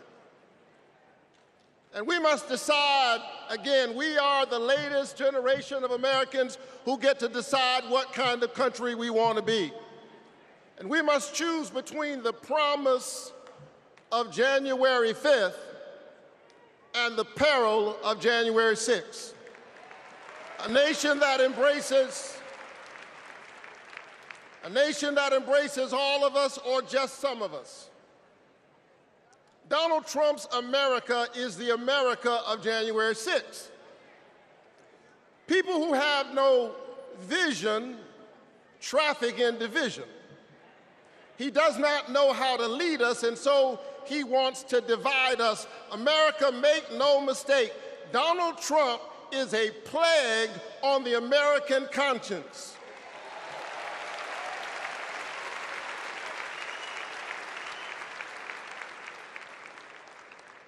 He is a clear and present threat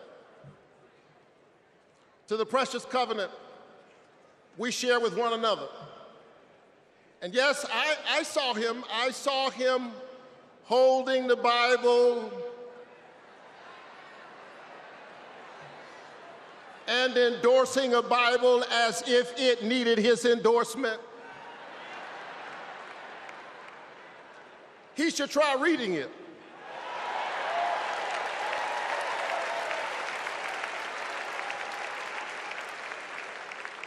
It says, do justice, love kindness, and walk humbly with your God. He should try reading it. It says, love your neighbor as yourself. It says, inasmuch as you've done it unto the least of these, you have done it also unto me.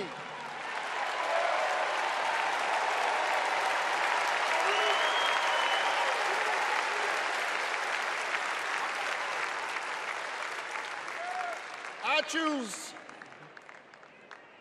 the American covenant. E pluribus unum, out of many one. I choose January 5th. I choose a nation that provides a path for ordinary people and gives every child a chance.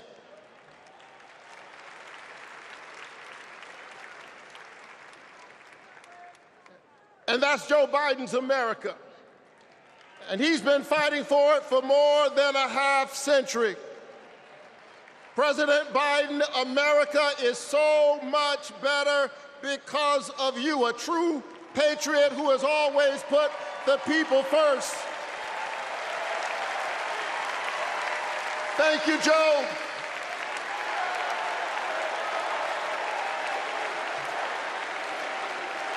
Thank you, Joe.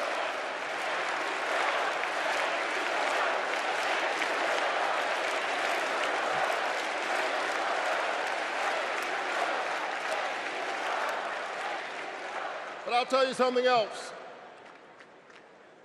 Not only is that Joe Biden's America, that's Kamala Harris's America.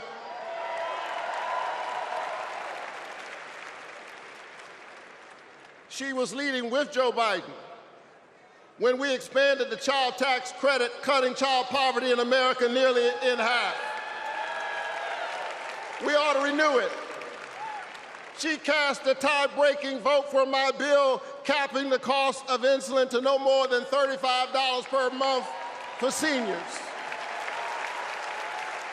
We ought to extend it to everybody.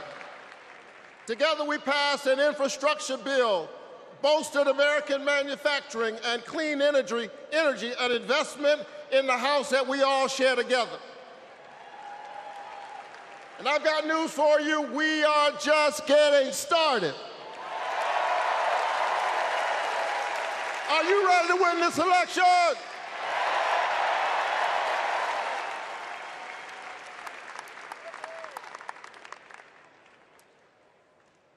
Kamala Harris and Tim Walz represent the new way forward. We're not going back. We're not going back because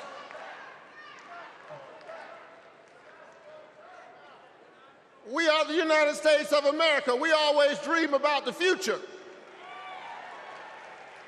And so forward on women's reproductive rights, because we believe that a patient's room is too small and cramped a space for a woman, her doctor, and the United States government. That's too many people in the room.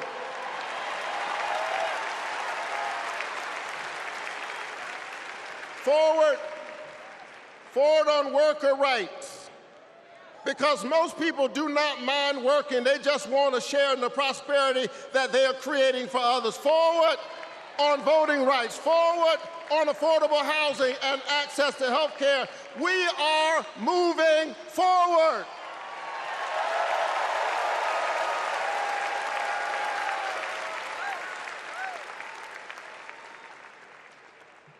And so I'm inspired tonight.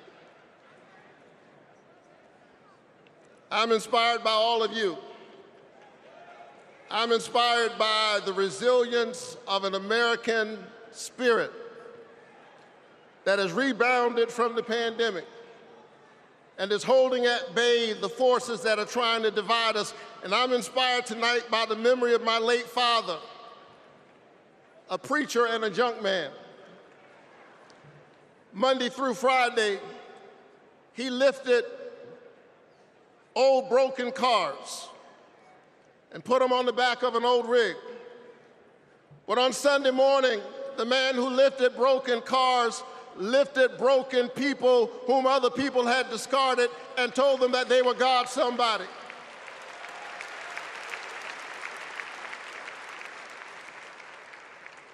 My dad discovered strength in the broken places, a power made perfect in weakness.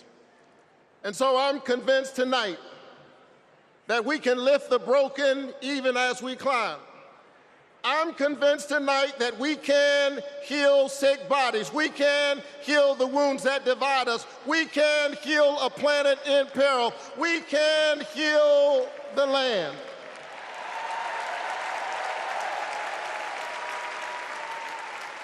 And in a strange way,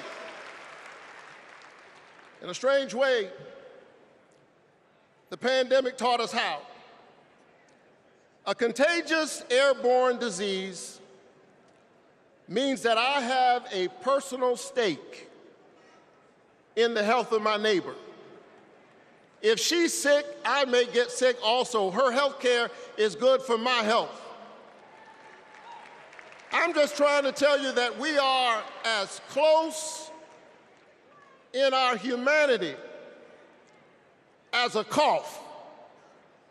I need my neighbor's children to be okay so that my children will be okay. I need all of my neighbor's children to be okay. Poor inner city children in Atlanta and poor children of Appalachia. I need the poor children of Israel and the poor children of Gaza. I need Israelis and Palestinians. I need those in the Congo, those in Haiti, those in Ukraine. I need American children on both sides of the track to be okay. Because we are all God's children. And so let's stand together. Let's work together. Let's organize together. Let's pray together. Let's stand together. Let's heal the land. God bless you. Keep the faith and keep looking up.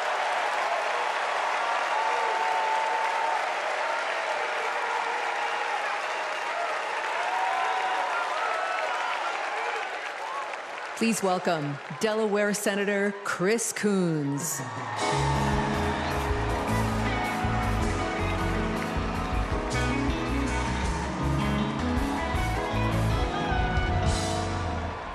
Good evening, folks. Good evening, America. Good evening, Chicago. Are there any Democrats in the room tonight? Folks, we are on the verge of making history. We are on the verge of an historic election. And I want to talk with you for just a few minutes about my dear friend, our president, Joe Biden. Joe Biden's mom had a saying: "You are defined by your courage, and you are redeemed by your loyalty."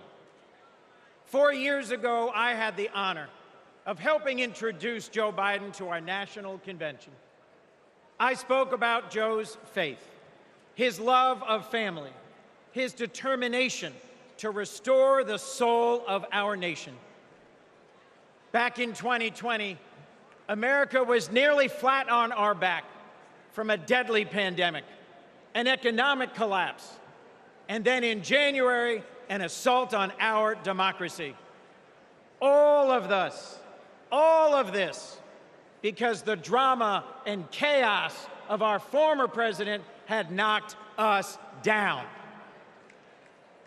But folks, Joe Biden's courage, Joe Biden's faith in us, Joe Biden's determination to heal the soul of our nation gave us hope and gave us confidence. Someone who has himself been knocked down by life time and again. Joe Biden knows the grit and determination of the American people.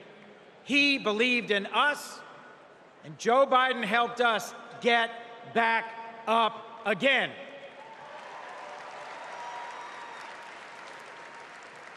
Using the incredible skills he developed in many years in the U.S. Senate, Joe got passed and signed into law the most consequential legislation of any president in 60 years, helping our veterans, advancing gun safety, cutting prescription drug prices, fighting climate change, rebuilding bridges and broadband, bringing manufacturing back to America. Together, Joe and Kamala helped rebuild our economy from the middle up, from the bottom up, and the middle out, not from the top down.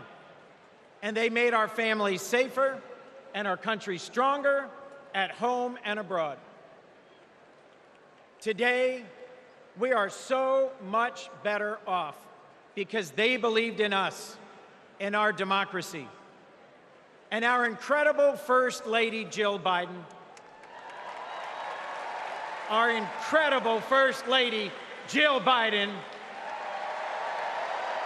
our incredible First Lady, Jill Biden, was at Joe's side every step of the way, fighting for education, advancing the cancer moonshot, determined to improve women's health care, honoring military families. Joe and Jill, together, you have done so much for us, and there's so much more you will do and we can do together. Mr. President, thank you. Thank you for elevating a great leader in Kamala Harris.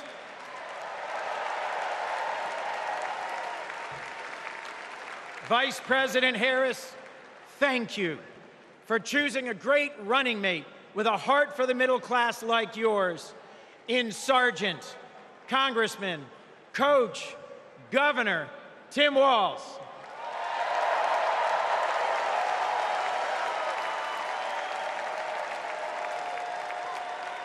I have hope. Do you? I have hope. Do you? I have hope. Do you? And it is in no small part because of Joe Biden. I have never known a more compassionate man than Joe Biden.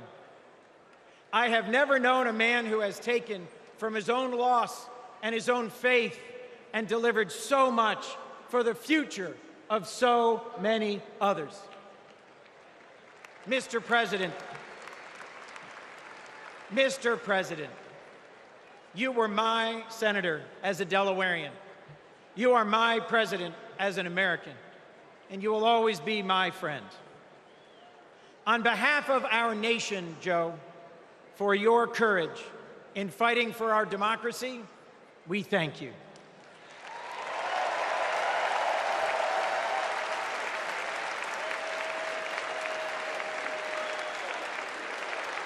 On behalf of our Democratic Party, for your loyalty in fighting for our democratic values, we thank you.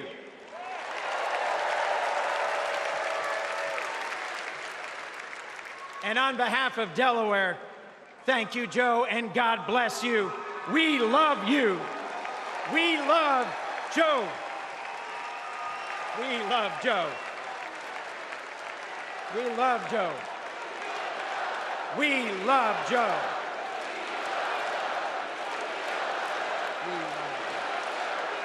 Thank you all. We love Joe. God bless you, and thank you very much.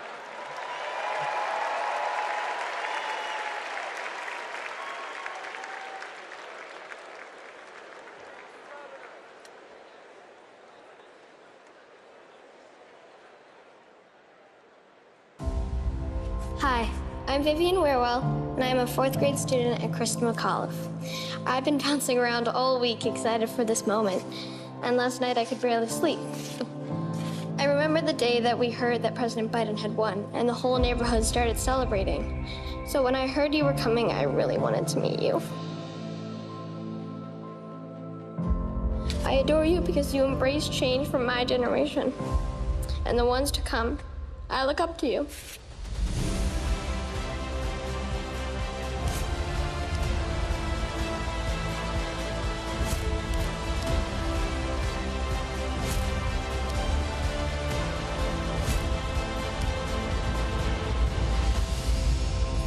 Now it is my honor to introduce our First Lady, Dr. Jill Biden.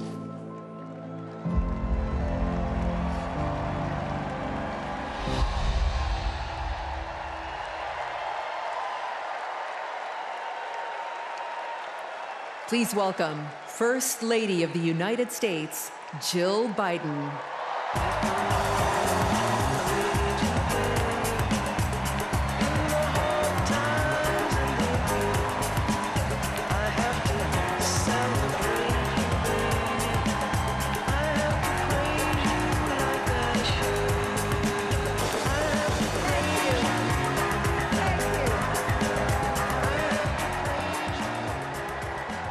Thank you.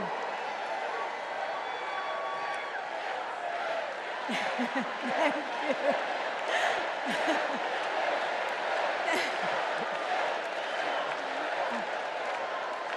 Thank you.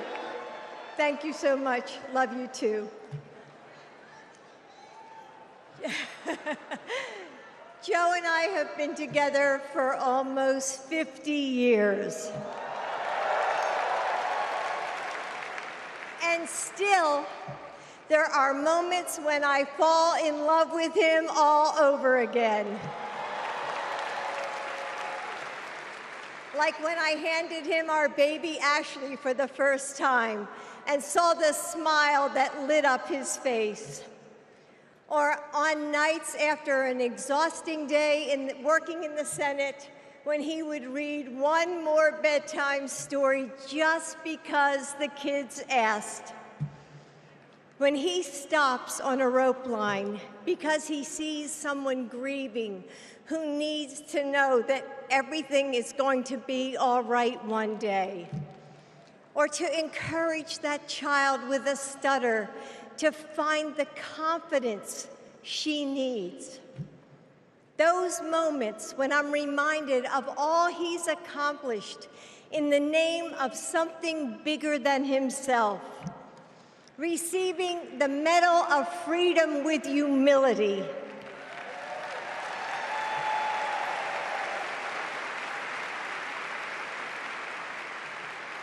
Placing his hand on our family Bible to take his oath of office. And weeks ago, when I saw him dig deep into his soul and decide to no longer seek re-election and endorse Kamala Harris.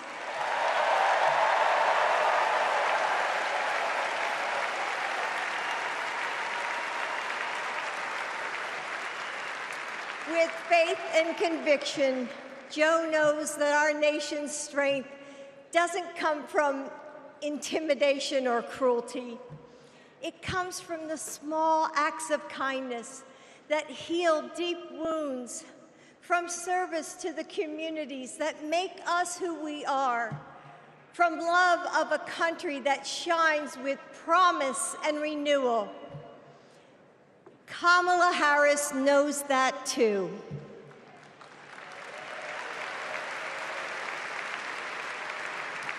Our son, Beau, first worked with Kamala when he was Attorney General of Delaware.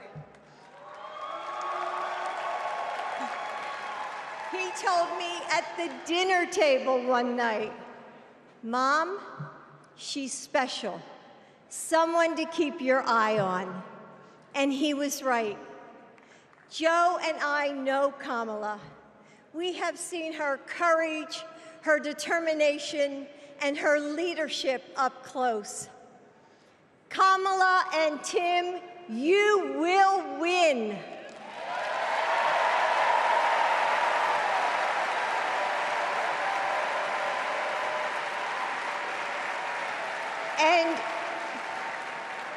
And you are inspiring a new generation. We are all a part of something bigger than ourselves, and we are stronger than we know. The future of our country is in the hands of those in this room and all of you watching at home. It's going to take all of us, and we can't afford to lose.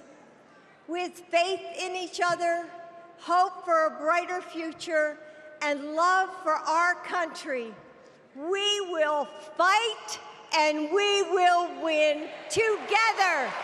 Thank you. Thank you.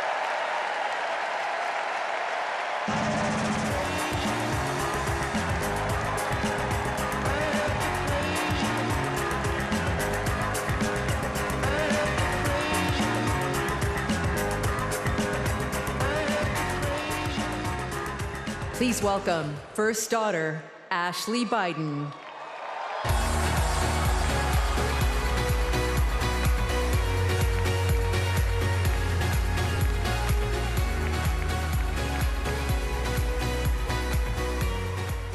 Good evening. I have this memory. It's the eve of my 8th birthday. Dad is still in D.C., tending to urgent matters in the Senate. That night, as a surprise, Mom told me, Beau, and Hunter to get in the car. I remember pulling up to the Wilmington Amtrak station, riding up the escalator to the platform. The train stops, doors open, and Dad steps out. As soon as I saw him, I run down that platform and jump into his arms. Like magic, Mom brought out a cake, they sang happy birthday, and I blew out the candles. Dad hugged me, and he said that he had to get back to work. He crossed to the southbound train, and off he went to D.C. That was a snapshot of one moment, of one day, on this extraordinary journey of being Joe Biden's daughter.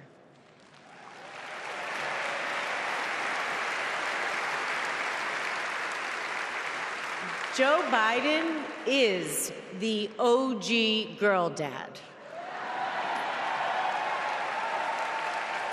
He told me I could be anything and I could do anything. As a child, I would sit on the leather chair in his office doing my homework, and he would sit next to me doing his work, drafting the Violence Against Women Act.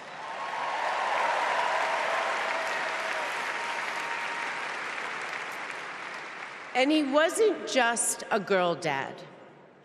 I could see, and he wasn't just a girl dad, I could see that he valued and trusted women.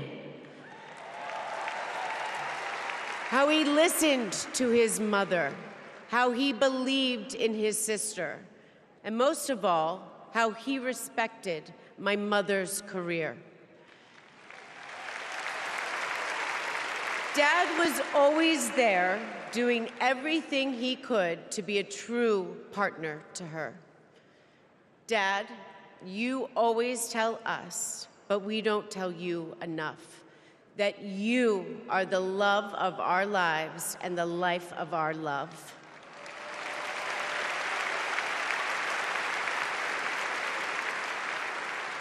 I had my wedding reception in my parents' backyard.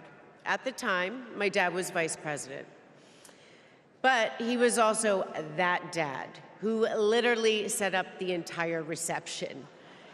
He was riding around in his John Deere four-wheeler, fixing the place settings, arranging the plants, and by the way, he was very emotional. I thought that I would be a mess, but he was the one crying, and I was the one who had to comfort him. Before he walked me down the aisle, he turned to me and said that he would always be my best friend. All these years later, Dad, you are still my best friend. His example in service inspired my career. I'm a social worker in Philadelphia.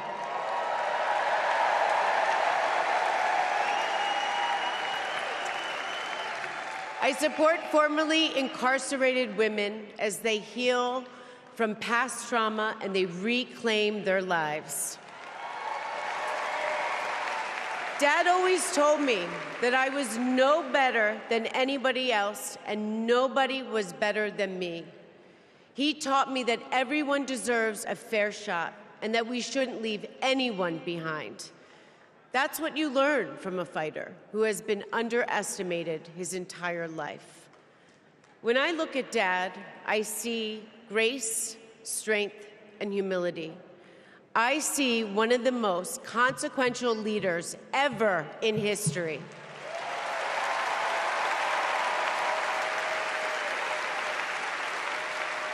And I also know that he never stops thinking about you, about your dreams, about your dignity, about your opportunities, about your family. Dad knows that family is everything. When Hunter and I lost our brother Beau to cancer in 2015, the grief and the pain felt like it might never end. Dad had the capacity to step out of his own pain and absorb ours. And I know that Beau is here with us tonight, as he is always with us.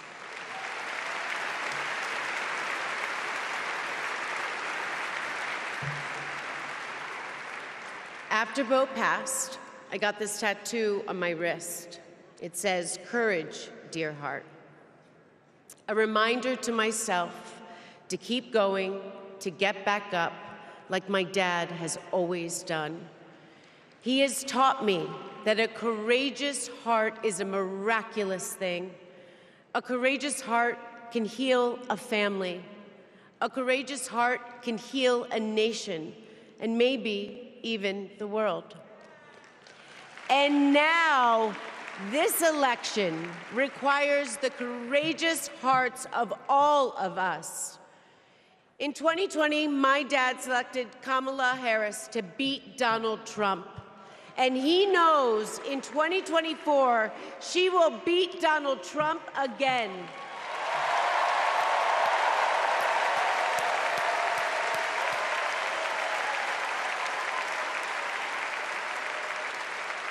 So tonight, I am asking you, if you stood with us in 2020, call upon your courageous heart. Stand with us today. Work harder than you have ever worked before in your life. This is the fight of our lifetime. Our freedom, our democracy, our reproductive rights. All of this, all of it is on the ballot. And I know together we can do this because my dad helped show us the way. And now, I would like to introduce my father, your 46th President of the United States, Joe Biden.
Thank you, thank you, thank you.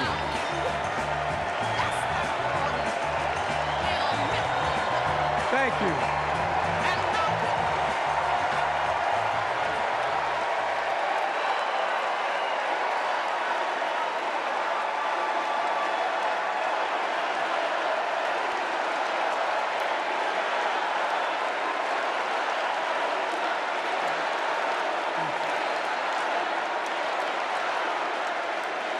Thank you, thank you, thank you.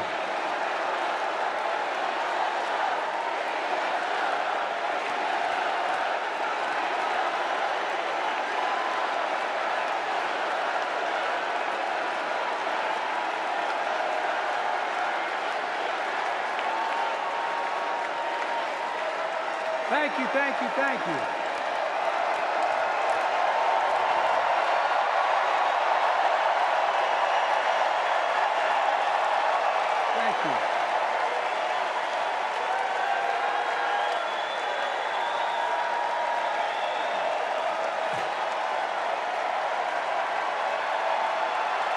Thank you.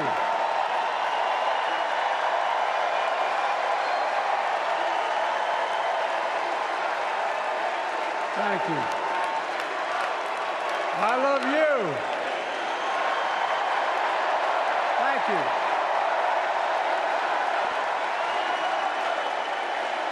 Thank you, thank you, thank you.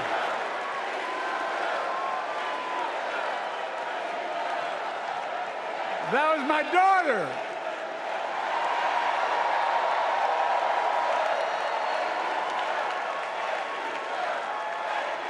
Thank you.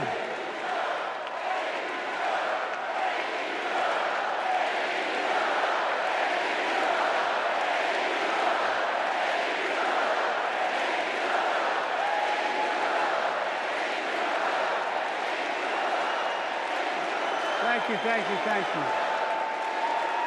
Thank you. Thank you for so. I tell you what.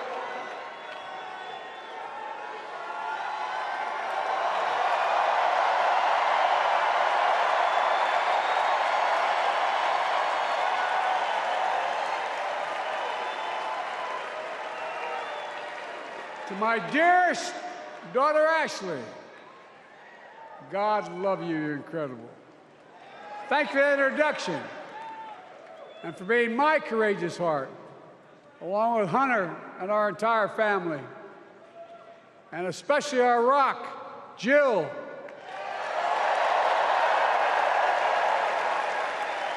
For as those of you who know us, she still leaves me both breathless and speechless. Everybody knows her. I love her more than she loves me. She walks down the stairs and I still get that going boom, boom, boom. Y'all will know me. No, I'm not kidding. Let's give a special round of applause to our First Lady, Jill Biden.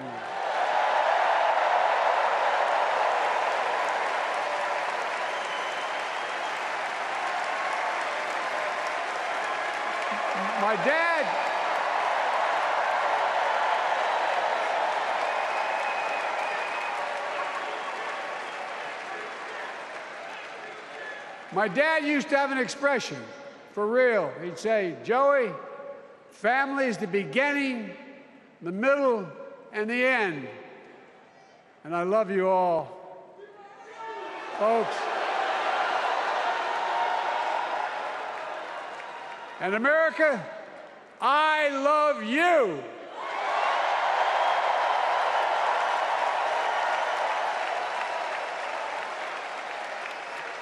Folks, let me ask you.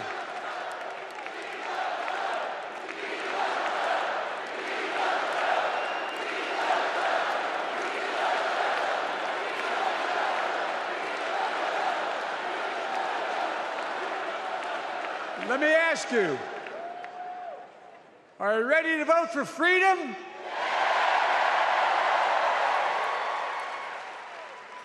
Are you ready to vote for democracy and for America?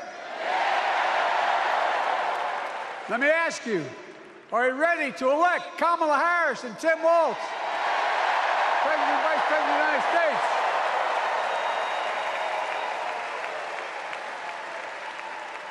My fellow Democrats, my fellow Americans, nearly 4 years ago, in winter, on the steps of the Capitol, on a cold January day, I raised my right hand and I swore an oath to you and to God to preserve, protect, and defend the Constitution and to faithfully execute the office of the President of the United States. In front of me was the city surrounded by the National Guard. Behind me, a Capitol just 2 weeks before had been overrun by a violent mob. But I knew then, from the bottom of my heart, that I knew now, there is no place in America for political violence. None.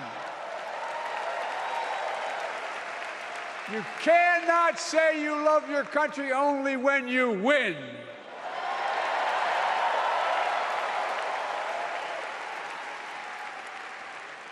In that moment, I wasn't looking to the past. I was looking to the future. I spoke of the work at hand, the moment we had to meet. It was, as I told you then, a winter of peril and possibility. Of peril and possibility. We're in the grip of a once-in-a-century pandemic, historic joblessness, a call for racial justice long overdue, clear and present threats to our very democracy. Thank you.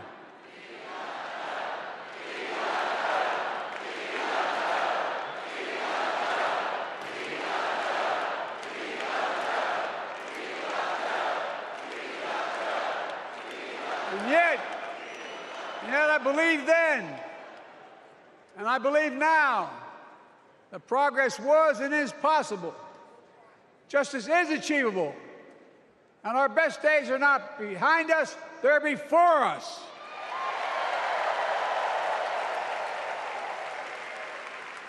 Now it's summer. The winter has passed. And with a grateful heart, I stand before you now on this August night to report that democracy has prevailed.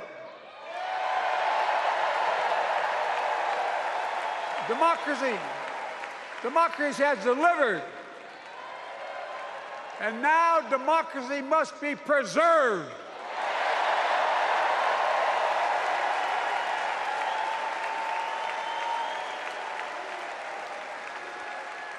You've heard me say it before. We're facing an inflection point. One of those rare moments in history when the decisions we make now will determine the fate of our nation and the world for decades to come. That's not hyperbole, I mean it literally. We're in a battle for the very soul of America.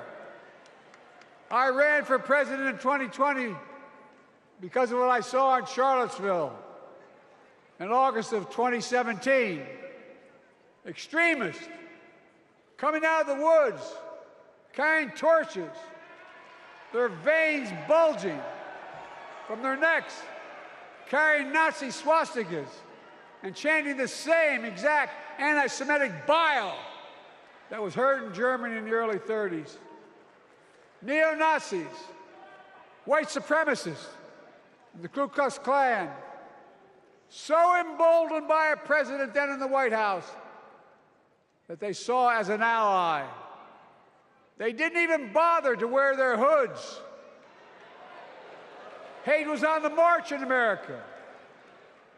Old ghosts and new garments, stirring up the oldest divisions, stoking the oldest fears, giving oxygen to the oldest forces that they long sought to tear apart America. In the process, a young woman was killed. When I contacted her mother, I asked about what happened. She told me. When the president was asked what he thought had happened, Donald Trump said, and I quote, "There are very fine people on both sides. My God." That's what he said. That is what he said and what he meant. That's when I realized, had to listen to the admonition of my dead son, I could not stay in the sidelines. So I ran.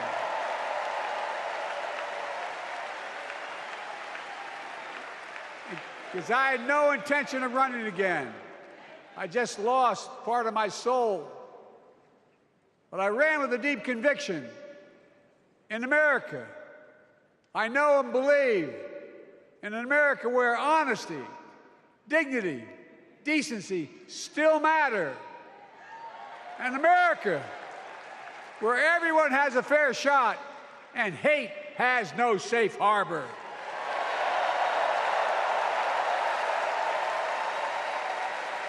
An America where the fundamental creed of this nation, that all of us are created equal, is still very much alive. And a broad coalition of Americans joined with me.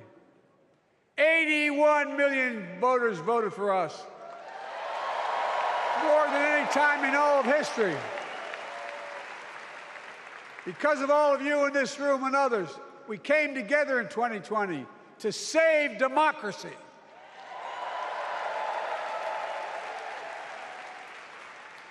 As your president, I've been determined to keep America moving forward, not going back, to stand against hate and violence in all its forms, to be a nation where we not only live with but thrive on diversity, demonizing no one, leaving no one behind, and becoming the nation that we profess to be.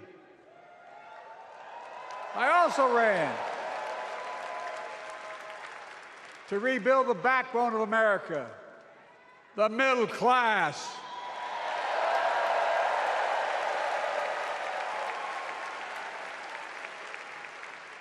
I made a commitment to you that I'd be a president for all Americans, whether you voted for me or not.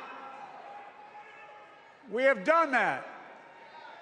Studies show the major bills we have passed actually delivered more to red states than blue. Because the job of the president is to deliver to all of America.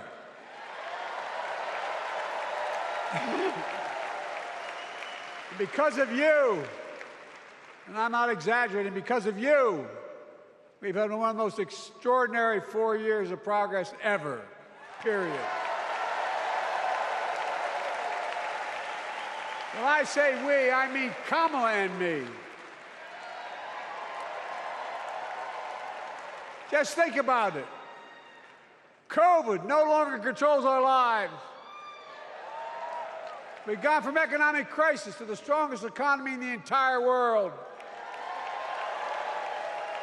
Record 16 million new jobs. Record small business growth. Record high stock market. Record high 401ks. Wages up and inflation down, way down, and continuing to go down.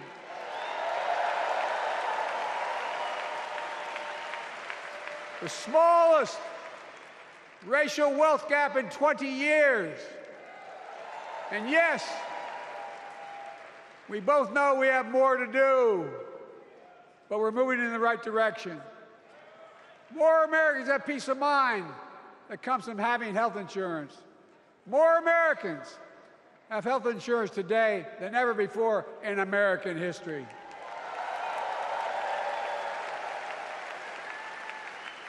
And after, as a young senator beginning to fight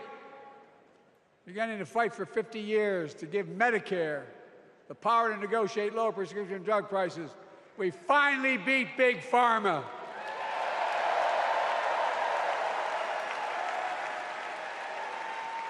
And guess who cast the tie-breaking vote? Vice President, soon-to-be President Kamala Harris.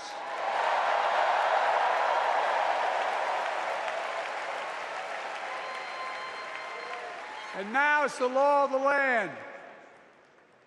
Instead of paying $400 a month for insulin, seniors with diabetes will pay $35 a month. The law we passed already includes, starting in January, every senior's total prescription costs can be capped at $2,000 no matter how expensive the drugs they have.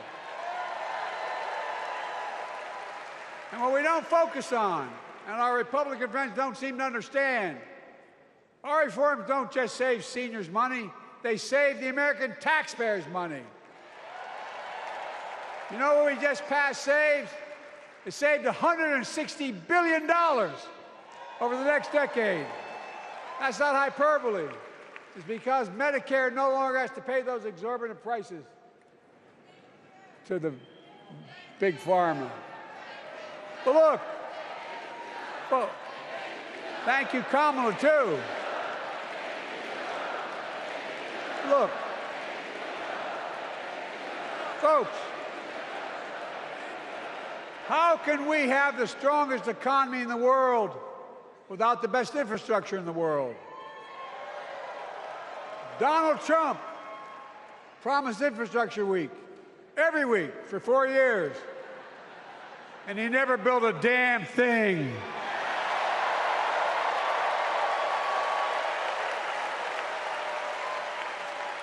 But now, because of what Kamala and I have done, remember we were told we couldn't get it done. Remember when we came into office, we couldn't get anything passed?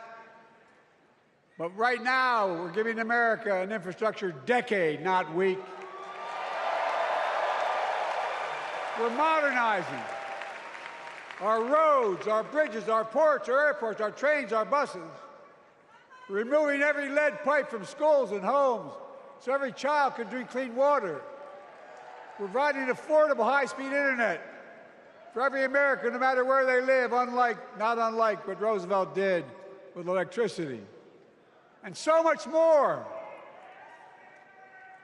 We are uniting the country. We're growing our economy. We're improving our quality of life. And we're building a better America.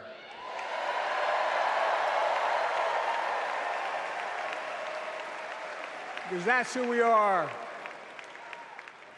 How can we be the strongest nation in the world without leading the world in science and technology? After years of importing 90% of our semiconductor chips from abroad, which America invented those chips, our Chips and Science Act meant that private companies from around the world are now investing literally tens of billions of dollars to build new chip factories right here in America.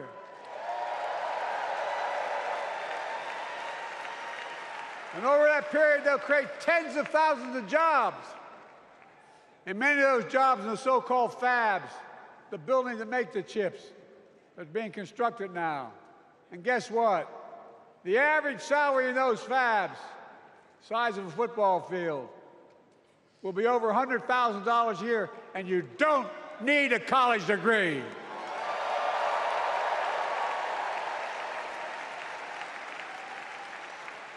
Because of you and so many electeds out there, American manufacturing is back. Where the hell to say we wouldn't lead the world in manufacturing?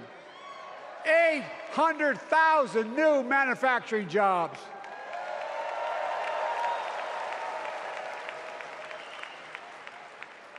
Our Republican friends and others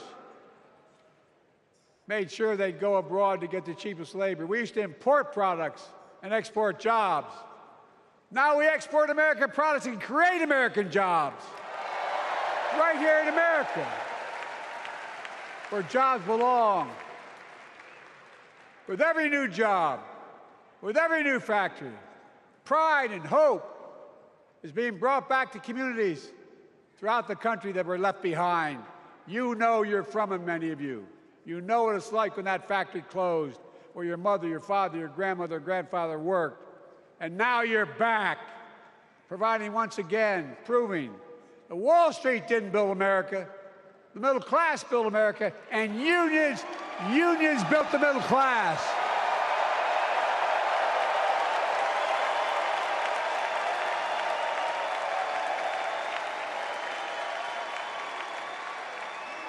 It's been my view since I came to the Senate. And that's why I'm proud to have been the first president to walk a picket line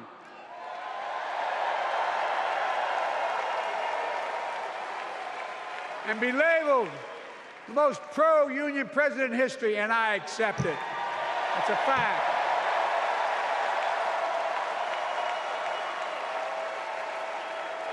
Because when unions do well, we all do well.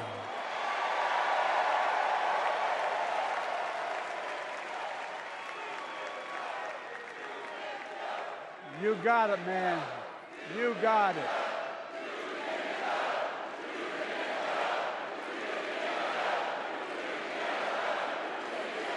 I agree. I'm proud. Look, remember he told we couldn't get anything done because we couldn't get anything done in the Congress? Well, with your support, we passed the most significant climate law in the history of mankind.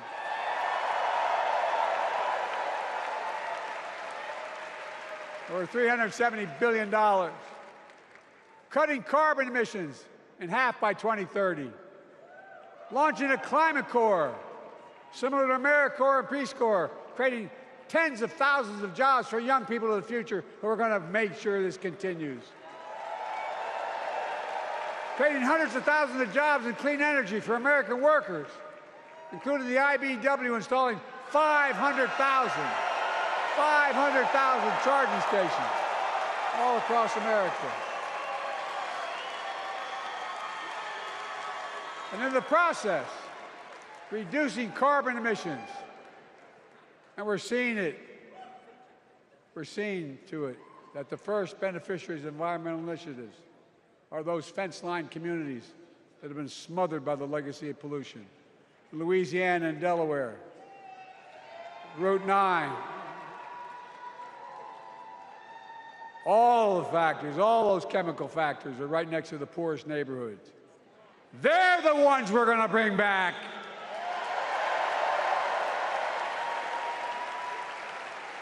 And how? How can we be the greatest nation in the world without the best education system in the world? Donald Trump and the Republican friends, they not only can't think, they can't read very well. Seriously, think about it. Look at their Project 2025. They want to do away with the Department of Education. Well, during the pandemic, Kamala and I helped states and cities get back their schools back open. And we gave public school teachers a raise.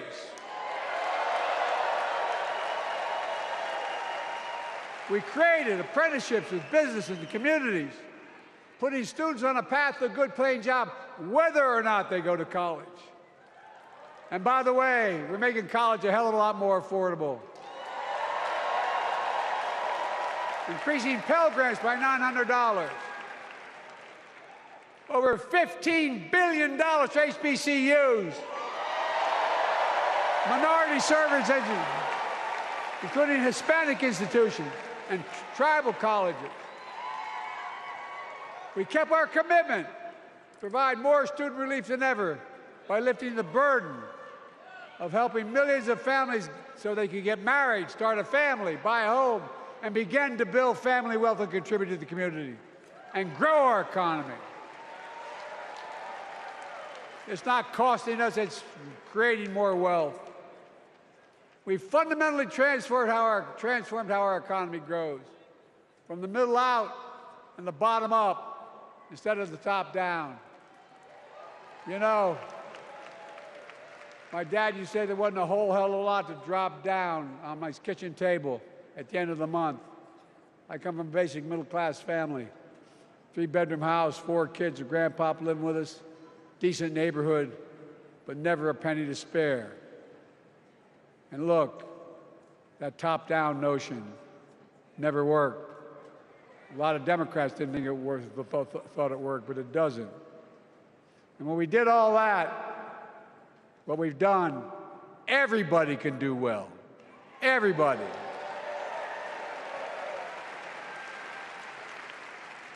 Donald Trump calls America a failing nation. No, I'm serious. But think about this. Think about this. He publicly says to the whole world, I'm going to say something outrageous. I know more foreign leaders by their first names and know them well than anybody alive.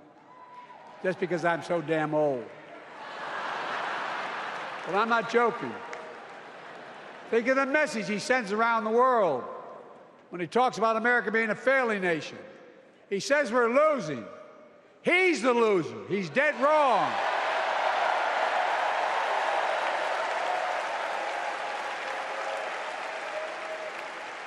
Many of you are very successful people who travel the world. Name me a country in the world that doesn't think we're the leading nation in the world. Without America, not a joke, think about it. I'm being literal. Who could lead the world other than the United States of America? Well, guess what? America's winning, and the world's better off for it. America's more prosperous, and Americans are safer today than we're under Donald Trump. Trump continues to lie about crime in America, like everything else. Guess what? On his watch, the murder rate went up 30%, the biggest increase in history. Meanwhile, we made the largest investment, Kamala and I, in public safety ever. Now, the murder rate is falling faster than any time in history. Violent crime has dropped to the lowest level of more than 50 years. And crime will keep coming down when we put a prosecutor in the Oval Office instead of a convicted felon.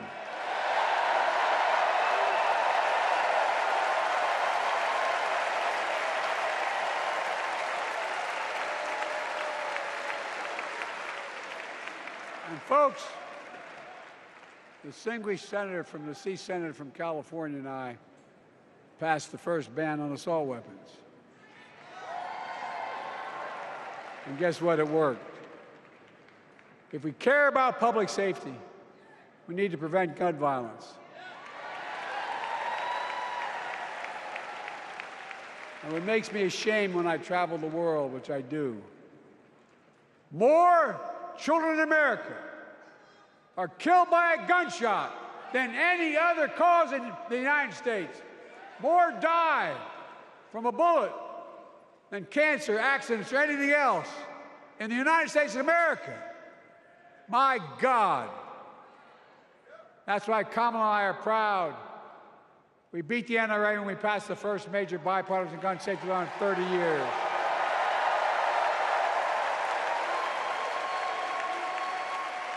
I'm serious. That comes from here.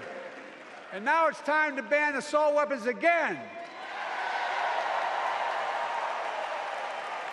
And demand universal background checks.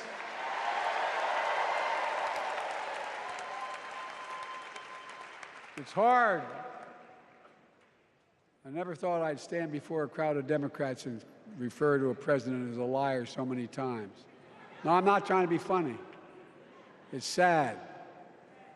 Trump continues to lie about the border. Here's what he won't tell you. Trump killed the strongest bipartisan border deal in the history of the United States that we negotiated with the Senate Republicans. Took 4 weeks. Once it passed, and never acknowledged the most expansive border change in American history.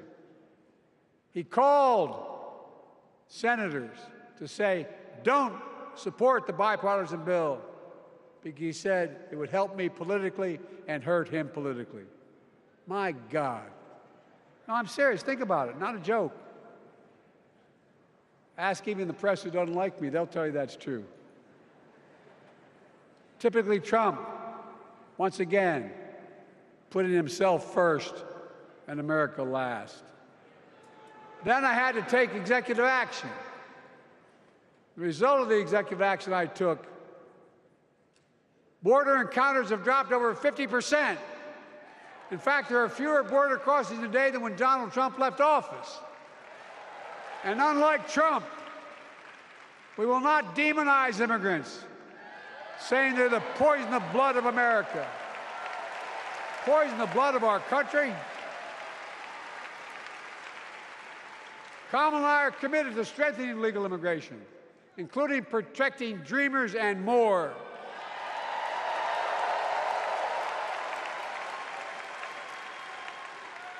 And here's what else I believe in.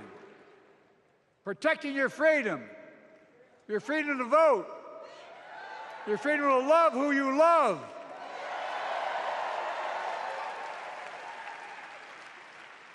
And your freedom to choose.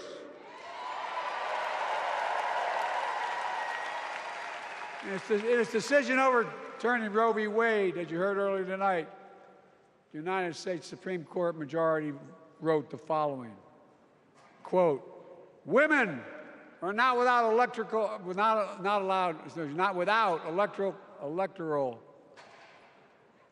or political power. No kidding. MAGA Republicans found out the power of women in 2022. And Donald Trump is going to find out the power of women in 2024. Watch.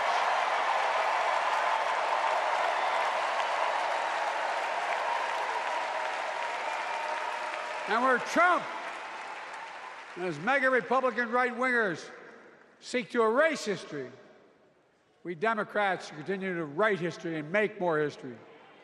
I'm proud to have kept my commitment to appoint the first black woman in the United States Supreme Court.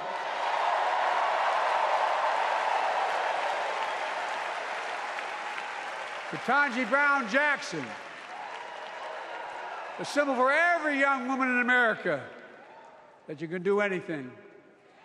I'm proud that I've kept my commitment to have an administration that looks like America and that taps in to the full talent of our nation.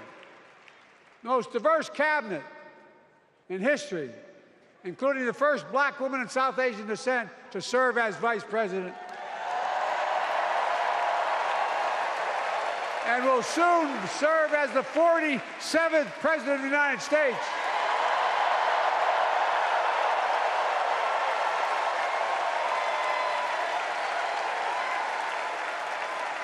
She is good. Look. Thank you, Kamala.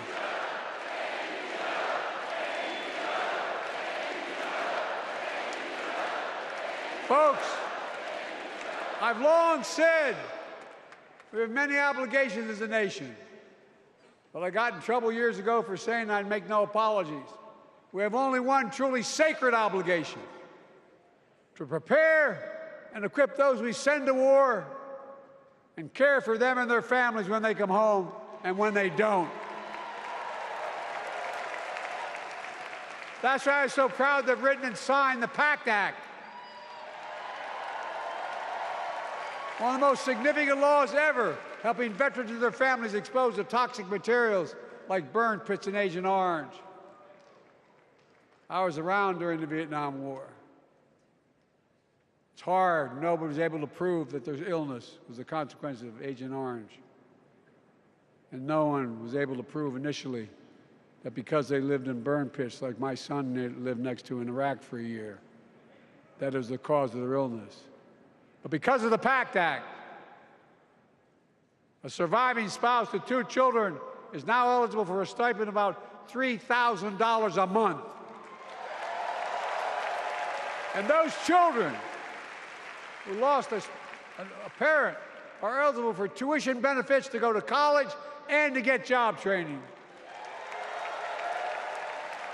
It's already helping over 1 million veterans and their families just so far. Well, I love them, and I'm so proud of my son's service. We get it. But guess who doesn't get it and doesn't respect our veterans? We know from his own chief of staff, the 4-star General John Kelly, that Trump, when in Europe, would not go to the grave sites in France. The brave service members who gave their lives to this country. He called them suckers and losers. Who in the hell does he think he is? Who does he think he is? There's no words for a person. They are not the words of a person not worthy of being commander-in-chief, period. Not then, not now, and not ever. I mean that. I mean that from the bottom of my heart.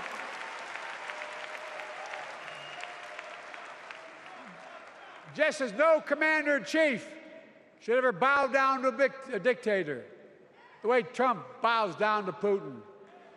I never have, and I promise you, Kamala Harris will never do it. Will never bow down. When Trump left office, Europe and NATO was in tatters. Not a joke. America First doctrine changed our whole image in the world. Well, they gave the hours, about 190 hours sum total. Even my counterparts or heads of state in Europe to strengthen NATO. We did. We united Europe like it hadn't been united for years, adding Finland and Sweden to NATO. 10 days before he died, Henry Kissinger called and said, not since Napoleon has Europe not looked over their shoulder at Russia with dread until now. Until now. Well, guess what? Putin thought he'd take Kyiv in 3 days. 3 years later, Ukraine is still free.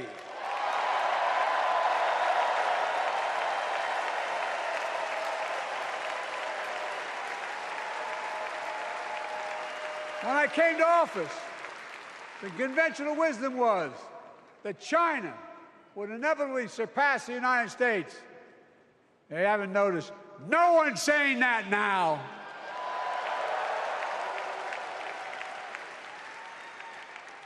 And we'll keep working to bring hostages home and end the war in Gaza and bring peace and security to the Middle East.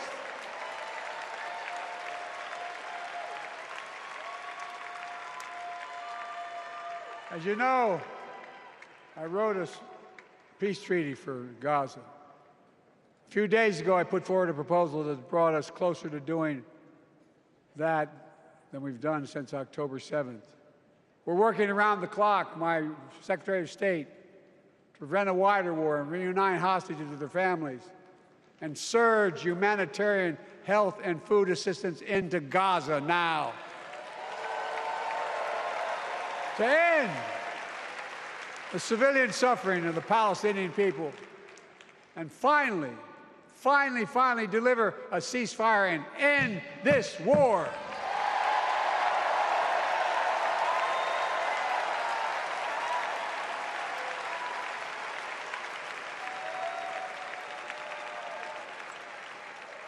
Those protesters out in the street, they have a point.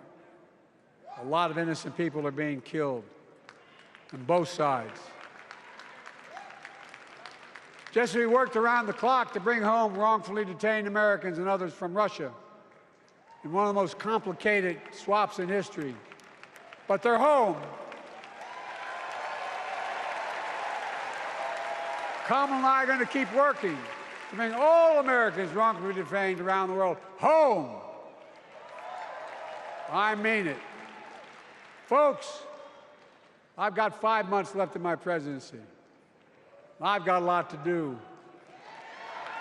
I intend to get it done.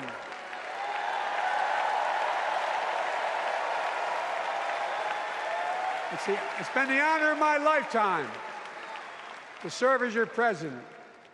I love the job, but I love my country more. I love my country more. And all this talk about how I'm angry at all those people who said I should step down, that's not true.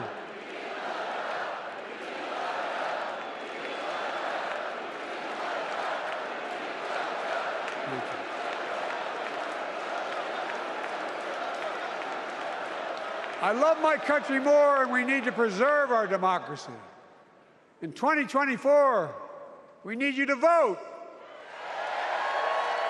We need you to keep the Senate. We need you to win back the House of Representatives.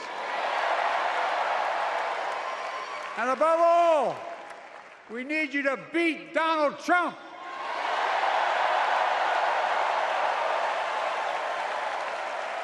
And elect Kamala and Tim President and Vice President of the United States of America. Look, they'll continue to lead America forward, creating more jobs, standing up for workers, growing the economy, lower the cost to American families so they just have a little more breathing room. We've made incredible progress, but we have more work to do. And Kamala and Tim will continue to take on corporate greed and bring down cost of food. They'll keep taking on Big Pharma, making insulin $35 a month, not just for seniors, but for everyone in America. And capping prescription drug costs at a total of $2,000, not just for seniors, but for everyone. And folks, that's going to save America again tens of billions of dollars. Folks, they'll make housing more affordable,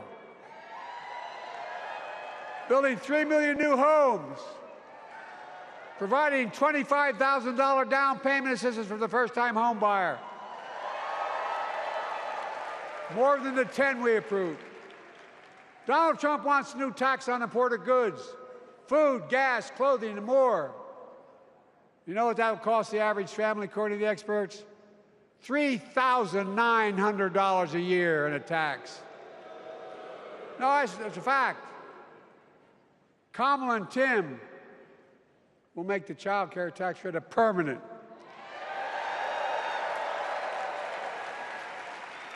Lifting millions of children out of poverty and helping millions of families get ahead. But you know what Trump has?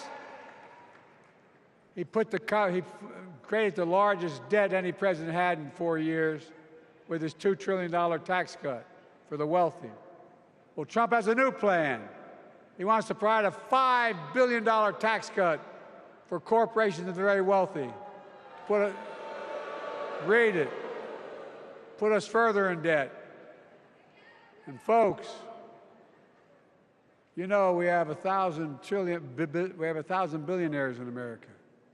You know what their average tax rate they pay? 8.2%. If we just increased our taxes, we proposed to 25%, which isn't the highest tax rate even, it would raise $500 billion new dollars over 10 years. They'd still be very wealthy. Look, Kamala and Tim are going to make them pay their fair share. They'll protect Social Security and Medicare. Trump wants to cut Social Security and Medicare. Kamala and Tim will protect your freedom. They'll protect your your right to vote. They'll protect your civil rights. And you know, Trump will do everything to ban abortion nationwide. Oh, he will. You know, Kamala and Tim will do everything they possibly can. That's why you have to elect a Senate and House to restore Roe v. Wade.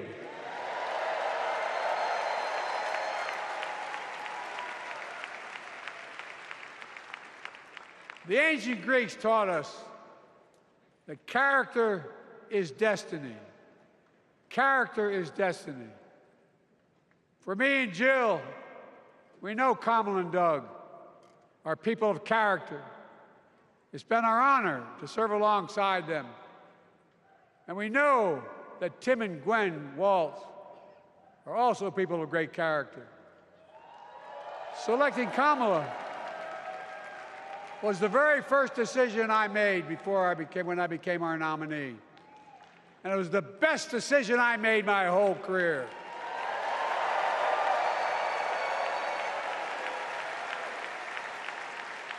We've not only gotten to know each other, we've become close friends. She's tough, she's experienced, and she has enormous integrity, enormous integrity. Her story represents the best American story. And like many of our best presidents, she was also vice president. That's a joke.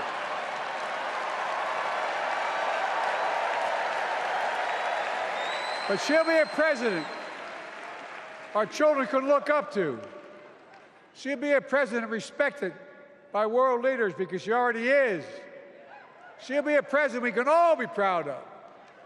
And she will be an historic president who puts her stamp on America's future.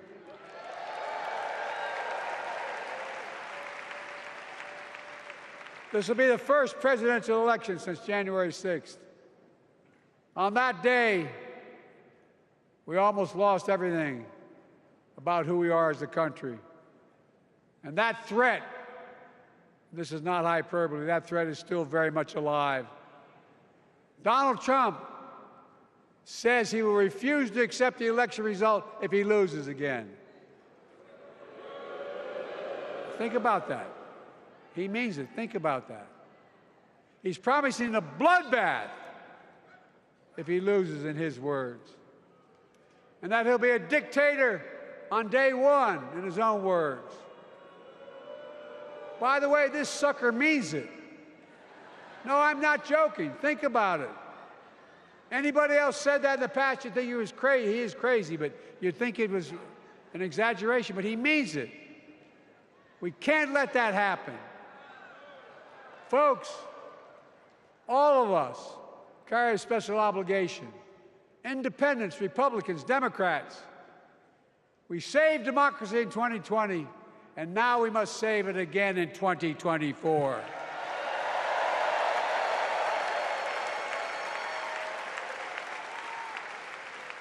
The vote of each of us cast this year will determine whether democracy and freedom will prevail. It's that simple. It's that serious. And the power is literally in your hands. History is in your hands. Not hyperbole. It's in your hands. America's future is in your hands. Let me close with this. Nowhere else in the world could a kid with a stutter and modest beginnings in Scranton, Pennsylvania, and Claymont, Delaware. Grow up to sit behind the resolute desk in the Oval Office.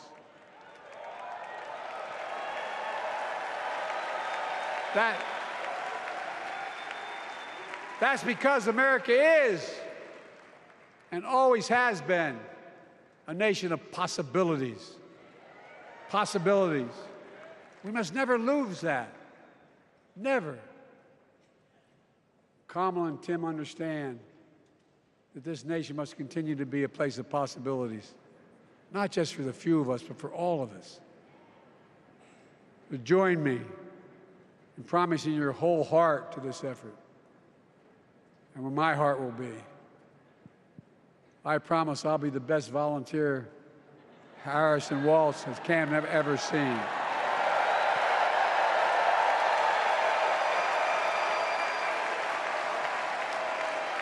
Each of us has a part in the American story.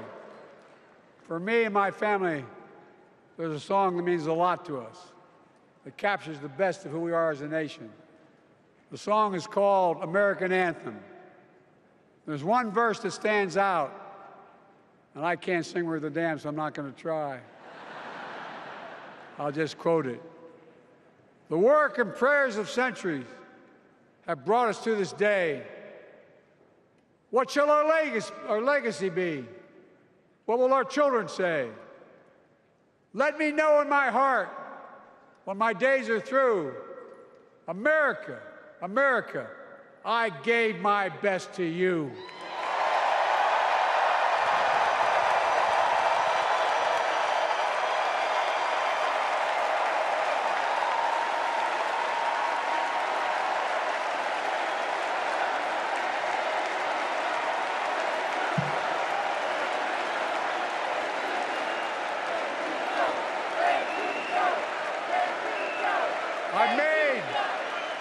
I've made a lot of mistakes in my career, but I gave my best to you. For 50 years, like many of you, I've given my heart and soul to our nation. And I've been blessed a million times in return with the support of the American people. I've either been too young to be in the Senate because I wasn't 30 yet, and too old to stay as president. But I hope you know how grateful I am to all of you. I can honestly say, and I mean this from the bottom, give you my word as a Biden, I can honestly say I'm more optimistic about the future than I was when I was elected as a 29-year-old United States Senator. I mean it. Folks, we just have to remember who we are. We're the United States of America.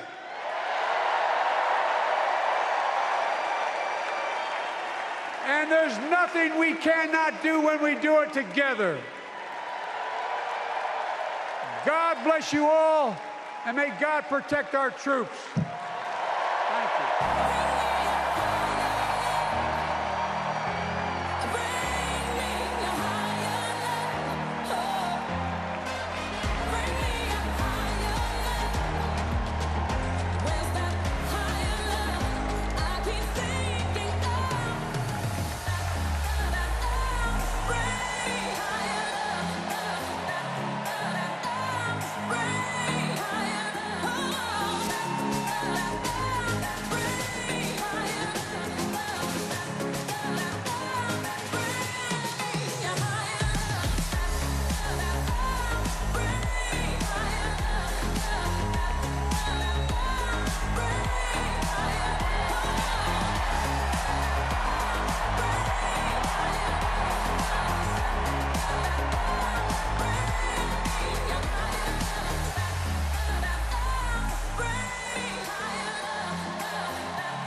Please stand if you are able for this evening's benediction, offered by Rabbi Michael Beals and Pastor Cindy Rudolph.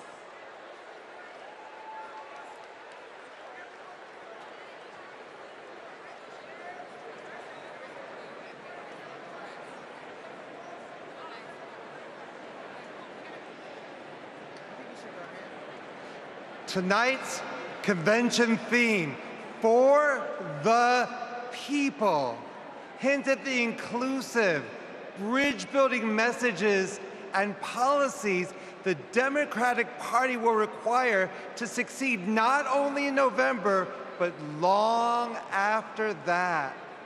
No prayer better unites Jews, Christians, Muslims, and others of faith, along with Democrats, Republicans, Independents, and undecideds, that the threefold priestly Cohenite benediction presented in the Bible. It is divided into three in order to shower the following blessings of gratitude, hoda'ah, upon my fellow Delawarean, President Joe Biden, for more than 50 years of selfless, effective public service. Joy, simcha, in public discourse and policy encouraged by Governor Tim Walz. And light, or, combined with freedom, cherut, inspired by Vice President Kamala Harris's vision for America. Please respond in unity with a heartfelt Amen after each of these three ancient Hebrew benedictions. Yevarechecha Adonai v'yishmerecha. May God bless you and protect you. Ya'er Adonai panav elecha v'yichoneka. May God deal kindly and graciously with you. Yesadnai panav elecha v'yisem lecha shalom. May God turn towards you and grant you that most precious gift, the gifting of wholeness and the gift of peace. And let us say a heartfelt Amen.